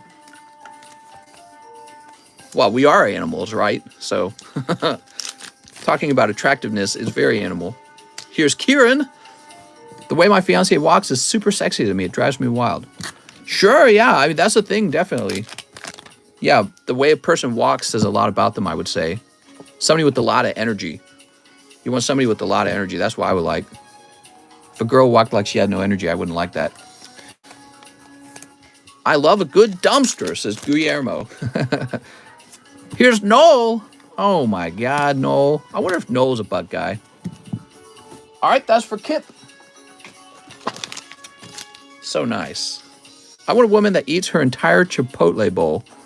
And then she needs to order a round of Chipotle. America run on grease. She has to have a nice hairline. I don't really notice hairlines on girls as much. I don't really pay too much attention to that. I think all guys want to see girls with good hair. It's like anything. Like girls want to see guys with good teeth. Right? Broad shoulders, face symmetry. These are all these sort of like genetic markers that we pick up when we're testing each other's attractiveness and deciding, oh, am I going to have sex with this person? You know what I mean? It's all very animal, isn't it? What kind of hair, mister? I'm not real discriminatory on the hair, to be honest. Yeah, the hair doesn't matter too much. Hair is hardly important. Both of my wives have horrible figures. Oh, my God. About a hickey on a neck, mister. Yeah, hickeys on a neck. Very sexy. All jokes aside, though a little body hair on a woman. Ugh! No, I don't like the body hair at all. Body hair, huge turn off. No thanks. I do not like the body hair. I never will. It's very similar to like the fingernails. It makes me think there's going to be germs. So the body hair makes me think of like some sweaty, smelly person, which I suppose us guys get away with, perhaps precisely because we're guys, but on a girl, that's just so insanely unattractive, I can't take it. Instant turn off, boner gone. You like big foreheads. I don't really know what you define as a big forehead. There's probably a limit to how big your forehead could be. She has to have a tramp stamp. I don't judge. I actually don't care if a girl has tattoos or tramp stamps. I do not care. There we go. Mister, I'm eating. Well, not anymore. Shake my head. I'm eating. We have this Sation. Love handles? Yeah, I'm a bit of a hypocrite, I guess. All right. 082 Sation. It's going to be 36. I'm a female. My hubby loves when I'm gassy. Mister, I paid for Rocket Pack break. Think there's one spot left. All men are. I like women with a nice tan. Yeah, I don't really mind if she has a tan or not. Doesn't really affect anything. There you go, 36. She can have pale skin or tan skin, and neither would matter. We have Jamie Leonard McGinley. 2 spots in the Astral Radiance medium. All right, you got it, man. Thanks, Zeke. Fart enjoyers are something else, man. Oh, man. Fart enjoyers. Jamie, Leonard, Mick, Ginley. Wow, that's a long name, man. Wait, he said 2 spots. Very good. We have Coeli Jimenez, and he says ditto slab on the table. Okay, mister, you got the ditto slab. Red hair is hot to me. Coeli Jimenez. Law, this conversation really dropped the viewer count. Maybe we had a lot of girls watching. I'm not sure. And then maybe they said, all right, I'm out of here. Maybe we had a bunch of girls this time. Who knows? Wait, did we lose a sticker? Oh, yeah, here it is. This is why my channel analytics says the only people watching are men. Do you have any Gyardo slabs? Sometimes I tell my wife to give me my pee-pee back. What? Okay, now we have Michael Cahal. 5 packs of Astral Radiance. Mr. Michael. I'm a girl, says Katrina. Katrina, what's your opinion on men? What's your unpopular opinion on the way men look? Name something you find really ugly about men. Like it just, and I'm not talking about personality-wise or status. I mean like appearance-wise. When you see a guy, what would turn you off right away from the way he looks? All right, let's see. 1, 2, 3, 4, 5. I don't know. I'm only 19. I mean, that's old enough. I was dating when I was 19. Here goes. I put you on the spot, though. I'm sorry. Steep. Keemstar phone number is open. Her. Where do I start? I'm a girl and I find buzz cut unattractive. Oh, that's interesting. That's almost exclusively the way I cut my hair. I mean, it is exclusively the way I cut my hair. I only do buzz cuts. I've done that my whole life. I own a strong pair of hair buzzers and I just buzz my hair off anytime it gets too long. Roast us. She's with the game. A huge turnoff is when a guy says they like necks. She needs to have piercings in the sensitive area. Keemstar lurking. There we go. Soup. Men are interesting. I feel like men are interesting because you do get men who are like conventionally attractive. And then there's like this huge range of really ugly men. Like they'll never look good. They will always be ugly. And I think to myself, like, it doesn't go both ways. If you look at girls, a lot of girls are attractive enough that a guy will hook up with her. Most women, in fact. With guys, I feel like only a chunk of guys really actually look kind of attractive. And the rest of them are just horribly ugly. Men have like extra ugliness to them compared to women. You know what I mean? I don't know what that's all about. I guess that's the testosterone or something. Testosterone makes men look especially brutish and, you know, just gross somehow. Stinky. Here's knocked out. So I almost feel sorry for girls because girls have to deal with that, you know? Girl, attractive partner. Men get an attractive partner. Men get to have attractive women be their partners. Most women do not get to be with an attractive man. Most women are stuck with ugly men. We're all quite ugly. Look at this! King draw. Not Machamp, though. He looks like a Chad or something. I don't know what I'm trying to say. All right, Michael Cahal. Let's get that into your bag, mister. Mr. Michael. Let's see, you're over here. Men get receding hairlines. Yup, men lose their hair. That's true. I agree with Anthony. It's about cleaning yourself up and looking presentable. I don't think men are all ugly. I do. I think men are very ugly. Speak for yourself. My women hit pay dirt. Well, that's what I'm trying to say. So some men do have nice features, but it's like almost all women look good. Whereas there's a lot of men who just look like straight up goblins, dude, like trolls or something. You know what I mean? I don't know what causes it. Mr. Class of Pimpology, you rock, mister. Class of Pimpology. I graduated with straight A's. Alexander Mary says 5 Astrals. You got it, man. Typically, I date unattractive men sometimes so I know they wouldn't think to cheat. Oh, that's interesting. I've heard of that. Men who with more attractive women is typically a happier relationship overall, right? I've heard of that. Would never date a guy with messed up teeth or unhygienic. 1, 2, 3, 4, 5. You hear that, guys? I told you. You gotta shower more and change your underwear, guys. My God. Guys don't even try anymore. 1 Bulbas Butt and 2 Evo Skies. It's not even difficult to shower. Guys are like, I'll never shower. I'll lay around and stink. All right, 1 Bulbas Butt. Have you seen the leaks from Pogo Set? There's a Radiant Blastoise. Ooh, look at this Mew. They passed a law where if you talk about a guy's bald head, it's the same sexual harassment as men talking about boobs in a workplace. Really? That's interesting. That is, wow, we are way too sensitive. I say you get rid of both of those laws. Neither of those laws should exist. What's up, Nathan? Way too sensitive. I shower twice a day, says Roberto. Matt says, as it should be. I'll be there when you become all you hate. I'm cracking up at the image. What about acne? Well, I don't think anyone finds acne good looking. I think people understand acne just kind of happens, you know. Mr. I graded with Japanese Pika Zekrom card I got from you. It came back CGC perfect 10. Dang, dude, that's crazy. I'm very happy for you, man. Very happy. That's great. I'm attracted to a pretty face, says Matthew Fowler. Jesus, it's crazy what horror stories are out there. Hey, there we go. Radiant Greninja, finally. Oh, man. So pathetic.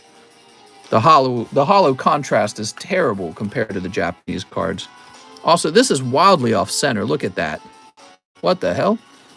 If dental insurance wasn't trash, I think most men would fix their teeth. Well, I think that the bad teeth goes a little bit hand in hand with the bad hygiene. So men, they don't go to the dentist. They don't want to. It's not just about cost. They don't want to. But then also, they don't shower and they don't brush. So both of those things go hand in hand. And I feel that it kind of reveals a nature in the man of perhaps laziness. Sounds crazy. But yeah, I mean, if you can't be asked to make yourself just clean, I mean, that should be minimum. That's the beginning of trying to be attractive to your partner. Is just don't be a big stinky. You know what I mean? That's where it starts. That bottom. All right, Alexander Mary picking up Radiant Greninja and Mew EX out of your Bulbas Butt. I shower and brush at the same time. I'm a man with a shoe size of 14, and I still feel like my head is bigger. What?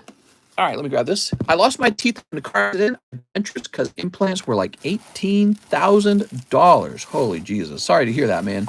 I've seen a girl get a viral infection because she kissed someone with a beard. That beard was so long without brushed. It's disgusting to think about. Yeah. Well, and I was kind of giving girls a hard time. I was saying I don't necessarily like long nails because all I can think about is, wow, you wipe your butt with those fingernails, and how do I know that you washed your hands properly when you washed your hands? And so I can't get that off my mind once I've thought about it. You know what I mean? But maybe that's how I am. I don't know if everyone's like that. But yeah, it's the same with guys. So I struggle with that. Jonathan Morris, he says 5 Astral Radiance. 1, 2, 3, 4, 5. Thanks a bunch. I have a bag about medium ways back. Thanks, man. Order still open? The orders are still open, Russ. Let's go crazy. All right, let's see what we got here.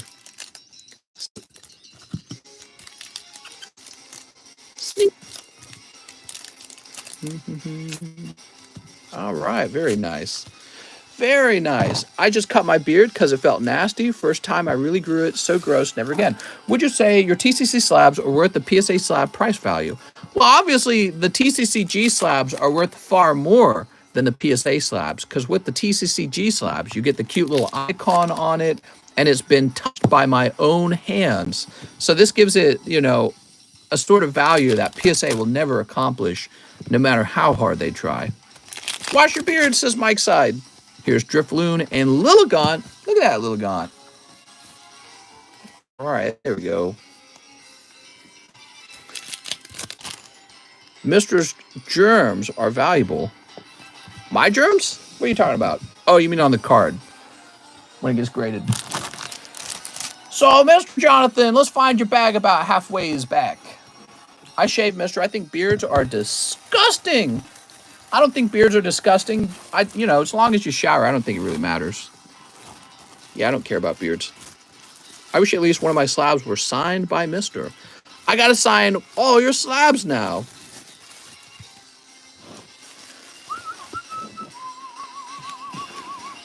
Next up, I have David Fillardeau. One spot in the medium. You got it, David. Nothing wrong with beards.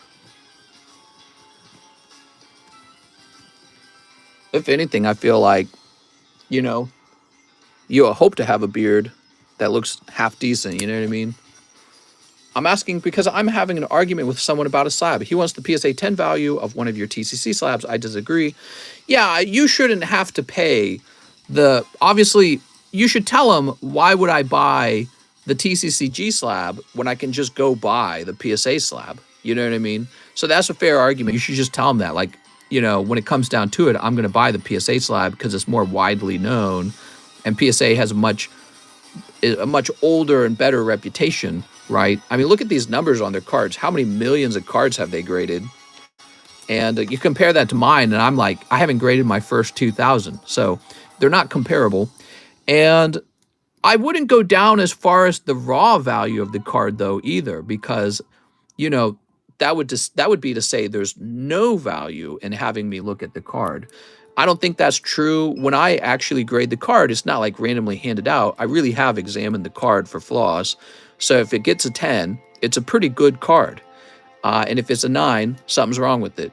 So yeah, I wouldn't ask him for the raw value of the card, because for him that doesn't make sense to do that. He did pay to have it graded, and I have actually distinguished it as not having any flaws. How many spots left in the Phantom Forces box? Yeah, I mean, depends on the price of the slab. I love your channel, mister. That's why I'll always be a member. Thanks, man. I love it. John Gartland. Hi, mister. Bag is medium. 10 Astral Radiance. You got it. 10 Astrals. 1, 2, 3, 4, 5, 6, 7, 8, 9, 10. Yeah, if I was him, I wouldn't sell it for the raw card price. I think that would be silly. 2 Shiny Star E's. I see we got Astral, mister. All right, let's see. I mean, one argument to make would be like, you should sell it at the price. How about the price of a PSA 10 minus $50, which is the price to cross grade it, right? Something like that. That's the kind of argument you could make. You could be like, sure, just take $50 off of that. Or some people will say something like 25% off. One medium. All right, one medium. But yeah, asking for the raw card price, that's just too low.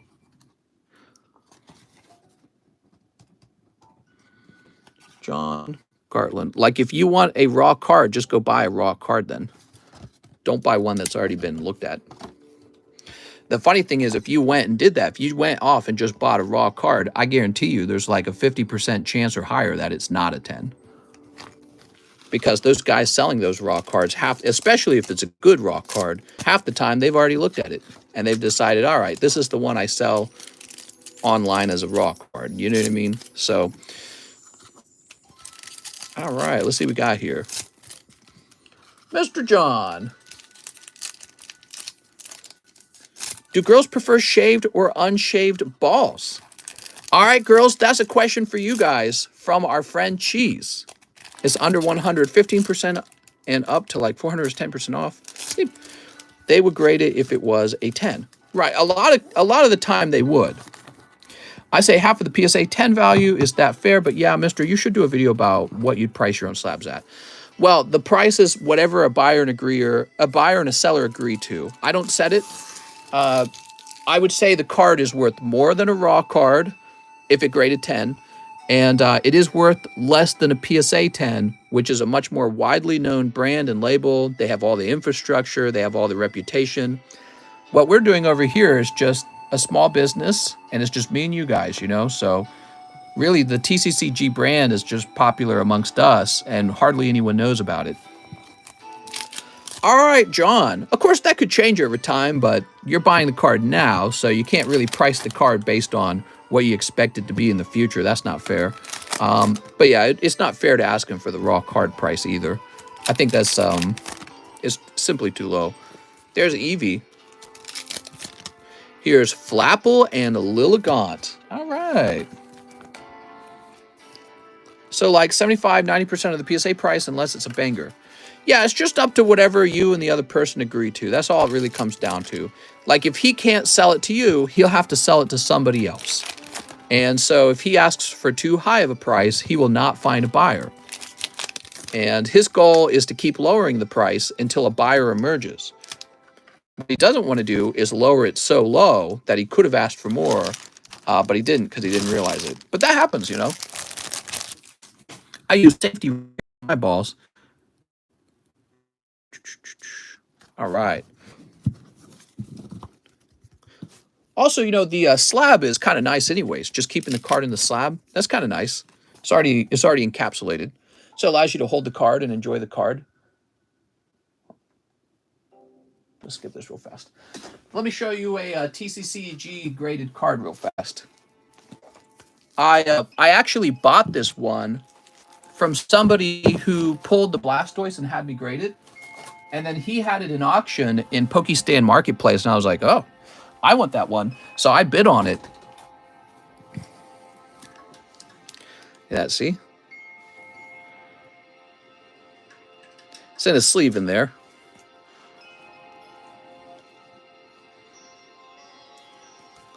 I ended up paying just $60 for this. I thought that was a pretty good deal, actually. Yeah.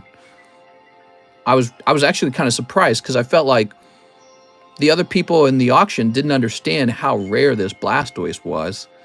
It's a really rare Blastoise, and I'm fairly confident it would regrade into a 10 with like SGC.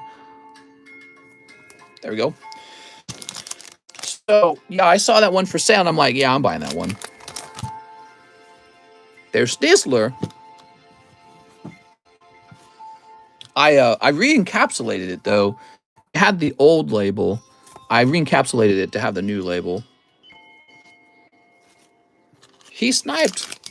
Here's Ikuno and Double. Ooh. But yeah, I was surprised that it didn't go for more.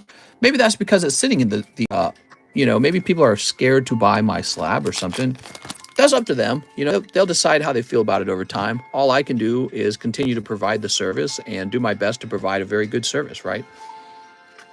Make few mistakes and never quit and create a structure that's a respectable structure, right? That's what business is all about, by the way, guys. Business is all about creating a system that people can come in, do work, make a profit, and rely on that profit and rely on that system. So that's what business is all about. It's about system building, organizational building, you know? What do you think? What do you do with the bulk cards? Sell them? Well, what I do nowadays is throw them away.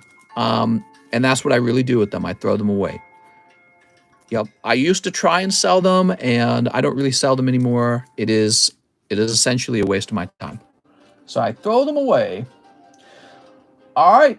All of that was for our friend John Gartland. Hi, Mr. Wait, was it for John Garland? It was, wasn't it? 2 shiny stars, 1 medium for the box. Yes, we put you in the medium. Yes, okay, good. Talking quite a lot there. Mr. John, let's find you back, John. You're probably up here. We need more Blastoise cards. I seen the Radiant one from Pokemon Go today. That set is looking pretty fire. I agree. She says, do some hand jutsu for Naruto, please. I don't know how he did it all. They had all like their hand movements or whatever. Yeah, my wife made me watch that. I know what you're talking about. I'm gonna use my fire jutsu. I was making fun of my wife so much when she made me watch that. All right. Now we got J Spokestop. J Spokestop. 18 packs of Astral Radiance. You got it. 18 packs, huh? One day down the road, something will happen and TCC will take off. Here's my goal. My goal is to develop the card grading into its own company that I do not own. I want somebody else to be the owner of the card grading company. So I might be like an advisor, and I might be helping running it. But I essentially want somebody else to become the manager of that company, and I want there to be multiple owners of it who are making profits on it, good profits. And I'll be running this live stream and sending off business to them so that they always have something to grade. Now, the other thing I want to do is I want to be able to have new streamers running this stream. So I want to hire people to do this job that I'm doing with you right now. And that way, one day when I retire, the stream just continues. So the stream continues and the card grading continues. So I'm thinking a lot about how do I get this to continue when I'm done. I'm thinking a lot about that. I'm 33. I don't want to work forever. And I don't want it all to end when I'm old, like, all right, I'm old. All right, it's all over now. You know what I mean? I've learned a lot running this live stream for the last 3 years, and I feel like I can turn it into a system that somebody can rely on for work.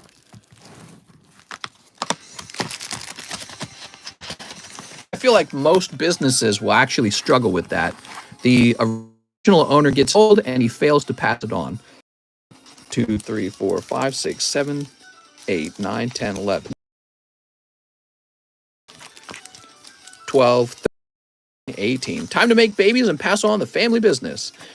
Maybe. I feel like sometimes babies are the appropriate person to pass the family business on to, and sometimes not, because maybe they don't want to open cards. I don't know. I wanted Mister. Put me on the list, please. All right, you're in, Mister. Here we are. All right. Snip. I'll be ready when you expand operations to Canada. Oh, Canada. I think what we can do is create a streamer office where multiple people can meet and take turns running the stream so that the stream is consistently ran by multiple people. And if one person quits, the other person is still running it. And there has to be some sort of leader who is capable of hiring new personalities to keep the stream running. So I think that's actually pretty complicated to pull off what I just described. And I don't know what'll happen. They just extended our tornado warning. Be careful, mister! You never stop thinking, huh? I don't know what you mean by that. You never stop thinking.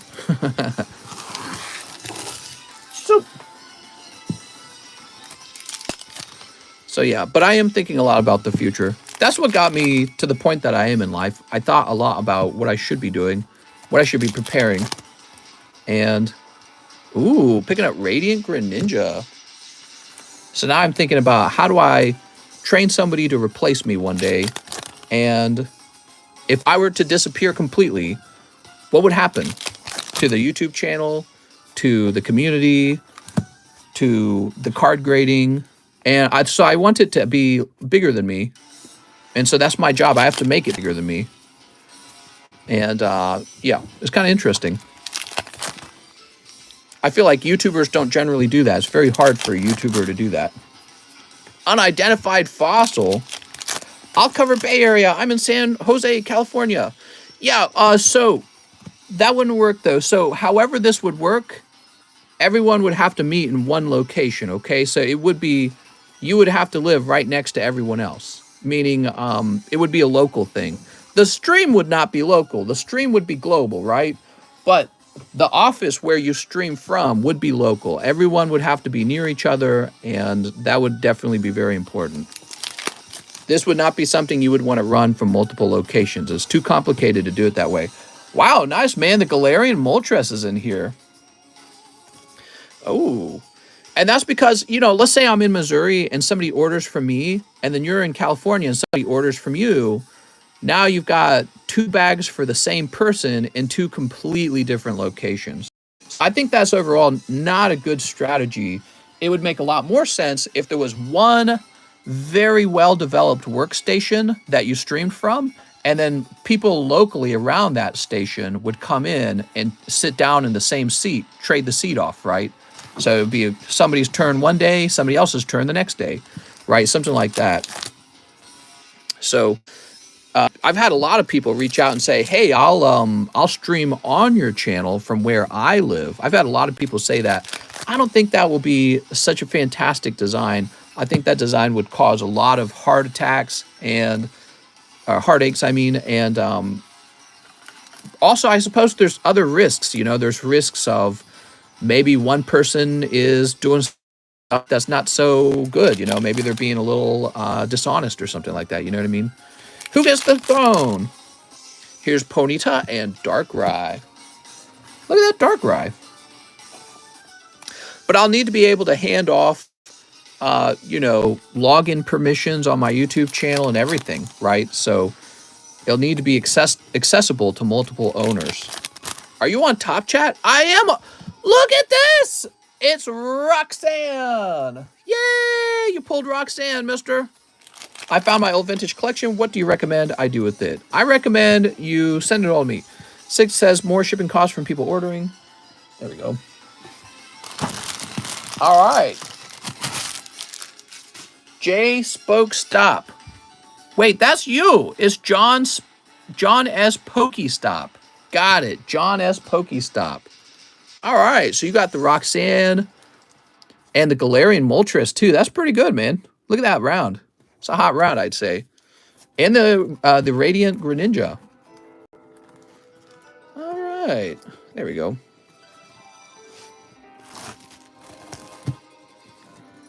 Very nice. Got it. Thanks, mister. Mister is going to be like, fight to the death. No, but seriously, I haven't done research. Don't a lot of cards worth money. You don't got to ship it to him now. That's a good point. That is a good point. J.S. Pokestop. This is going to say 5.22. And the question is, where do I put a JS bag? I guess it would go in the JU box. Oh, but the JU box is conveniently all the way filled. Okay. How old are some of these bags? Any like unbelievably old bags?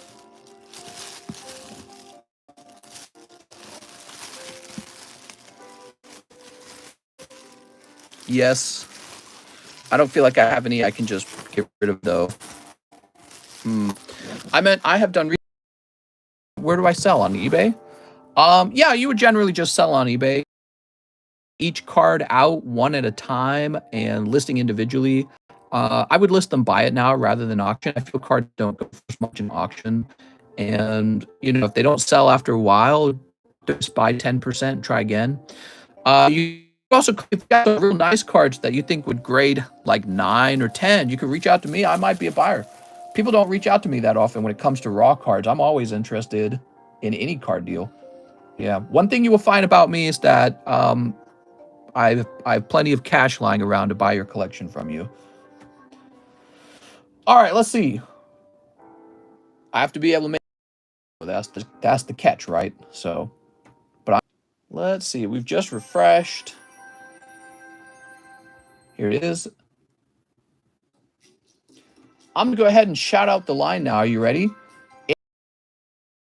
Daniel Weissman, Coeli Jimenez, Sergio Espinoza, Alan Duarte, David Capistran, Henry Ruff, Joseph Jones, Trent Caswell, David Fillardo, Mike Side, Uriel Siguenza, Arjun Joshi, Pat Gibbs, Devin Morales, Zeke Boone, Emiliano, Kyle Sexton, Alex Silva, Toby Pierce, and John Gartland. So I feel like that line is so let's try to pick up the speed a little bit. Mr. Angelo says, I want that 9 Arcanine. You got it, man. Wow. Really beautiful card at a very fair price from my point of view. That's very fair. Considering it's already graded. It's are affordable. You guys have to admit, the 9s are not overpriced. I think people are scared to buy 9s, which I can understand. 4 poker cards. One day, the 9s will be so expensive, you'll be like, wow. But before that happens, the 10s have to get that expensive, right? That's kind of how it works. The 10s get expensive, then people start eyeballing the 9s. Kind of like first edition base set Charizard. There's probably plenty of guys who are going, you know what? I'll never be able to afford a PSA 10 Charizard, so I might as well go for the PSA 9 first edition Charizard.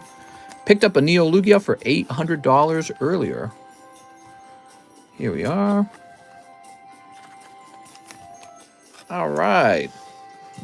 That's 4 poker cards. Now you want 5 Astral Radiance. 1, 2, 3, 4, 5. All right, let's see what you got, man. Did you restock pokers?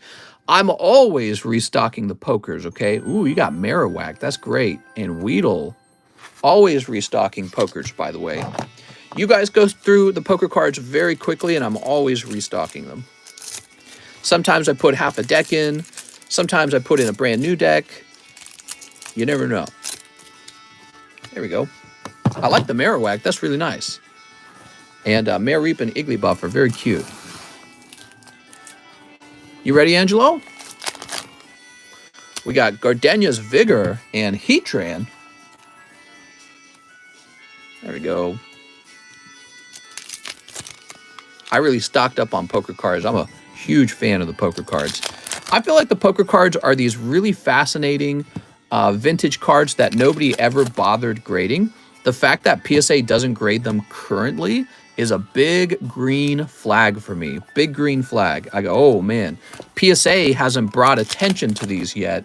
So over time, PSA probably will eventually start grading those poker cards. And when they do, I want to be positioned well when the price on them jumps.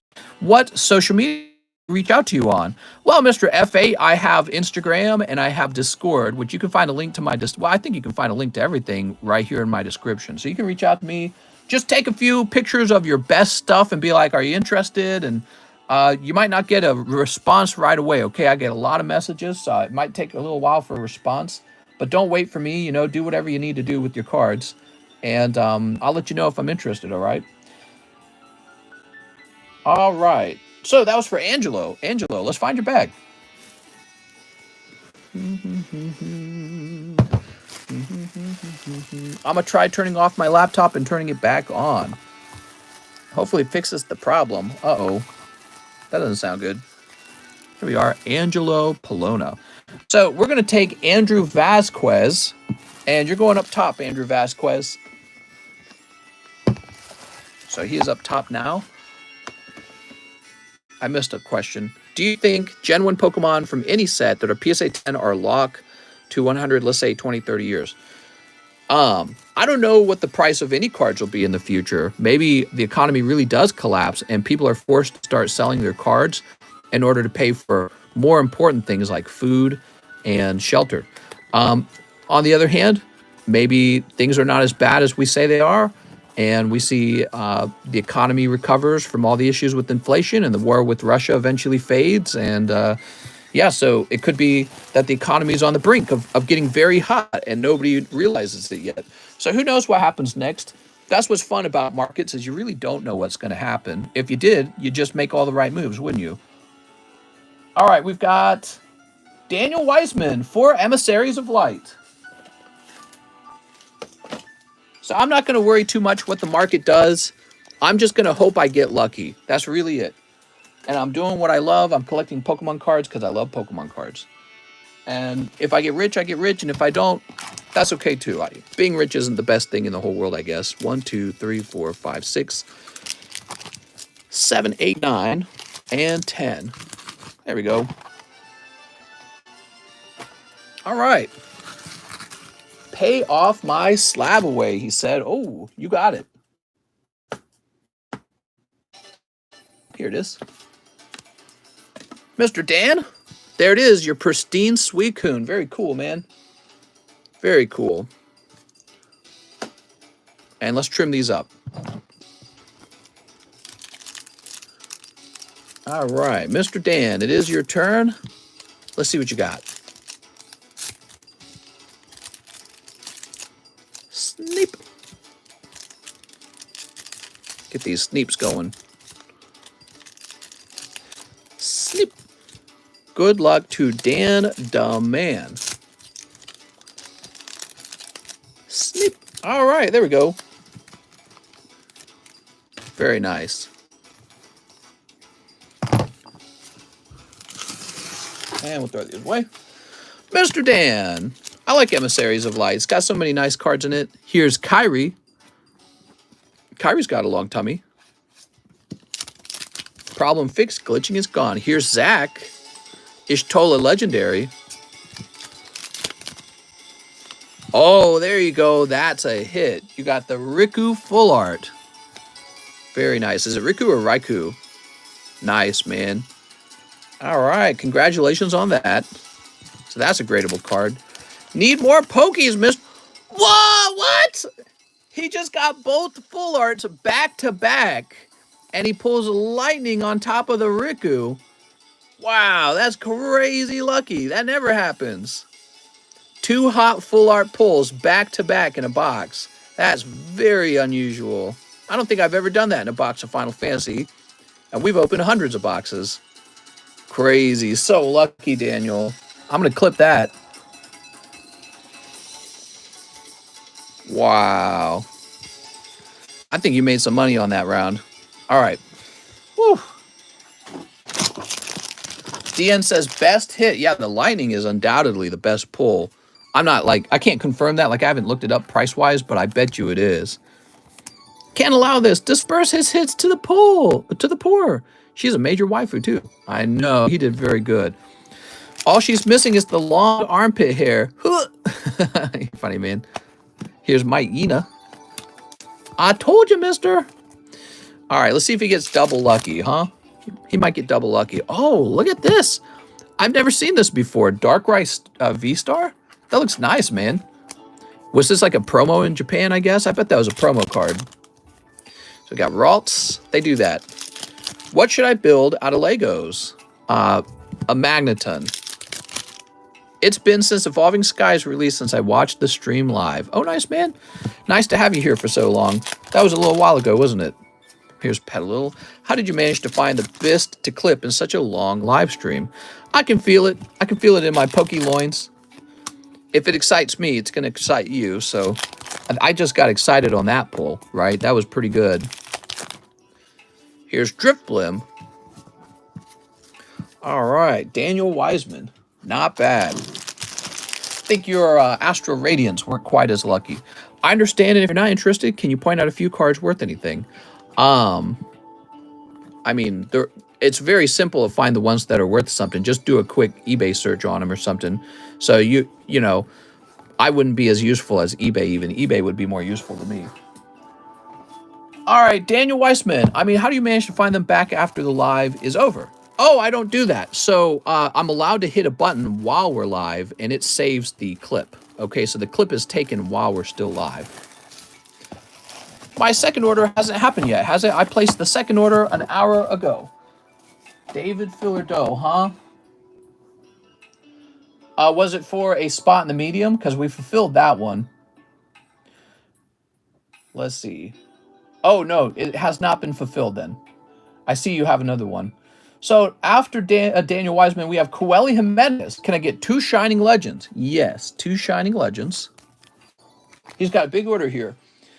2 Shining Legends for Anthony Rodriguez, and 2 Shining Legends for Alex PSX, and 2 Shining Legends for me. Oh, dear. Give me a minute. I need to get another box of Shining Legends. Wow. Very generous.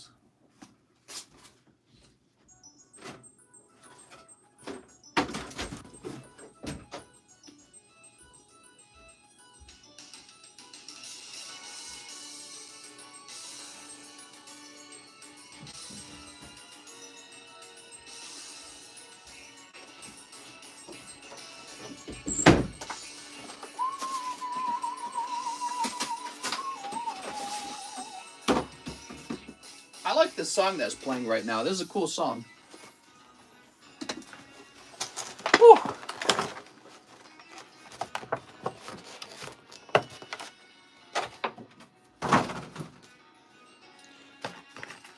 Why can't I be Alex? I want to be Alex.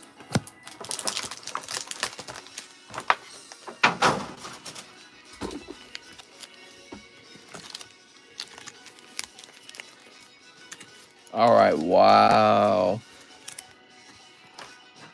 Okay, so 2 for Anthony Rodriguez. We're going to start with Anthony Rodriguez. You ready? So this is a gift from Coeli Jimenez to Anthony Rodriguez. There we go. That's for me, says Real Anthony. Shaman of Veltal. I'm a degenerate, mister. You don't want to be me. And Plusal Reshiram. All right, just holos this time. Still an extremely nice gift. Still extremely nice. In fact, it wouldn't be super surprising if all 6 packs were holos, because sometimes they are. Our order's still open. Yeah, send it in order. You can send it in order. All right, you ready? Sergio Poloski. What's up, man? All right. This is for Alex. Oh, man. Picking up the Shining Jirachi, Alex. Alex, you got that for free. Wow. Congratulations and thank you. Oof. Ante 2. Wow, dude. Thank you so much, Mr. Coeli. Look at that. Wow. Double hits. I got to find Alex's bag now. Box. It's way over here. We kind of moved you a little bit. There we go. Whew. You know what? I'ma just build a robot. Hey, bloop, bloop, bloop. You know, when I was younger, I played with Connects. You guys ever played with Connects? I love making robots with my Connects. There we go. Now, Coeli Jimenez also has a round. I'm a little scared for you, Coeli, because Alex just got a double hit there. So these are probably cold. I would be surprised if they were hot.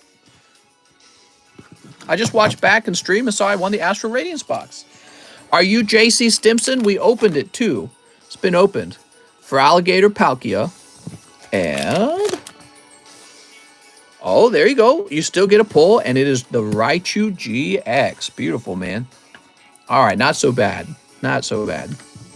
That's 2 packs, 1 GX. And Coeli has... Oh, right. We're going to grab his box over here. Yes, I am. I'll go back and look for the opening. Here we are. He's like, I just realized I won. There we go. Mr. Raichu.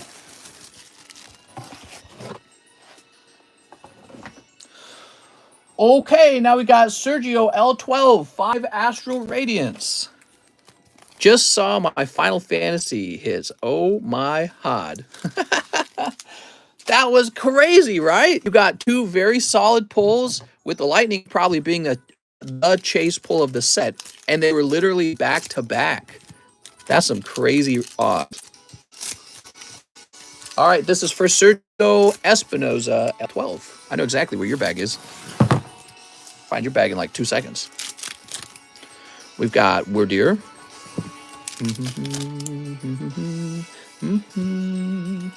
Starmie and Heatran.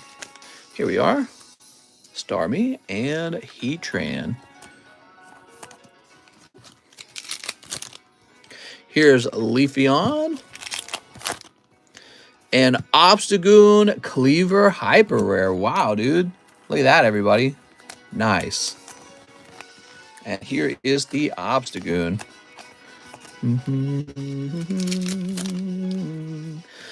And Basculin. What? Silly Basculin. Tricks are for kids.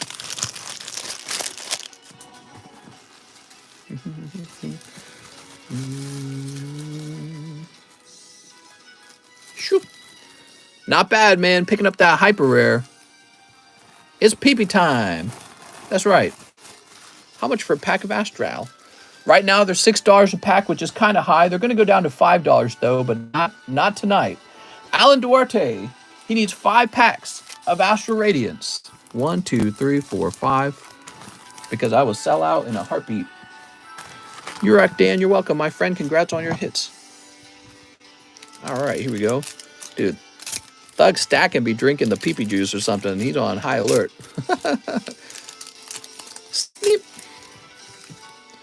There you go.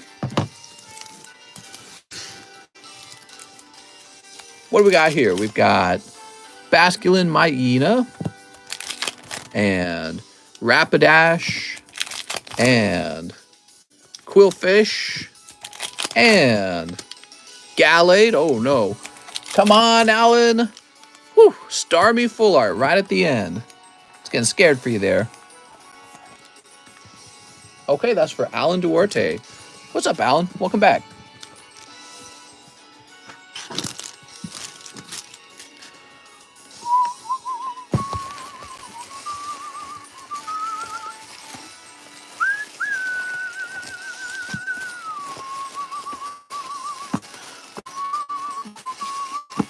Well, I gotta find your bag now. Oh, he says new bag. I missed it. All right, new bag. Searching for a bag that doesn't exist. I'm a goof, man. Should have read that message more carefully.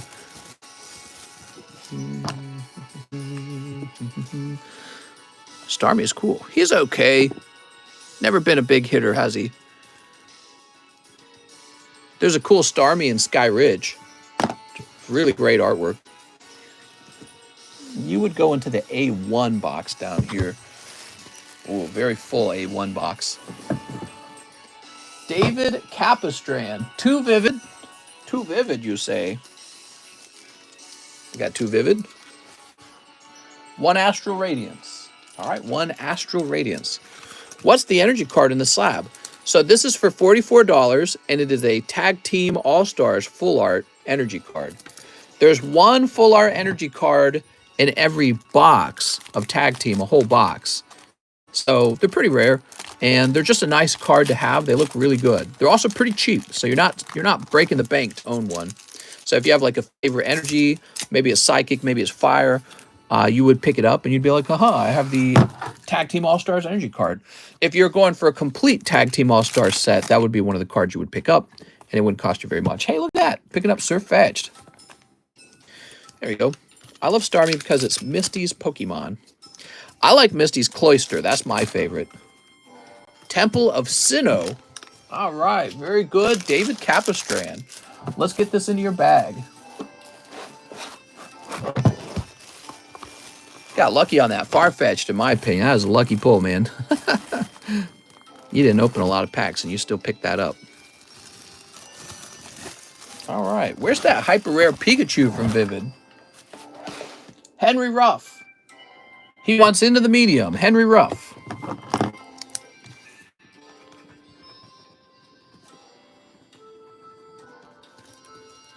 Chocolate Starmie. Oh, my God. Joseph Jones. He would like a whole box of Sun and Moon base set, everybody. You ready for this?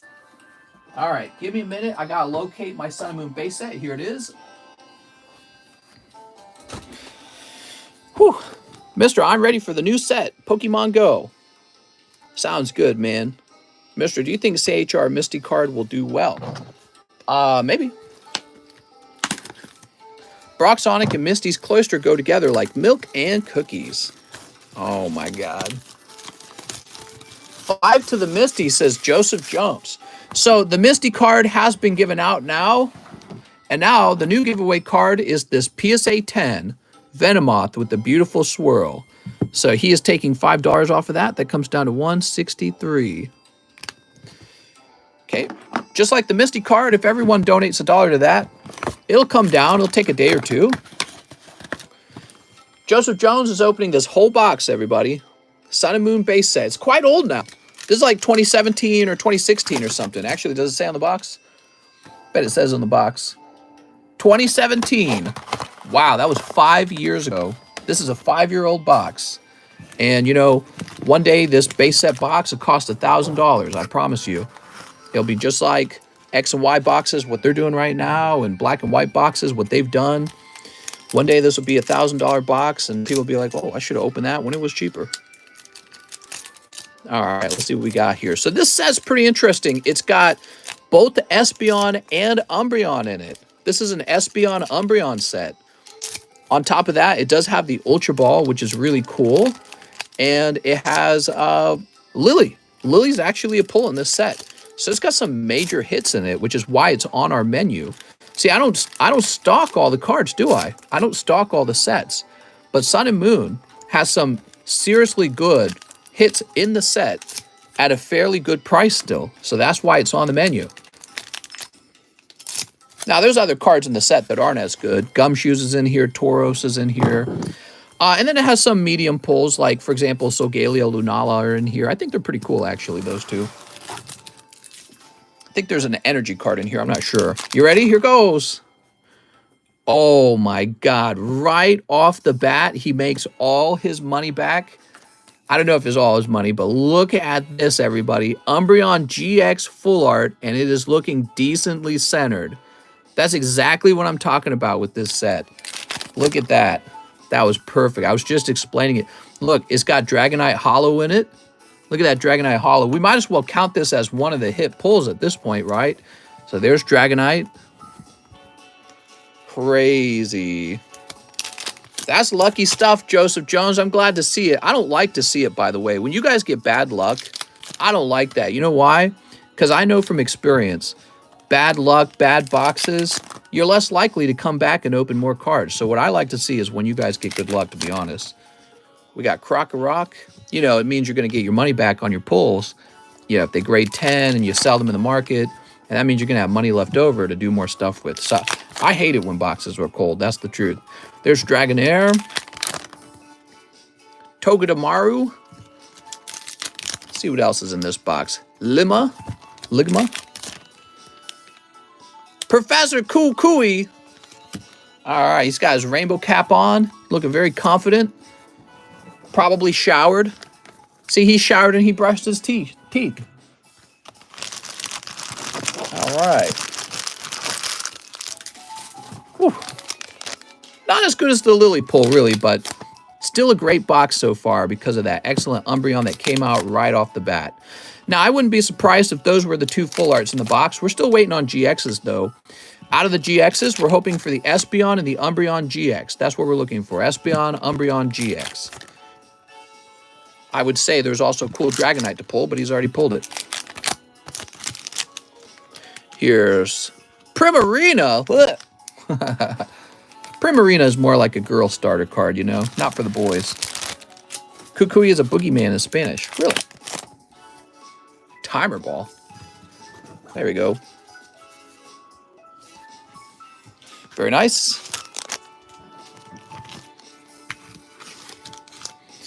All right. Oops. Will do. I'll eventually grade everything. Get some snips going. Snip. Mister, I just found out a Whatnot stream of guys selling 1995 greenbacks. I bought the Gengar, Flareon, and Eevee, all for under 300.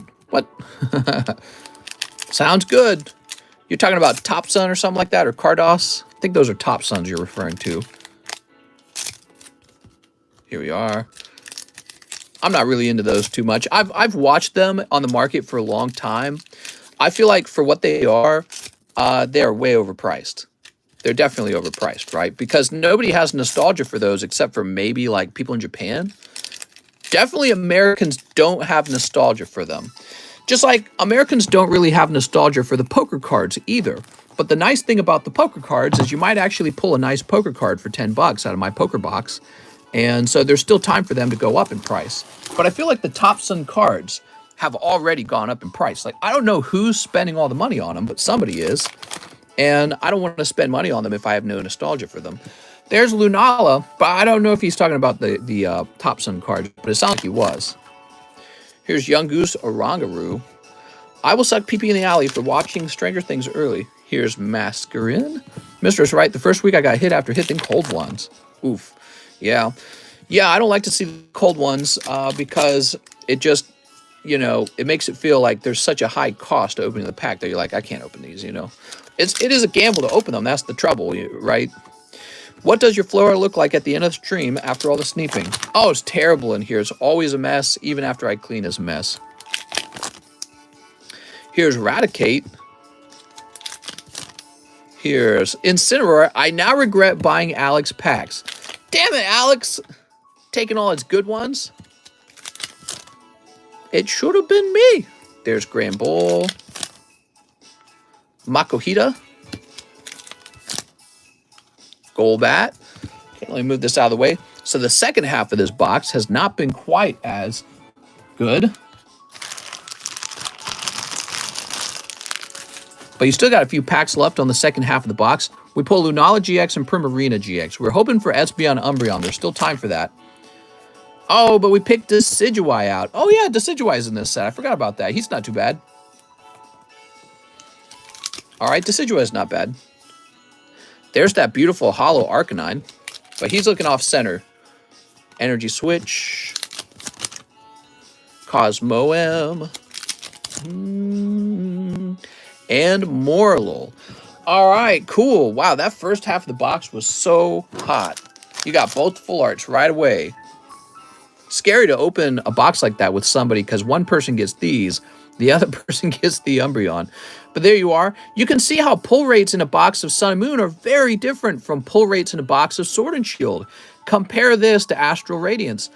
Astral Radiance, you know, those cards are going to be so inflated because there's just too many of them. Joseph Jones, I'm going to give you a free look at this card to see if it can grade 10, if it has a shot. Oh, yeah, I'm liking the centering on the front. It is, of course, a little thinner on the right, but it looks like it's still got a shot at the 10. And then we flip it around. Oh, man, it's so clean on the back. You can see a serrated edge here. Actually, hold on. Take one more look. Oh, that's too bad. It will grade 9. You have a clear print line on the back. I'll show you. Hate to see this. So the serrated edge is like a 0.5 against your grade, but this will take the full grade off right there. See that line? So that is a print line in the card. That shows you how hard it is to get a 10. Remember, we were talking about this earlier, right? So the one person was saying they wanted to buy the card at the cost of a raw card or whatever. But it's like, this is a raw card. What if you saw this on eBay and you're like, hey, that looks good. Look at the centering. Look at the back, no white dots. So you're thinking to yourself, I'm going to buy this from this guy off eBay. So you buy it and you send it to PSA. Voila, it comes back a 9. And that's because this print line is hidden in the blue line. So you're not going to see that until it's been graded. Now here I am looking it over with my grading eyes, and I catch that right away. It didn't take me very long at all to catch that. That's going to get a 9 from me. And so, yeah, you know, if somebody's got a 10 on their card from me, it means I've already looked it over and I didn't find anything. So that's why it's got to be worth more than a raw card, because this is a raw card and you would be fooled by this if you bought this online. You pay like $30 for it or $40 or whatever it goes for now. But you would have been caught off guard with that. Joseph Jones is still a fantastic looking pull, by the way. I'm going to go ahead and pop it into your bag. Mister, I sold my clothes for Pokemon cards. I'm selling my Gucci belt. Still a great looking card, by the way. I just want to mention that. All right. Just shows you how hard a 10 is to obtain, guys. Even when everything else looks fine on the card, voila, print line hidden in the card. Same with those poker cards you guys are sending in. So I graded a bunch of poker cards together at the same time. You know what I noticed? There's a print line that shows up in the middle of the card. Now, it doesn't show up on all of them. Some of them don't get the print line, and then some of them do. There's also some kind of weird gray ink blob that shows up on some of them, and then it doesn't show up on others. All right. Thank you so much, Joseph Jones, for the large order. Next up, we got Trent Caswell. He says, hey, mister, please bulk grade the Weedle in my bag. So we got to find your bag, Mr. Trent. Trent Caswell wants a bulk grade.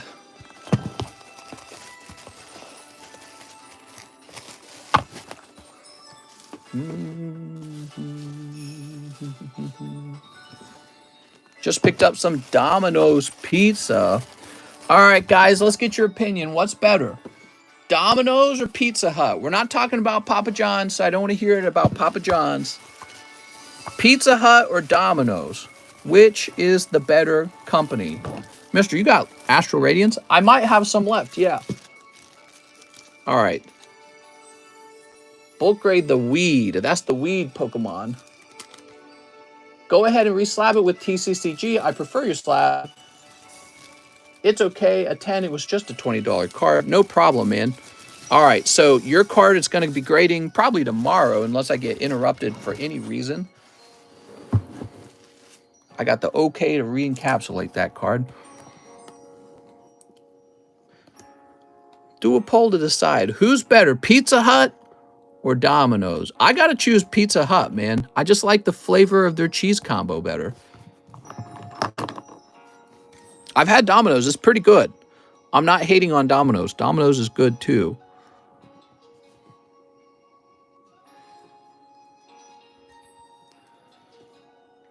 Put a poll in chat, mister. I don't know if I can do that. I could maybe put a poll in Discord. All right, so let me grab the card.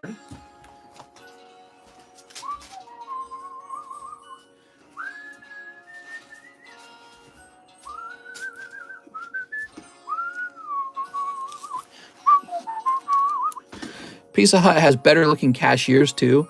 Dude, there was this girl working at a Pizza Hut where we do pickup, and I don't know why, but she was like way too attractive to be working fast food. Yeah, what is up with that little black dot? How did that get a 10 from them? I mean, it's almost impossible to not see that, right? And they're like, it's a 10. It's like, what does a 10 mean? If a card can have such an ugly flaw and just immediately turn into a 10. The 10's basically a 9. All right. Boba Fett. Dama's way better. I'm going to write this down as 1 day. Oops. And we'll put this in the pile over here. Okay, cool. Now, you said $5 to the charity card. That's the new charity card. $158. Her looks are the equivalent of higher the grade, not the card. Mister, how do I buy that Zacian slab? Do I just send money in PayPal and say Zacian slab in the comments? That's right. Then I would write your name on the back of the card, and it would go into a holding box until you ordered shipping too. Okay, and you can order multiple slabs and have them all shipped together whenever you place the shipping order. Pizza Hut crust dominates Domino's alone. Oh, mister, I bought the Zacian. Forgot to say. Zacian's already sold. Sorry about that. Next up, we got David Fillardo. 6 brilliant stars. Okay, let me get those 6 brilliant stars for you. 1, 2, 3, 4, 5, 6. Wait, the Misty's gone? Yep, you missed it. Misty's gone. Mister, how are your cats? They're all right. Yeah, they're all right. Kitties aren't allowed in here. We keep the kitties away from the cards. I sent my order for the Zacian like an hour ago, says Kyle. Sleep.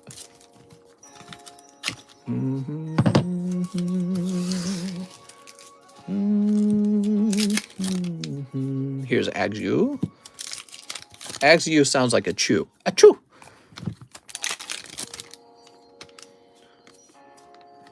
All right, there's Golette. Haxorus. Sounds like Toys R Us. Boss's Orders. Do you have any more Zacian?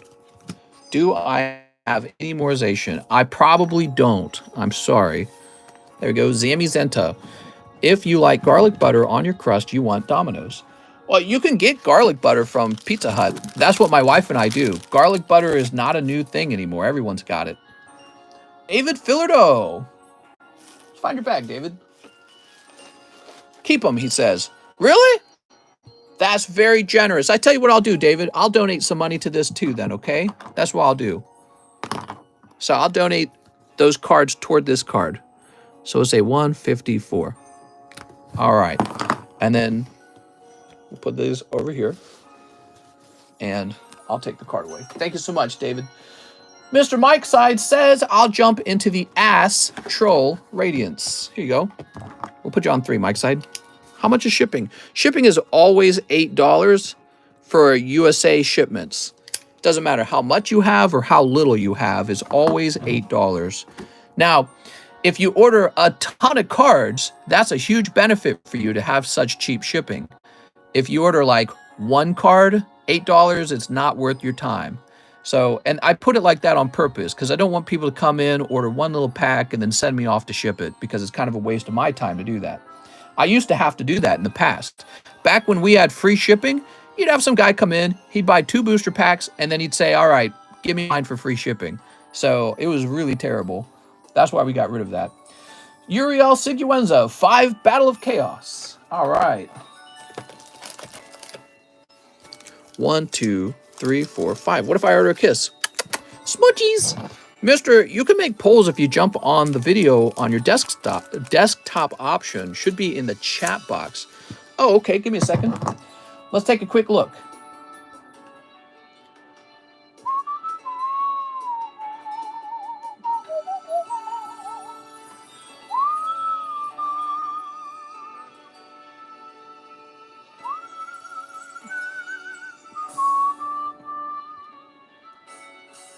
I'm not seeing it.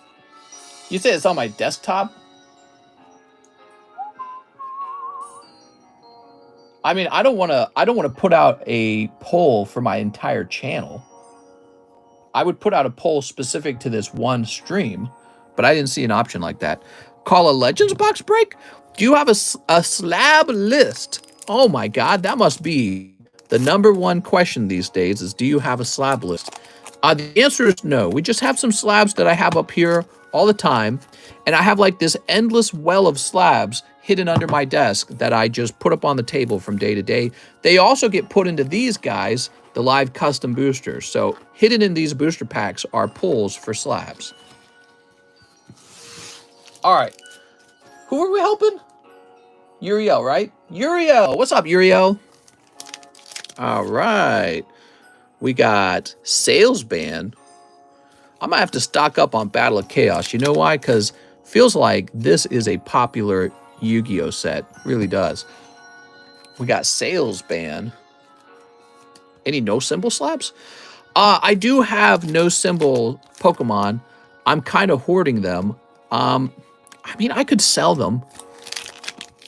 I don't want to. I actually like them a lot. And when I look back on them, they're so hard to find. You know what I mean? They're actually quite rare. So I have trouble giving up things I'm afraid I'll never find again. You know what I mean? Like, will I find Blaine's Charmander again? Someday.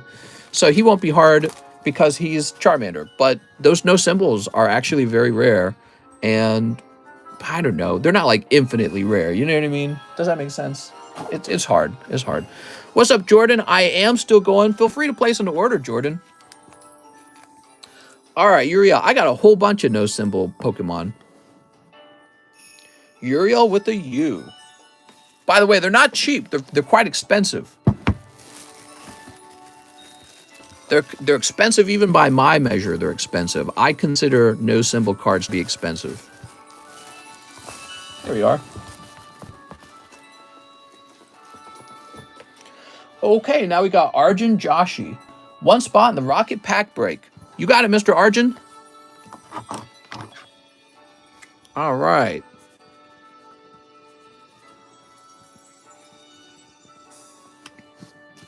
Let's go over this real fast. 1, 2, 3, 4, 5, 6, 7, 8, 9, 10. Woo! So close. Pat Gibbs. 2 Evo Skies for Pat Gibbs. I sent PayPal and forgot to include my name. Oh, no. So Pat Gibbs says he has a small bag. Thanks, Pat. Pat Gibbs, what will you pull?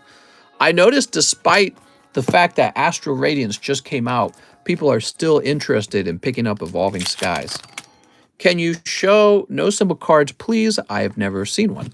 Yeah, I could probably do that. Hold on, my music just stopped. Although, you know, we're past the 300-minute mark, and I'm kind of focusing on orders, and I'm not selling any. Actually, I'm gonna take that back. I'm not gonna show them off tonight.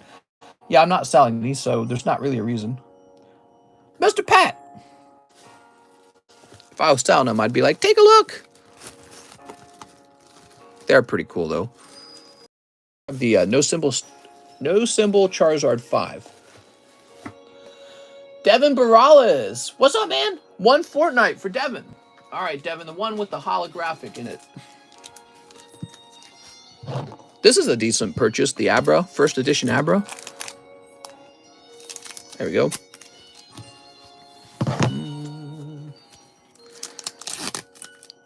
Okay, we've got just a regular pack for Devin Barales. Okay, Devin with the DE. Here we are, Devin Barales.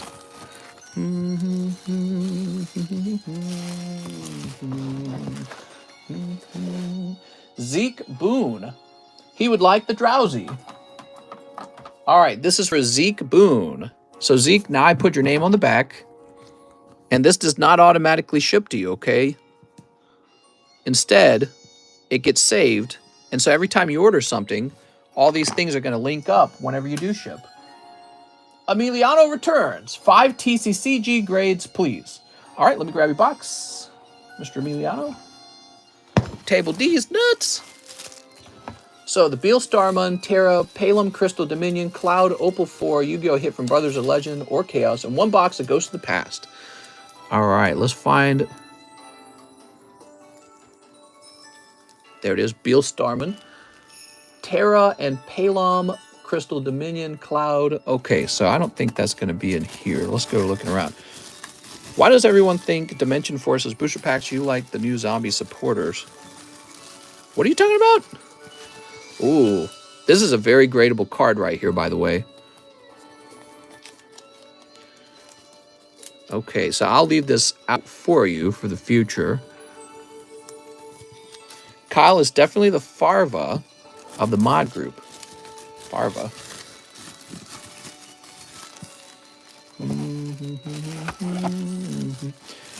The new Yu-Gi-Oh! Booster set that just came out. Oh my god, I can't keep up with it, man.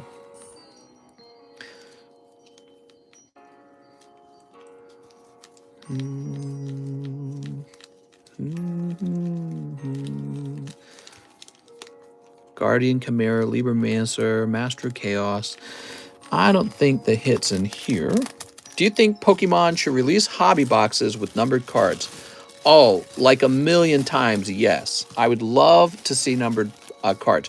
I just want to warn you, though, if they do numbered cards, you'll never hear the end of the bitching from people who are like, they've ruined this hobby. This hobby's all about money now.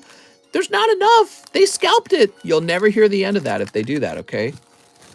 If they add numbered cards, it would just be people crying and crying and crying.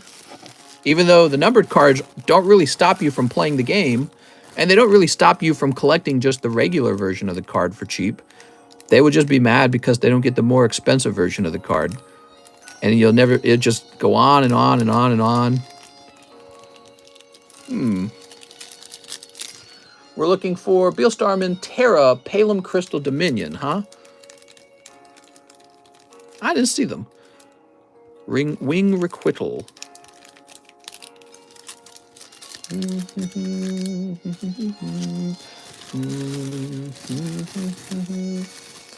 Cloud Opal 4. Opal 4. What is he referring to? Oh, Opus 4. Yu-Gi-Oh! Hit from Brothers of Legend or Chaos. One box goes to the past. Did I miss those?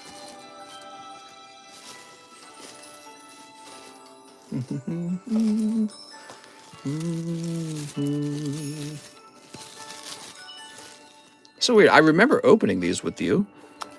I'm not seeing them right away. Behold, my weapons of choice, says Don Silent. No, spare us!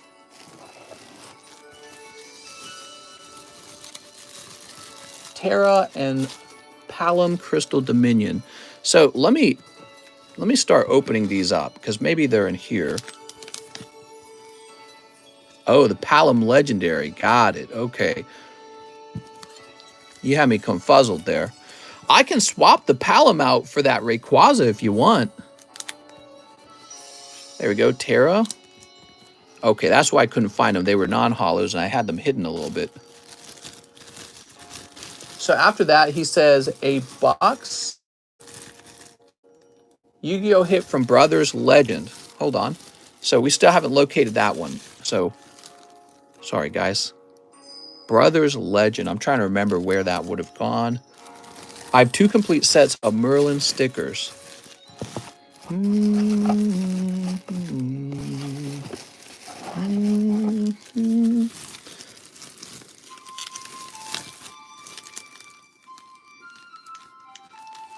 So weird. So this is definitely not going to be it. I know I'm close, Emiliano. I must be close. I have 2 complete sets of PP.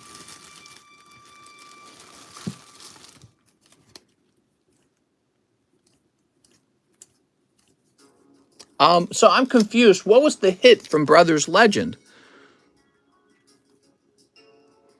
It was that you got like some Tears card or something like that, right?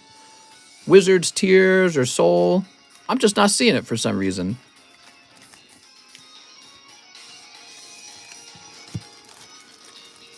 Yo, gotta take a Hershey squirt. Good luck, good luck. Gross.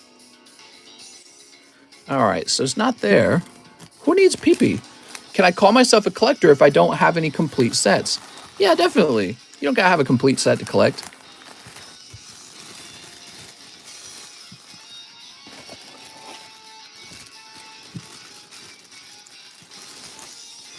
I watched Hot Ones today that had Post Malone again. He confirmed he loves playing Magic the Gathering, and Sean from Hot Ones asked how hard it is to grade a 10. Ice Jade, Vampire Ghost, Wing Requital. You have to forgive me, Emiliano. Which card are you referring to? That's the thing. I'm not sure which card you're referring to. And it's weird. I'm wondering if I'm remembering something wrong. What's a Bulbas Butt booster? I think Magician's Soul is the hit he's looking for. So if it's Magician's Soul, I remember that I put it into its own sleeve, so I should just be running into it, right? It got its own sleeve, but I'm not running into it. What's up with that? Burning Soul. Does he have one more Emiliano bag? Starting to question if I put it in the right bag. Put this back over here. Is it different from Pokebra? So many cards. Yeah. That does make this harder because there's so many.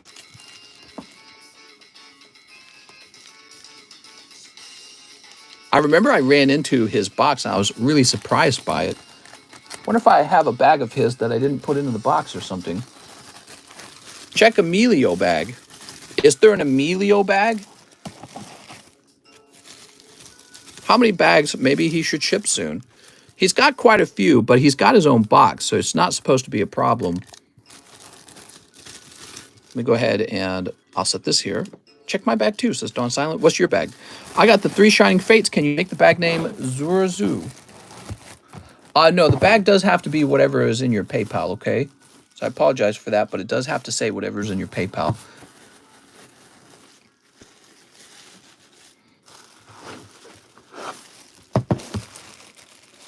Oh, that's an F bag. I'm so silly. Amelia, I'm questioning if it got placed wrong. Evan. PayPal's poo-poo.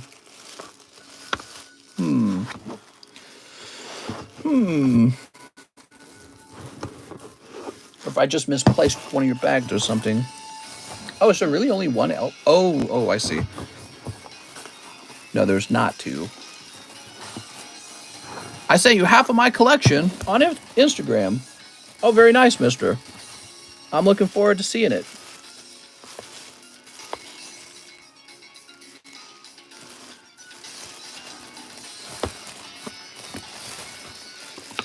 Oh no, my PayPal name is Let's Cut O Brandon.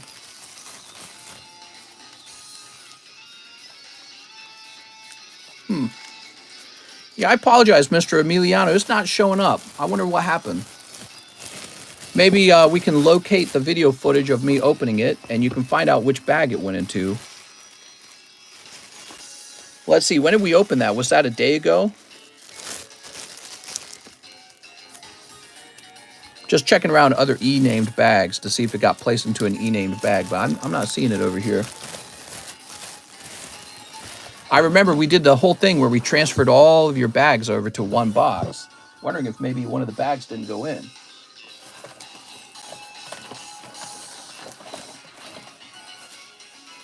All right, so I can't hold up the stream forever. Mr. Emiliano, I'm confident it's still over here somewhere. And even if it's not, I'll replace the whole thing if it needs to be replaced.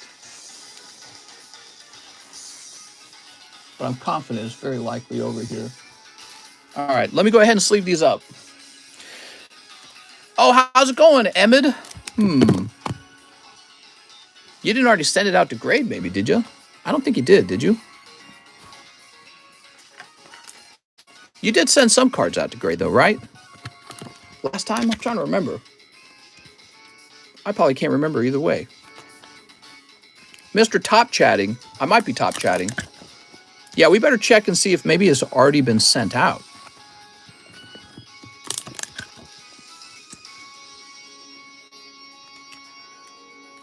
Okay, and Palom. Sorry about that, guys. Hate holding up the stream.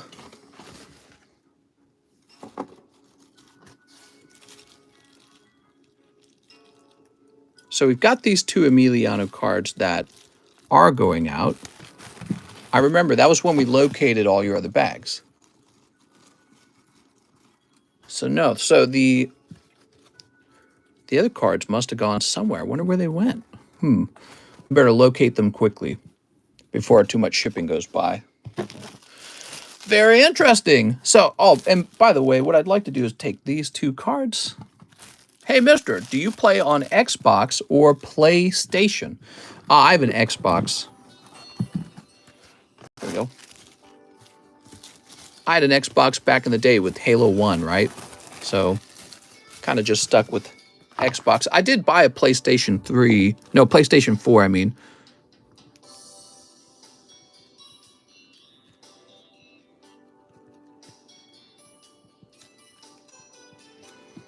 All right, cool. There we go. Yeah, so it sounds like we need to locate some of your Yu-Gi-Oh cards. I don't know what happened. But the first step is going to be watching the footage again. So we need to find out when that footage was. Is this live, says James? It is live. Let me write a note. Maybe I can get one of the moderators to help me with that. Locate Emiliano. Don't worry about it. It's only Yu-Gi-Oh! Mister, get the Master Chief collection.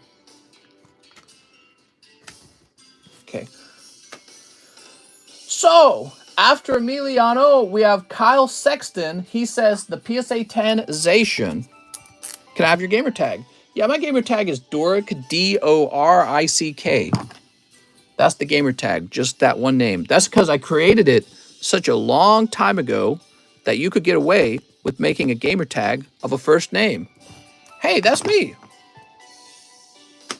Okay, we got Alex Silva. Please place $10 toward the Venomoth. Oh, that's so nice. Alex is giving back, everybody. So this is going to drop down already to 144.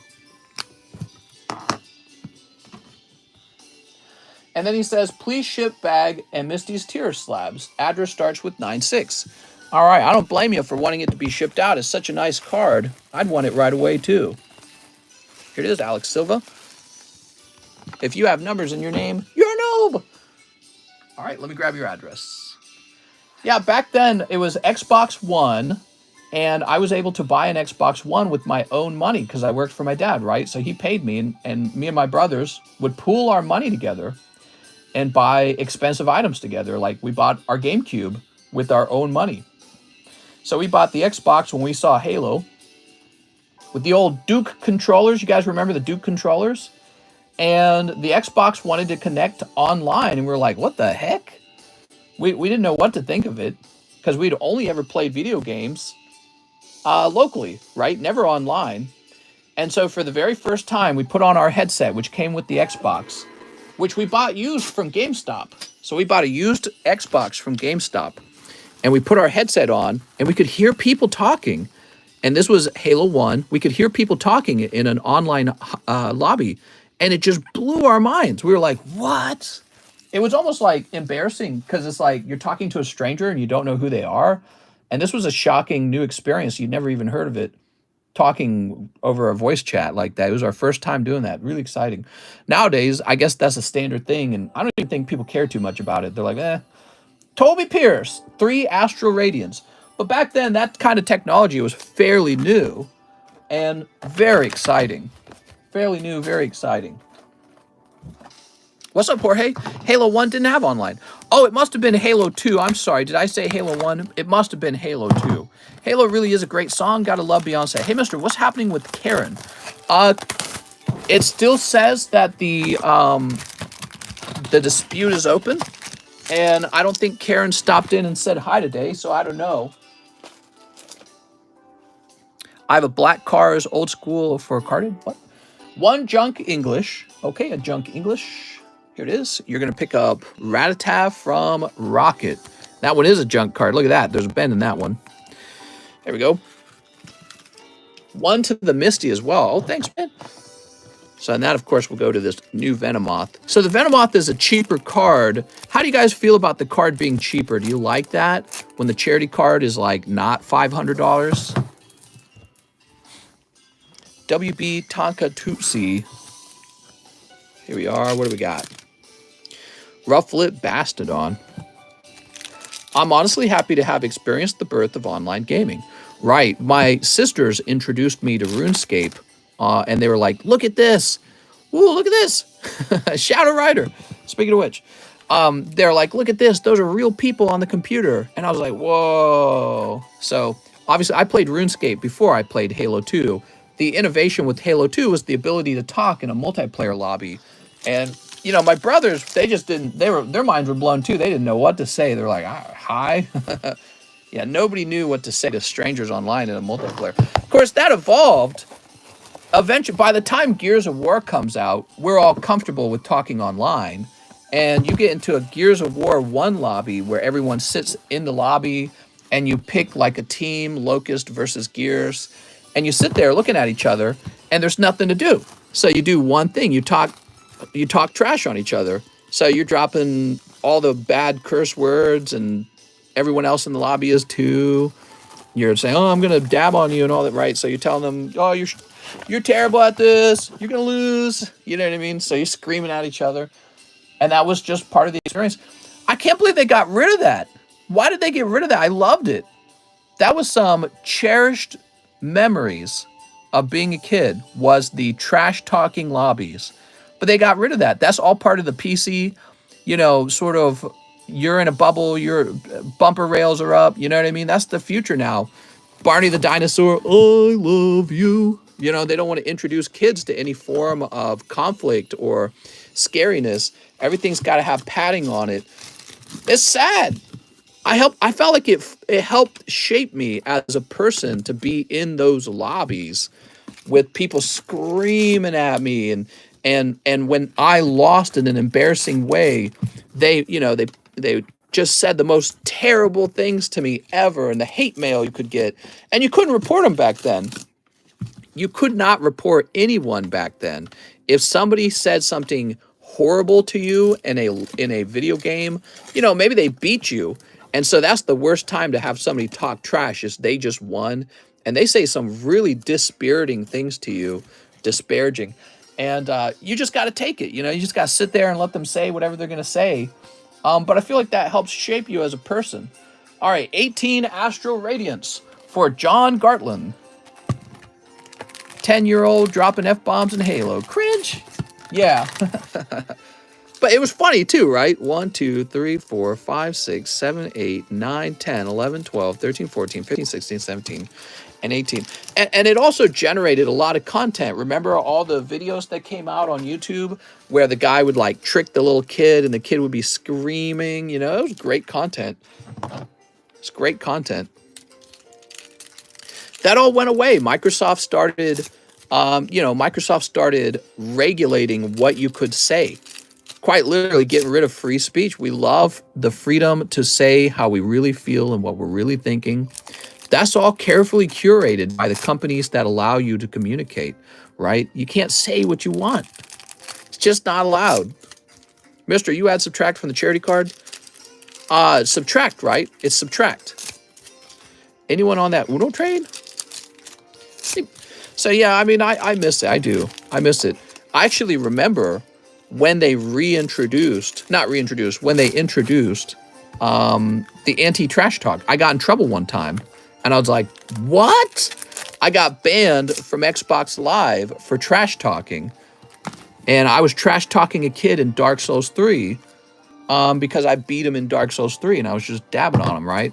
So, you know, you would talk trash back and forth to each other, and I was trash talking a guy, and then, you know, so he lost, and he was trash talking me, obviously. I never initiate. I'm not that kind of person, right? I'm not the kind of person to initiate the trash talking because I'm so intensely focused on the game itself. I love the game itself, right? But somebody eventually trash talks you, and then you run into them again and you kill them and you trash talk back, right? So that's my mistake, as I responded. And yeah, and then I got a message from Xbox that I'm banned for a week. I couldn't believe it. That was back with Dark Souls 3 multiplayer. It was my first experience getting banned on Xbox for words I used, and I was like, wow, dude. I was so upset. I was like, I'm gonna buy a PlayStation. But then I looked into it, and it turned out PlayStation was already doing the same thing. So I was like, I'm gonna get a PlayStation because I don't like being banned for trash talking. I want to be able to trash talk with the other guy because that's the whole point. It was so ingrained into me to trash talk that was just how you played games, right? So when they introduced, yeah, you're going to get banned for trash talking, I'm like, I'm out of here. No more Xbox for me. But then, yeah, I looked it up online, and they're like, yeah, PlayStation does exactly the same thing. So I was like, well, that's a pity. You know what I mean? So trash talking is just no longer part of gaming anymore, I guess. You know, if you're going to trash talk, you had to be real careful. You had to be like, nice say, sir. You know what I mean? Your skills are lacking. You had to talk like that, basically, if you wanted to trash talk, and at that point, it just wasn't worth it, right? Energy Lotto. Here's Frostmoth. Okay, Frostmoth. Good Game Easy. Right, Good Game Easy. Didn't they ban that, too? They banned that from, whatever you call it, whatever the name of the game was. The shooter game. Kill them with kindness. All right, here we go. Rampardos. I feel like being competitive and trash talking go together. Overmans? The chat is blue. Yeah, Overwatch. Here's Cleavor. And Thievel Mesper. I remember when Overwatch came out. I didn't play it because I was into other games at the time. I never did play it. And I played it like one time. I thought it was okay. But I was kind of done with shooter games at that point in life. I'd played too many. They just weren't that fun anymore. And so I never bought it. I think I played like a demo one time. But yeah, so anyways, I remember when it came out, it was a big deal though. People were talking about Overwatch so much. Good Game Easy is a big thing in League of Legends, so toxic. That's not toxic. The back and forth voice chat messages, haha, so good. Yeah, but so anyways, I do remember Overwatch when it came out. They had to like change the characters because they were too sexual. Wasn't there like one of the characters would show her butt or something like that at the end? And they're like, that's too sexy. It's like, well, the whole character's too sexy then, you know what I mean? Like just throw the whole character out and try again. Crazy how people got annoyed with that. And that was another thing. Tracer's butt nerf, yeah. So that was another thing that really shocked me. It occurred and I was like, wait, what? A character was too sexy because her pose shows her backside? Like, people have backsides. You know what I mean? Women have sexy butts. That's just a thing. What are you going to do about it? But yeah, there started to become a thing in video gaming where all of a sudden the gaming companies cared a lot about, oh, well, this is too sexy, and we can't have that. Like when they nerfed Tifa's boobs from Final Fantasy. I don't even play Final Fantasy, but they nerfed Tifa's boobs. I'm like, what? What was wrong with it? Or the redesign for Tomb Raider. Women can't have large boobs in video games, even though there are large-breasted women in the real world. All right, let's see.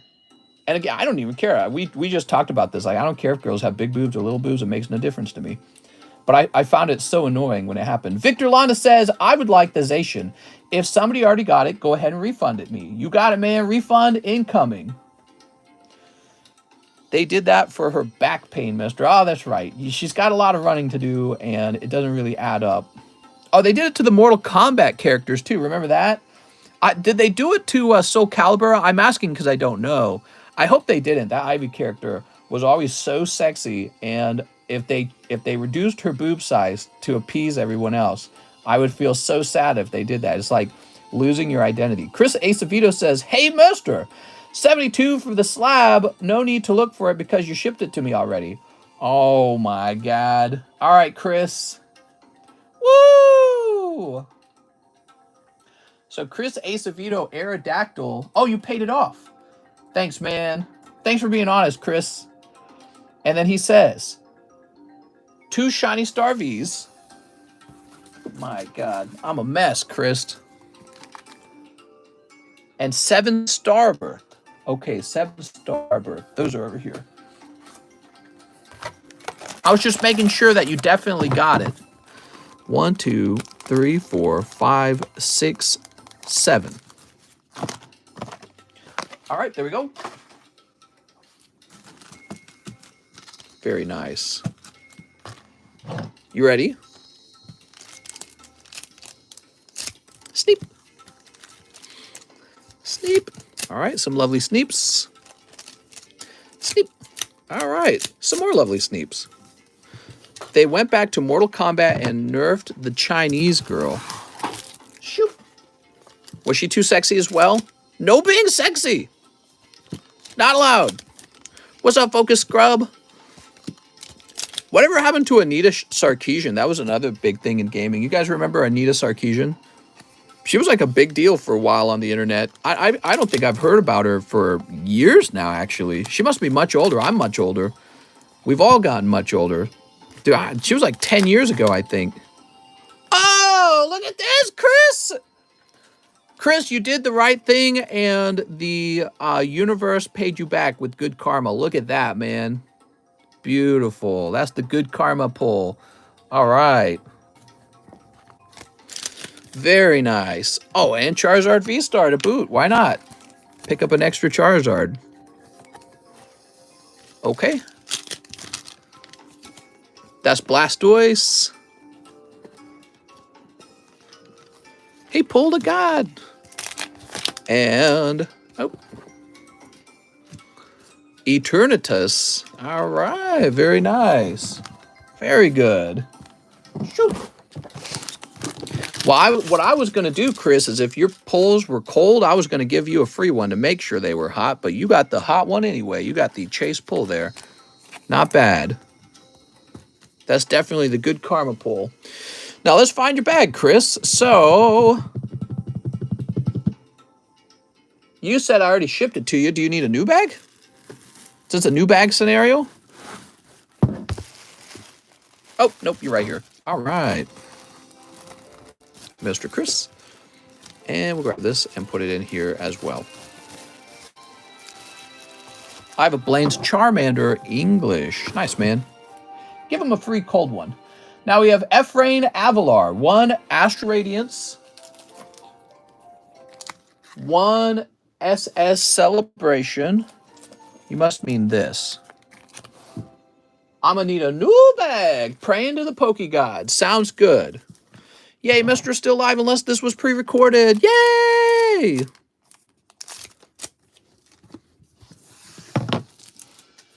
All right, what do we got here? We got Ursaring Deontay. Oh, man, straight cold.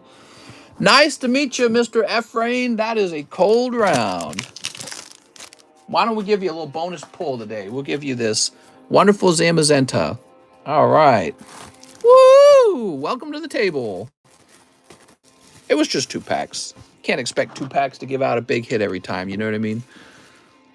Just not going to happen. Ephraim Avalar.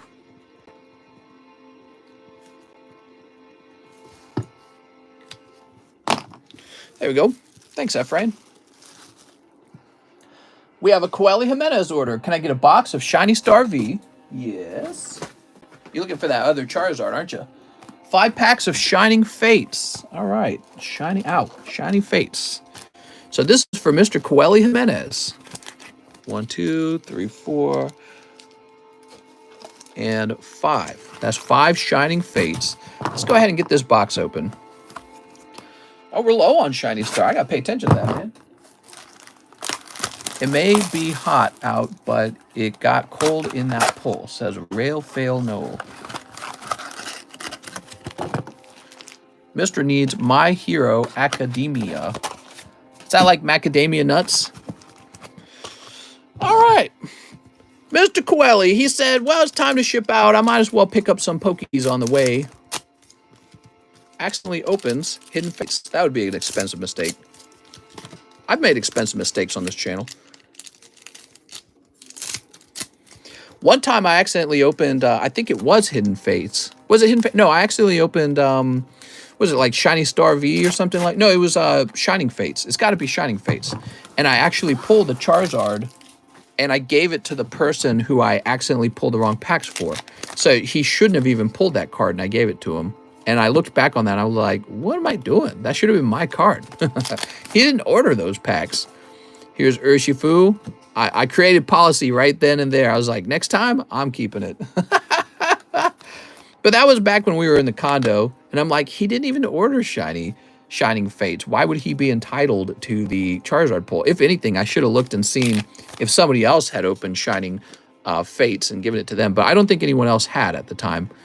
All right, you got two pretty stinky ones. You got Rose here. That's his name, right? Rose and Failings, huh? Maybe. Oh, there you go. You get Charizard code card. This is gradable, by the way.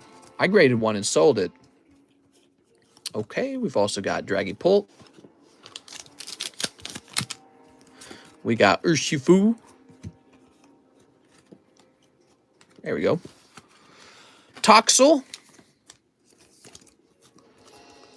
What the heck? Here's Zacian. Toxtricity. Blastoise. He's blasting off again. Hey, man, we need a Blastoise VMAX already. Like a good one. I'm realizing Blastoise doesn't get enough love. Of course, ooh, there's Pikachu. He's nice. Ice-Cube. Ice-Cube's okay. I like Ice-Cube. He's so cute. And finally, I feel like some Pokemon just get used over and over and over again. And then other Pokemon just go completely ignored. Target got them. All three targets near me had tons of packs. Zoop. All right, cool. So that was a pretty straightforward box with the hits that you expect. You picked up Toxel, Toxtricity, and Ice-Cube, and then you have Reshiram. Oh, man, you got Barraskewda too, huh? So there were 4 baby shinies in here. That's not bad. And you got your 2 full arts too. That was a kind of a nice box, actually, in terms of pull rate. Yeah, that was a good pull rate. Better than usual. Okay. Sleeve these for you. And we'll sleeve these as well. Why not? When are you doing the first edition Team Rocket box break? Team Rocket box break? I'm not doing a box break for a while, okay? If you're talking about the pack break, we're too late into the stream. We'll probably save it for the beginning of the next stream because we are almost 6 hours in. That's too late, I'm afraid. So the Rocket pack break, if it sells out tonight, we're just going to open it tomorrow. All right, here goes. We got another Reshiram. How about that? You really want the Reshiram, huh? Decidueye. Rowlet. There's Toxtricity V Shiny. I think that's the end of the soundtrack, if I had to guess. And Rusted Shield and Luxray. All right, very nice. I think I'll go ahead and call no more orders, guys, before I injure my back. From over-sitting, which is a real thing. You can sit too long. All right, I'm resetting that music. So, Mr. Coeli, thank you so much for all the business today, Coeli. I really appreciate it. Altogether, guys, he spent quite a lot of money this stream. Real impressive. And your box. You got a box over here. I wish we had pulled you a Charizard there, huh?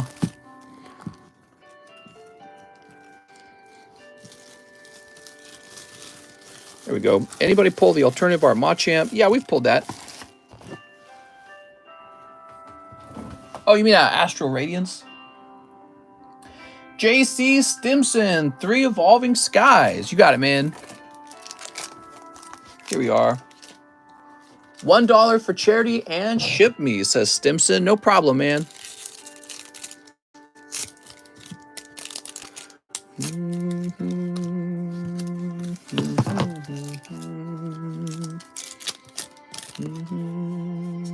All right, this is hollow. Trevenant, he's okay. He's just okay. And Gossifleur. Gossifleur sounds like such a French name.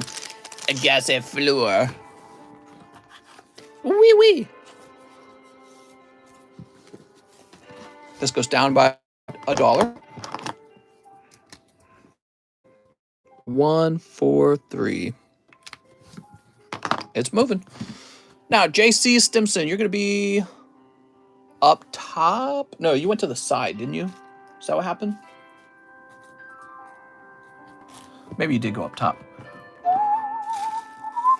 Oh, no, we had enough room for you. Okay, so here's your bag.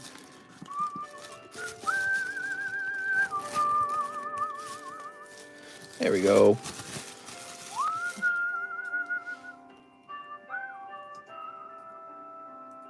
Huh, I thought we shipped you before. Have we not shipped you before?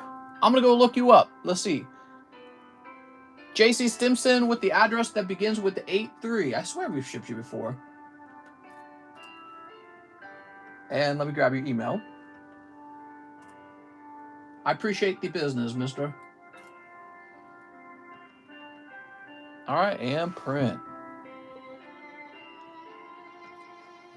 You have before. Weird. I had to look up your address.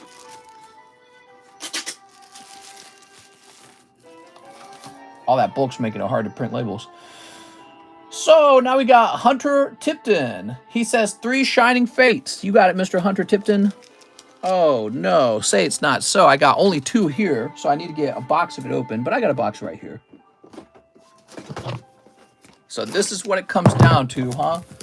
No more orders. We're wrapping up, everybody.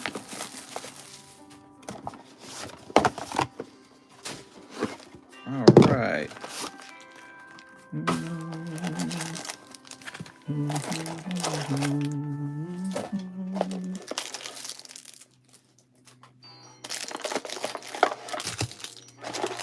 Whoops, just missed the cutoff, says David. Oh, David, I'm so sorry, man. David, we're already six hours in anyways, so normally we don't go longer than 5 hours, so it's already an extra long stream. We'll have to stop by tomorrow. I hope you do, David. Don't leave me, David. All right, you ready? I'm ready. This is for Hunter Tipton. I've never bought any cards from you before, says Hunter. Well, Mr. Tipton, welcome to the table. We'll get you a new bag. Your bag will say Hunter Tipton on it, and it'll go into the H box. And when the live stream ends, your cards will still be over here. There's Spinarak. Here's Yamper. And Spinarak Decidueye. All right. So you got one cute little Yamper. He's got a little heart on his butt. Seems very appropriate. All right. Boy, we had a busy stream, didn't we, guys? Was hoping the Pikachu Trainer Gallery card was harder to pull than it is. Almost every box opening I've seen have had one. Yeah, Pokemon seems to not be doing much of the whole rarity is of important kind of thing, you know? They're just kind of handing everything out willy-nilly. All right, Hunter Tipton. That's okay. They can do what they want. They're Pokemon. There's plenty of old vintage Pokemon. Jake Dale says 2 Realm of the Gods. Okay, give me a minute. Oh, here. I gotta move this box. 2 Realm of the Gods. You know what? I missed part of Emiliano's order. I'm realizing it now. Part of Emiliano's order was not completed.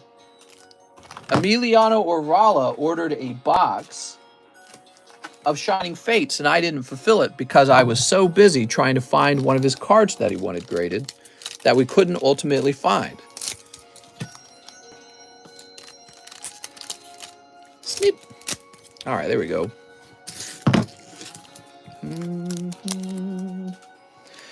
All right, so this is for Jake Dale. Good luck to Jake Dale. We got Demigra. Here's Great Priest. Rage Shenron. Monstrous Encounter and a Sister's Determination. Mister, can we do a box break on affordable EX Power Keepers? It's not that affordable. Not that affordable. Actually quite expensive. All right, Jake Dale. Not only is it expensive, but it's expensive in a way where it's not really worth breaking. I wish it was worth breaking, but people already open it so much that the price of the remaining sealed packs are so high that typically you always lose when you open it. That's one of the problems in general with all vintage. Oh, didn't see in here. Maybe up top. Aha, Jake Dale. So I think we're going to open up Emiliano's remaining packs at the very, very end of the stream. Next up, we got Jordan Natividad. 10 Evolving Skies, 10 Battle Styles. Donate the Hollows. You got it, man. Okay, we'll just throw this away. And we'll get a fresh box open over here.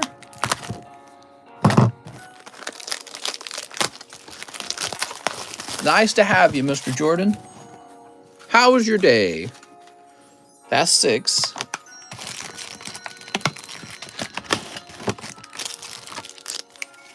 Seven, 8, 9, 10. All right, cool. Bizarre says still? So 10 battle styles. Let's get it.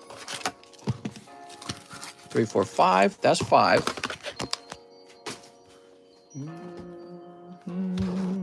Zard incoming, says Billy. That's right.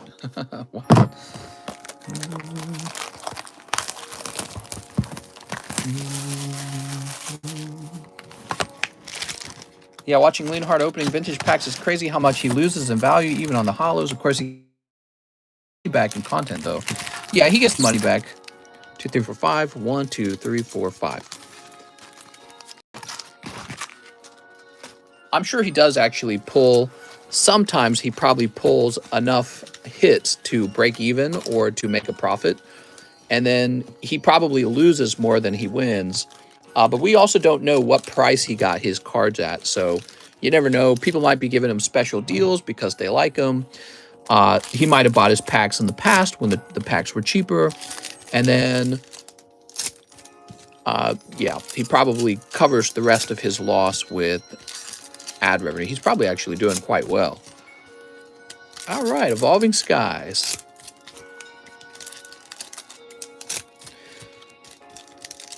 Let's see what we got here. Snip.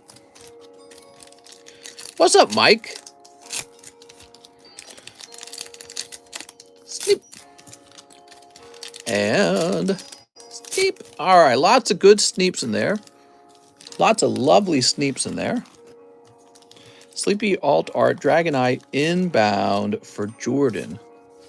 Jordan. Silly Jordan. Too late to order? It's Nick Cool. You probably don't. You think you're cooler than me. What's up, Nick? It's a little too late, Nick. Here's Corfish. Oh, Flapple. All right. Hyper rare Flapple. Looking like he's a tasty treat. Finally completed Hidden Fates Master Set. Oh, here we go. That was weird. Ow! Oh, that hurt. No other Pokemon challenge compared to this one. Thanks, man. I really appreciate that. Here's Timber. Timber! That's actually a great Pokemon name, Timber. Has a good sound to it. Cheryl. Sandaconda. And, oh, experience share this time. Look at that. The golden experience share. Hey, you're doing pretty well right now in Battle Styles. Oh, I'm sorry. Kind of dropped that there. He's fine. He's in his sleeve. Here's Tool Jammer. He just fell, like, over. Tool Jammer. Smoke Turtle. He ships out every day. But only if you ordered shipping, okay? I only ship your cards if you placed an order for shipping, to be clear. Oh, look at that Pikachu. So you'll want to keep this holo, okay? Unless you want to donate it to me and I'll grade it up and share it with everybody. There's Gossifleur and Rayquaza, but he's a decent holo. There we go.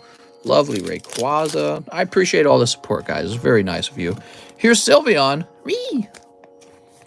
I'll be back on tomorrow and the next day and the next day and the next day. Here's Swoobat. Stoutland. Come on, we need a big hit. Come on. Hypno Squat and...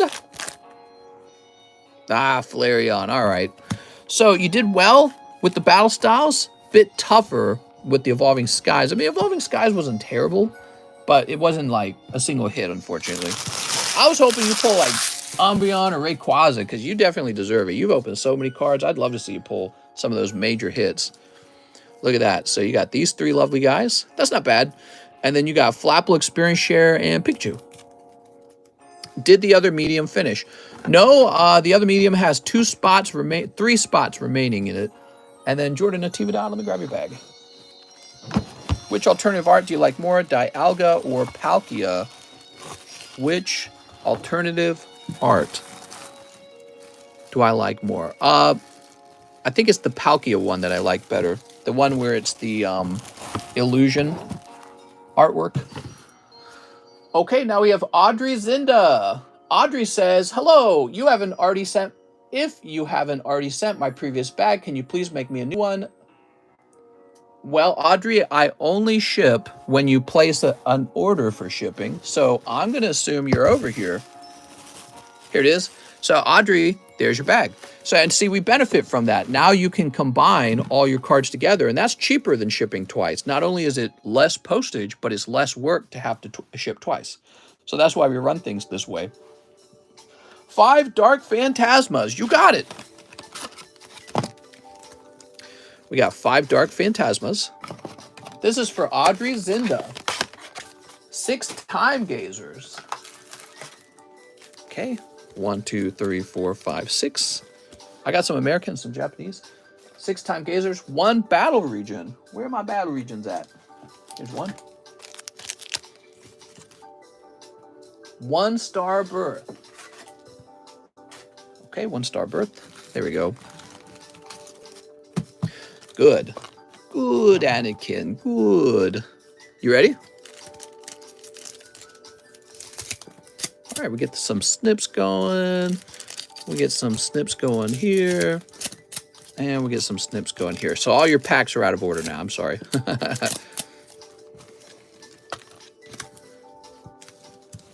That's kind of how that works with the snips sometimes.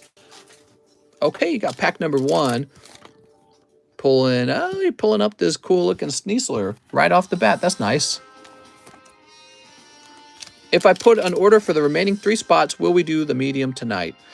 No, I'm gonna stop streaming. We're past the 6-hour mark. I'm supposed to stop at 5 hours. You can take the last 3 spots, and that'll get you in there on those last 3 spots. Somebody else probably already has done it, but yeah, you can do that if you'd like. But I'm not going to run it. I'm not going to run the Rocket Pack Break either. I'm too tired.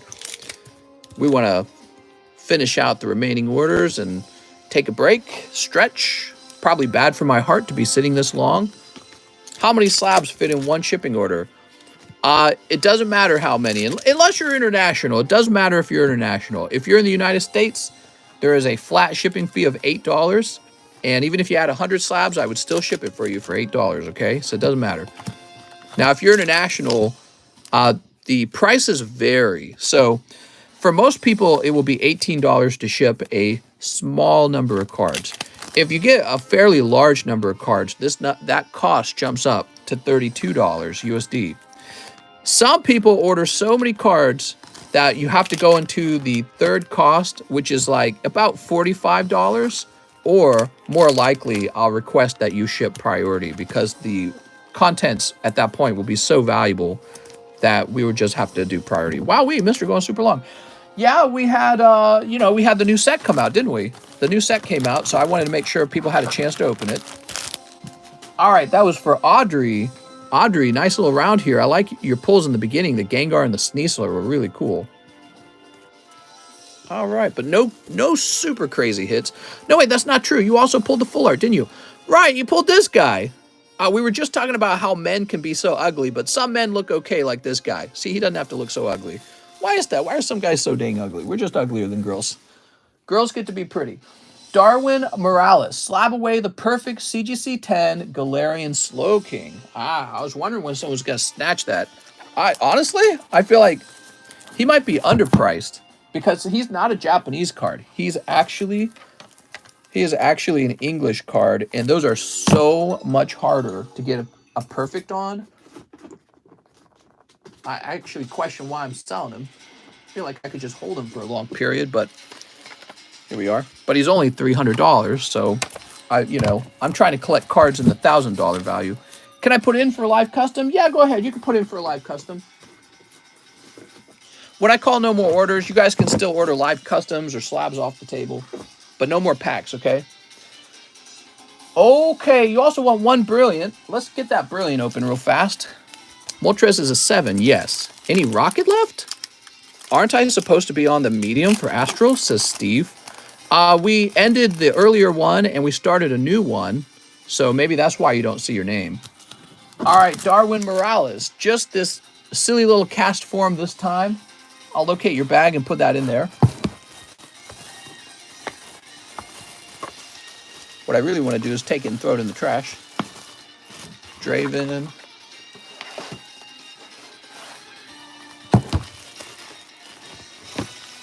Ah, okay. Here we are, Darwin Morales. Hey, you got a little beat up bag, don't you?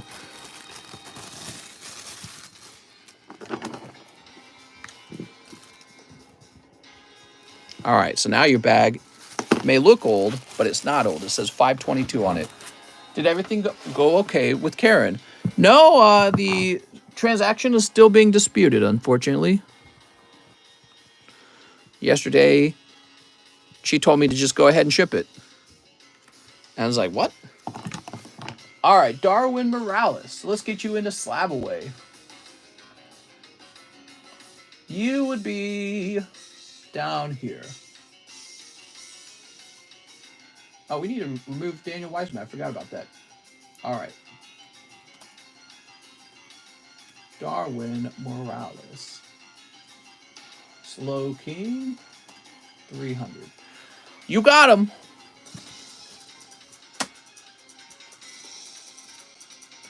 Now I do refresh. Let's see what's happening with the refresh. No more orders. No more orders.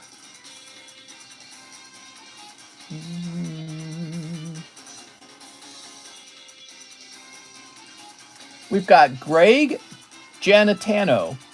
What's up, Greg? He says, Nidoking slab, please, first purchase. This is such a nice card, isn't it? I love this artwork. It is actually one of my favorite artworks. I own 2 of these myself. Greg Granatano. You know why? Because it reminds me of my childhood. That's really the truth. That's how Pokemon cards derive value. Okay, now that doesn't go in a bag, Greg. That just goes into the shipping boxes to await shipping. John Gartland says, hi again. Blaine's Charmander, Gym 2, PSA 10, slab away, and $20 toward the slab. Okay. Oh, wait. It's, where did we put it? That is a lovely card, isn't it? John Gartland. Think he missed my question again. Let's see your question. Last time, I'm really curious about this. Oh, I scrolled up, but I didn't see what you were saying. Gartland. Wait, so you did the medium already? We completed a medium earlier today, and then we started a new medium. So this is current medium, okay? Does that look okay? All right. So John Gartland.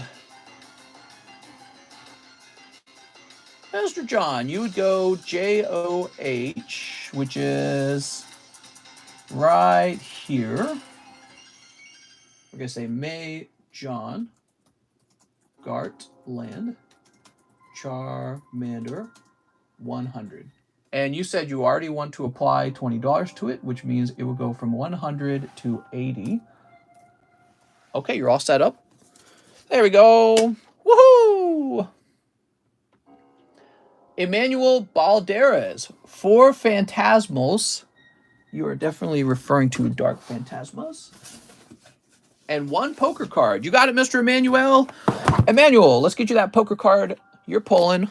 Oh, look at this. You're pulling the cute little monkey man. It's Apom. And he is from Silver Deck.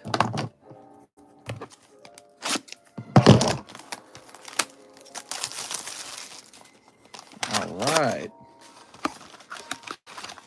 1, 2, 3, 4. Boop. Oh, man. My brain hurts. All right, let's see what we got here. Sneep. So, Emmanuel, you've got... Oh, that was pretty easy, Emmanuel. You got Enamorous right off the bat. So easy. There's a lovely Snorlax Hollow. I think he looks pretty cute, I suppose. Not the best Snorlax I've seen. Mr. Is you win the dispute and ship the cards, you should give the Magician Girl to someone who's gone deep and only got cold ones. You know, I don't want them to feel like they can try to dispute me and not have a risk. Does that make sense? If you try to open a dispute against me, you should risk not getting your cards. And I don't want to take their card away. So really what they ought to do is just go end the dispute.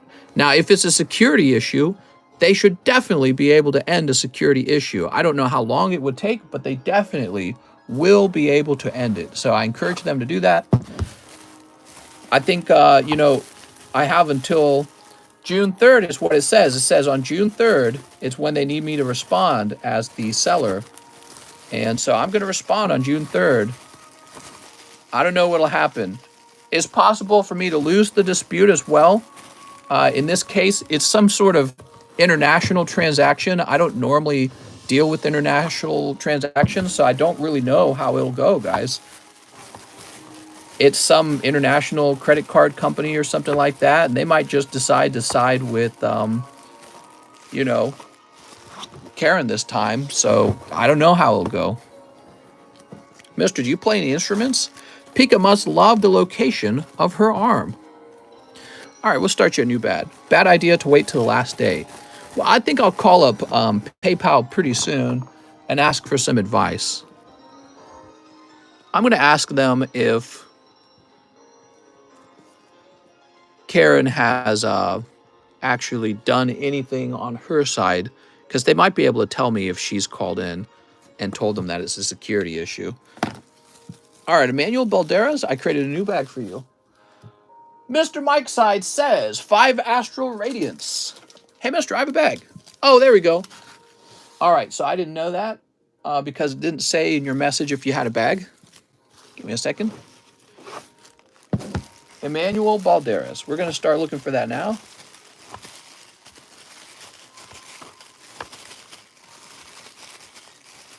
How large and how old is this bag, if you don't mind me asking?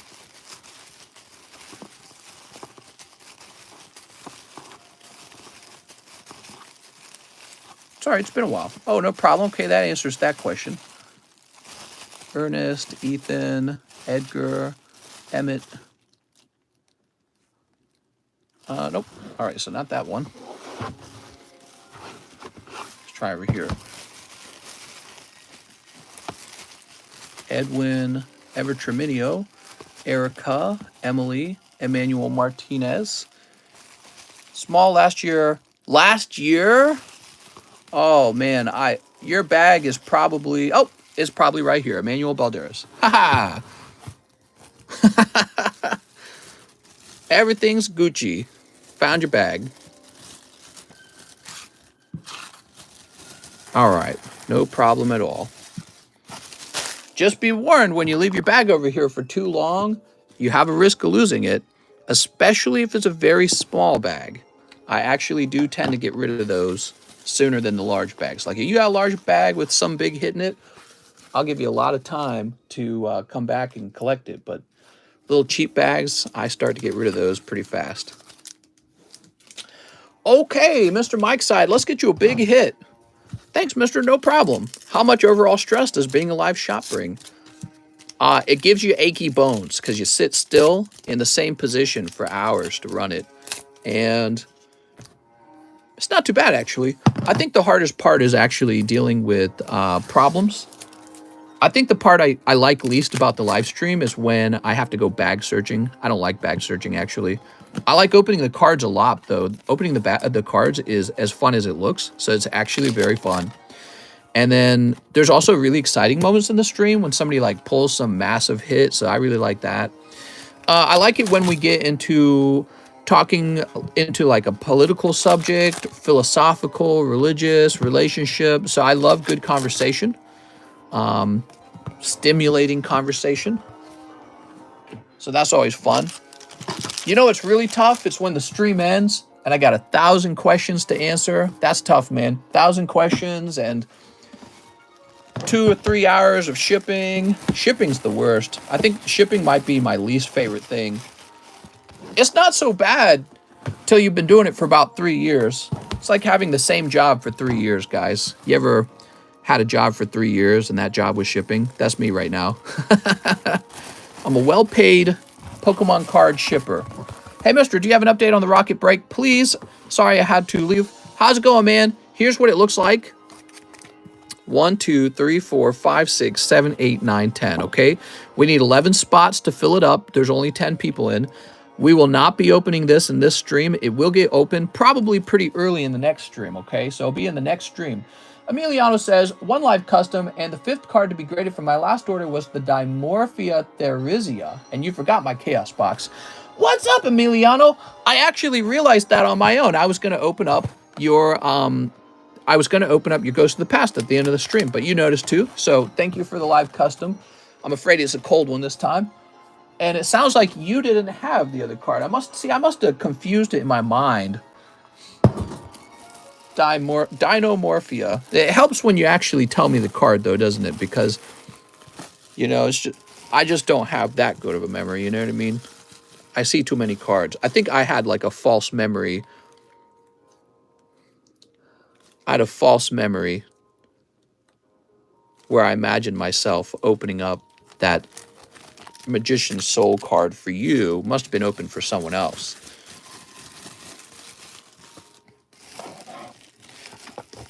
We still gotta find it, though. Where is that? Dude, here we are. We're back. We're gonna find that card. I promise you, Mr. Emiliano. And then we're gonna get you your ghost rares. There we go. Cool. Damn, Joe Biden, I mean, mister. I know. I don't have that good of a memory. I'm not as smart as Joe Biden. You are my dearest live YouTuber. Thanks, Red Fox. All right, so we've got this lovely card, and that solves the mystery. I feel much better about that, you know, because I thought, Mr. Emiliano, that I was going to have to go dig up your previous orders and be like, what is going on? But I was confusing one of your openings with somebody else's openings. Somebody else opened that Magician's Soul card. All right, cool. Throw that hollow card away. Woo! Let's get you a box of Ghost of the Past. Oh, I'm so stiff. Not in the good way. In the I'm gonna have back pain tomorrow way. Let's see. That little extra hour, the 6th hour, man. You know, the first 5 hours, right near the end, your back starts to get tired. But that 6th hour of sitting still with your back in the exact same position, not a break. That's when it really starts to get to you. Yeah, that's right, Mr. Dark Knight. No more orders. Ta-da! Okay, this came right out of a display box. Let's see what you get.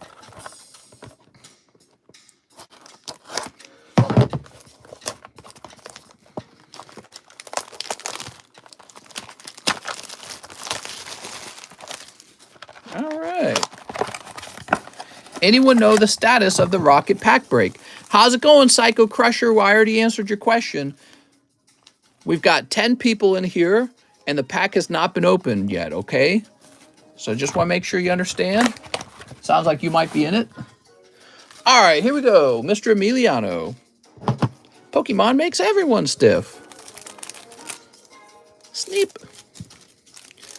And sneep. All right, very good. This is really a politics channel disguised as a Pokemon shop. Well, we talk about the daily news. That's why we get so much politics in. We talk about the daily news. Not gonna lie, I would love to meet Mr. in person. We share a lot of same views, pastime enjoyments.